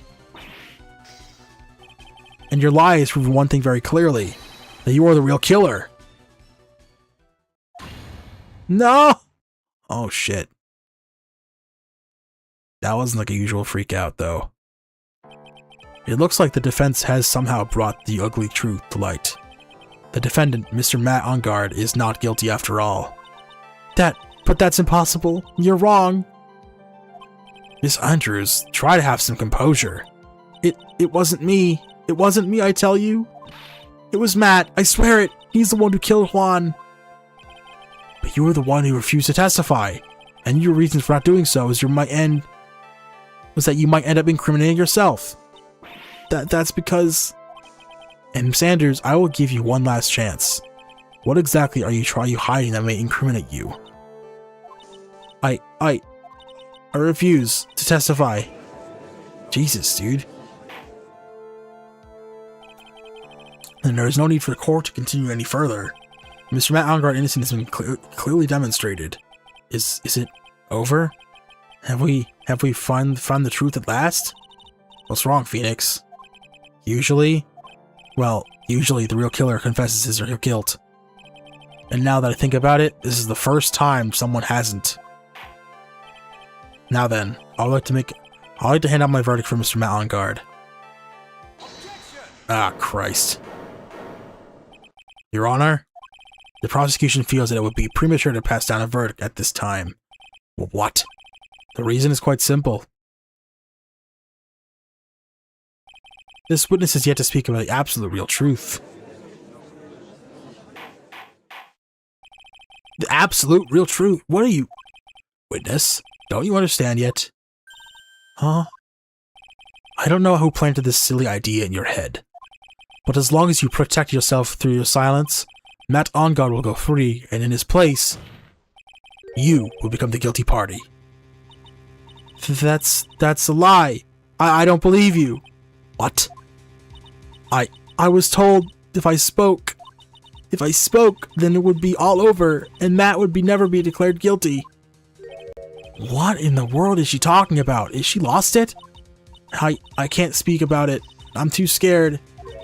It's Franziska von Karma. Huh? Don't you remember, Phoenix? Miss Andrews lives by glibbering tightly on the words of another. Because she doesn't have the strength to believe in herself. Then, right now, Miss Andrews is... Yesterday, she was tossed a lifesaver by Miss von Karma. Don't say a word, no matter what happens. If you do, Matt Ongard will be acquitted.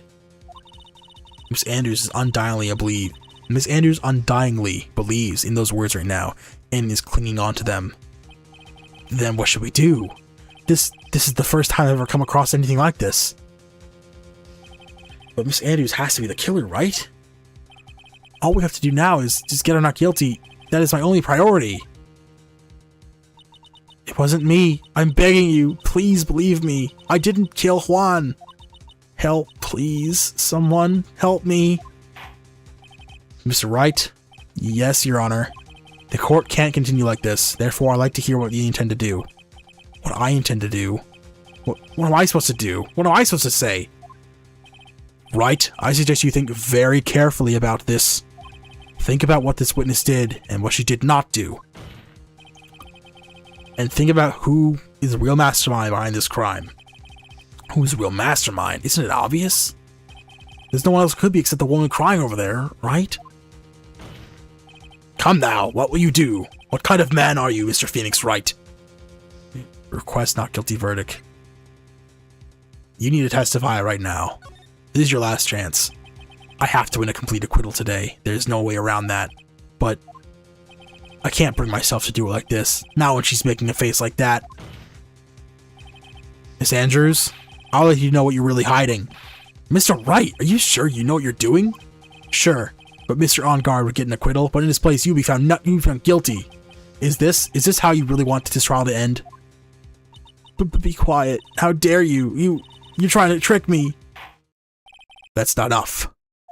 I commend you for trying, Mr. Edgeworth. However, it is clear that the defense's theory is the truth.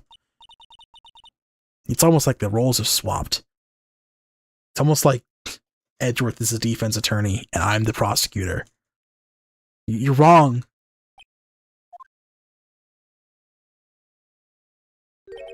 What a shame. I had hoped things wouldn't come to this. However, what is it, Mr. Edgeworth? Miss Andrews, since you absolutely refuse to testify, it falls on my shoulders to disclose this to the court. Stop. Mr. Edgeworth. This witness, however, how should I put this, she has an illness. What? And because of this illness, she has to try to commit suicide in the past. Whoa. Jeez.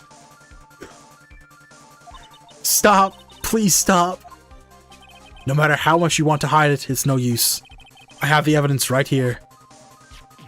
Ah, that's the second part of the suicide report.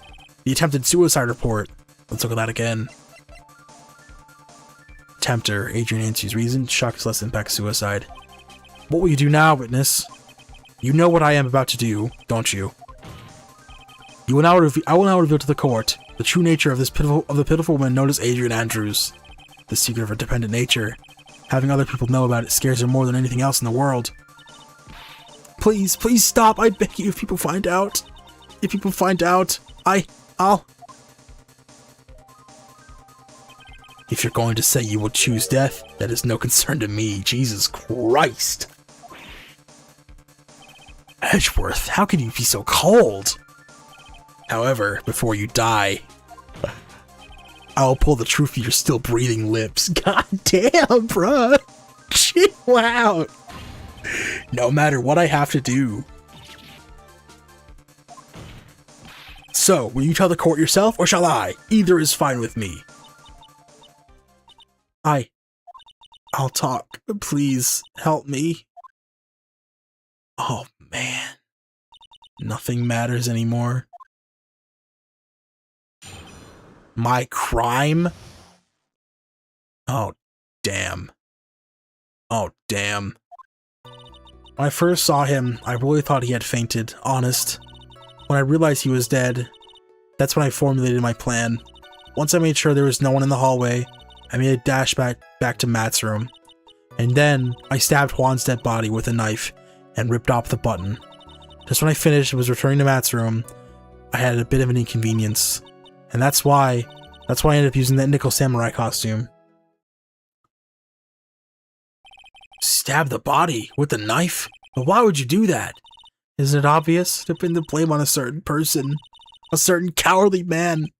What do you mean by all this? It might take this court a little while to understand, but this is the truth. The real killer is Matt. The scumbag of a man. I'll never forgive him. He's trying to escape his guilt again, just like last time. Last time. So, Miss Andrews stabbed the victim, Juan Hordita, in the chest with a knife. However, she didn't do it with the murder in mind. She did it with the intent of framing Matt on guard for the murder. And this is her crime. Well, what? How is this possible? I mean, wasn't Miss Andrews supposed to be the real murderer? Mr. Wright, please get over your shock and commence the cross-examination. My crime. When I first saw him, I really thought he had fainted, honest. But you could tell from the state of the room was in that there must have been a fight. Are you telling me the truth that you say you did not know he was dead? He had a scarf tied around his neck, but that scarf is part of the Jammin' Ninja's costume, so I didn't think anything about it was strange. His head was also tilted down a bit, so I couldn't see his face that well. That's why I thought I'd wake him up and went to pour the juice. When I realized he was dead, that's when I formulated my plan. What is this plan you had? I knew right away that the murder was Matt. I knew because Juan, he was going to expose Matt's weakest point to the world. So Matt did this to stop Juan and silence him for good. That's when I thought I should forge some evidence and pin this crime on Matt. She forged pieces of evidence with a knife in the button. The first thing that came to mind was to plant the knife. Once I made sure there was no one in the hallway, I made a dash back to Matt's room. That was so you could get the knife, correct? The knife Matt used at dinner had his fingerprints all over it. I thought if I used that, then the police would certainly turn their eyes towards him. I was napping with his costume on at the time. I slipped in, took the knife, and returned the scene of the crime. And then, I stabbed Juan's dead body with a knife and ripped off the button. So you were the one to stab the victim with a knife. It gives me goosebumps to think about it now. What a horrible thing I did. But, at the time, I couldn't control my own body. It moved on his own. Then, when I stabbed Juan's dead body, I suddenly realized something. If I used the button somehow, I could make Matt look even more suspect. So you would rip one off the buttons and plant it on Mr. Onguard's Hakama. Yes, that's what I planned to do. But things never go that smoothly, do they? Just when I finished and was returning to Matt's room, I had a bit of an inconvenience. An inconvenience? There was a woman with a camera at the ready, loitering in the hallway. I'm willing to bet my spikes it was Lotta. There was also a woman with a ray gun at the ready, pacing back and forth. That's Miss Oldbag for you. I had already been caught and made to a big scoop for a certain weekly tabloid once, so I couldn't very well go out looking like myself and get caught again. And that's why I ended up using the Nickel Samurai costume. You were the one who prepared the costume, weren't you? Yes, I took it from the Global Studios. I also put it in Juan's guitar case the day before the award ceremony. You did this in preparation for the press conference, correct? Yes, Juan wanted to wear that costume and hold a press conference in it. He was going to disclose Matt's big secret there. Fuck you.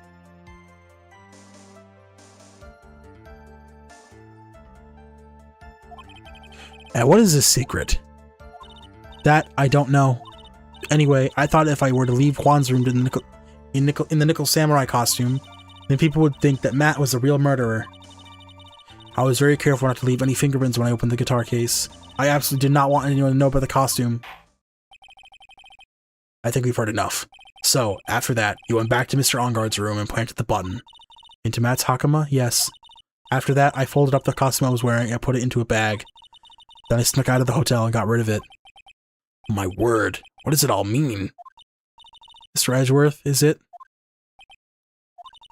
The real criminal is Matt Onguard. Yesterday, that woman prosecutor sat me down for a talk. Francisca, huh? She said that I should under no circumstances confess to what I had done. That if I just kept quiet, that Matt would be found guilty for sure. I had no choice but to believe in her words.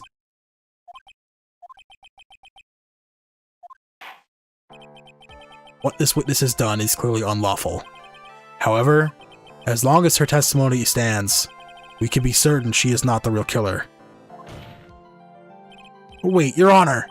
The defense still... Right? It is pointless. At this point in time, it is not possible to indict Miss Andrews on anything. Yes, exactly. There isn't a single piece of evidence that points to her as the murderer. The cross-examination of this witness is over, and so is today's trial. You couldn't establish that witness was the culprit. Please let it go, Mr. Wright. But... Mr. Edgeworth, please place Mr. Andrews under arrest for further questioning. Understood, Your Honor. Prosecution will arrange for her detention immediately. That is all. Court is adjourned for today.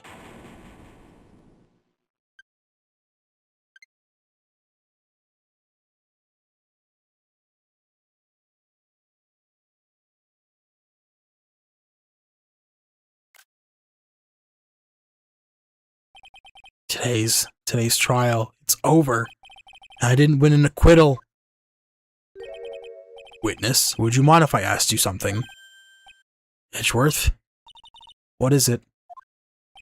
Before you leave court today, I've wondered if I might look at one thing. A card in your hand. It's had my interest for quite some time now. What exactly is it? Oh, this? Mr. Wright also asked about this. Although I didn't remember at the time you asked me about it, Mr. Wright. I remember just now, I found this in the room on that day. You found this in the victim's room? The room? That day? Yes. I found this card when I discovered the Juan's body.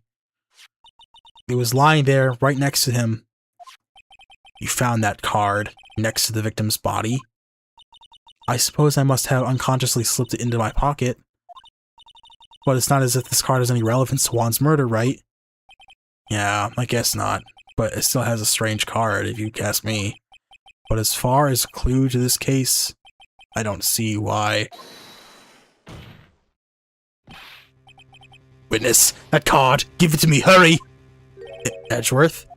Do you have any idea what you've stupidly yet inadvertently done? I can't believe you hid this from me all this time! I didn't mean to. What is this all about? I've never seen Edgeworth so emotional before.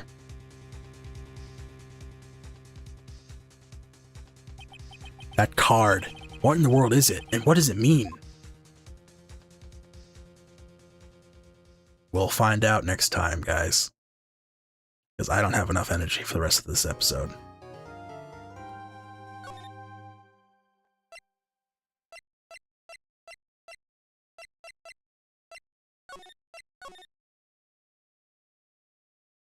We have one more day of investigation, I guess. There's no more than 4 parts of these episodes, so. Holy testimony, Batman. That was a lot of fucking testimony. Yeah. Thank you all for watching. We have one more day of investigation and one more day of trial left. So, hopefully Maya is safe. We'll know. We'll never know. I mean, no. You know. But yeah. Thank you all for watching.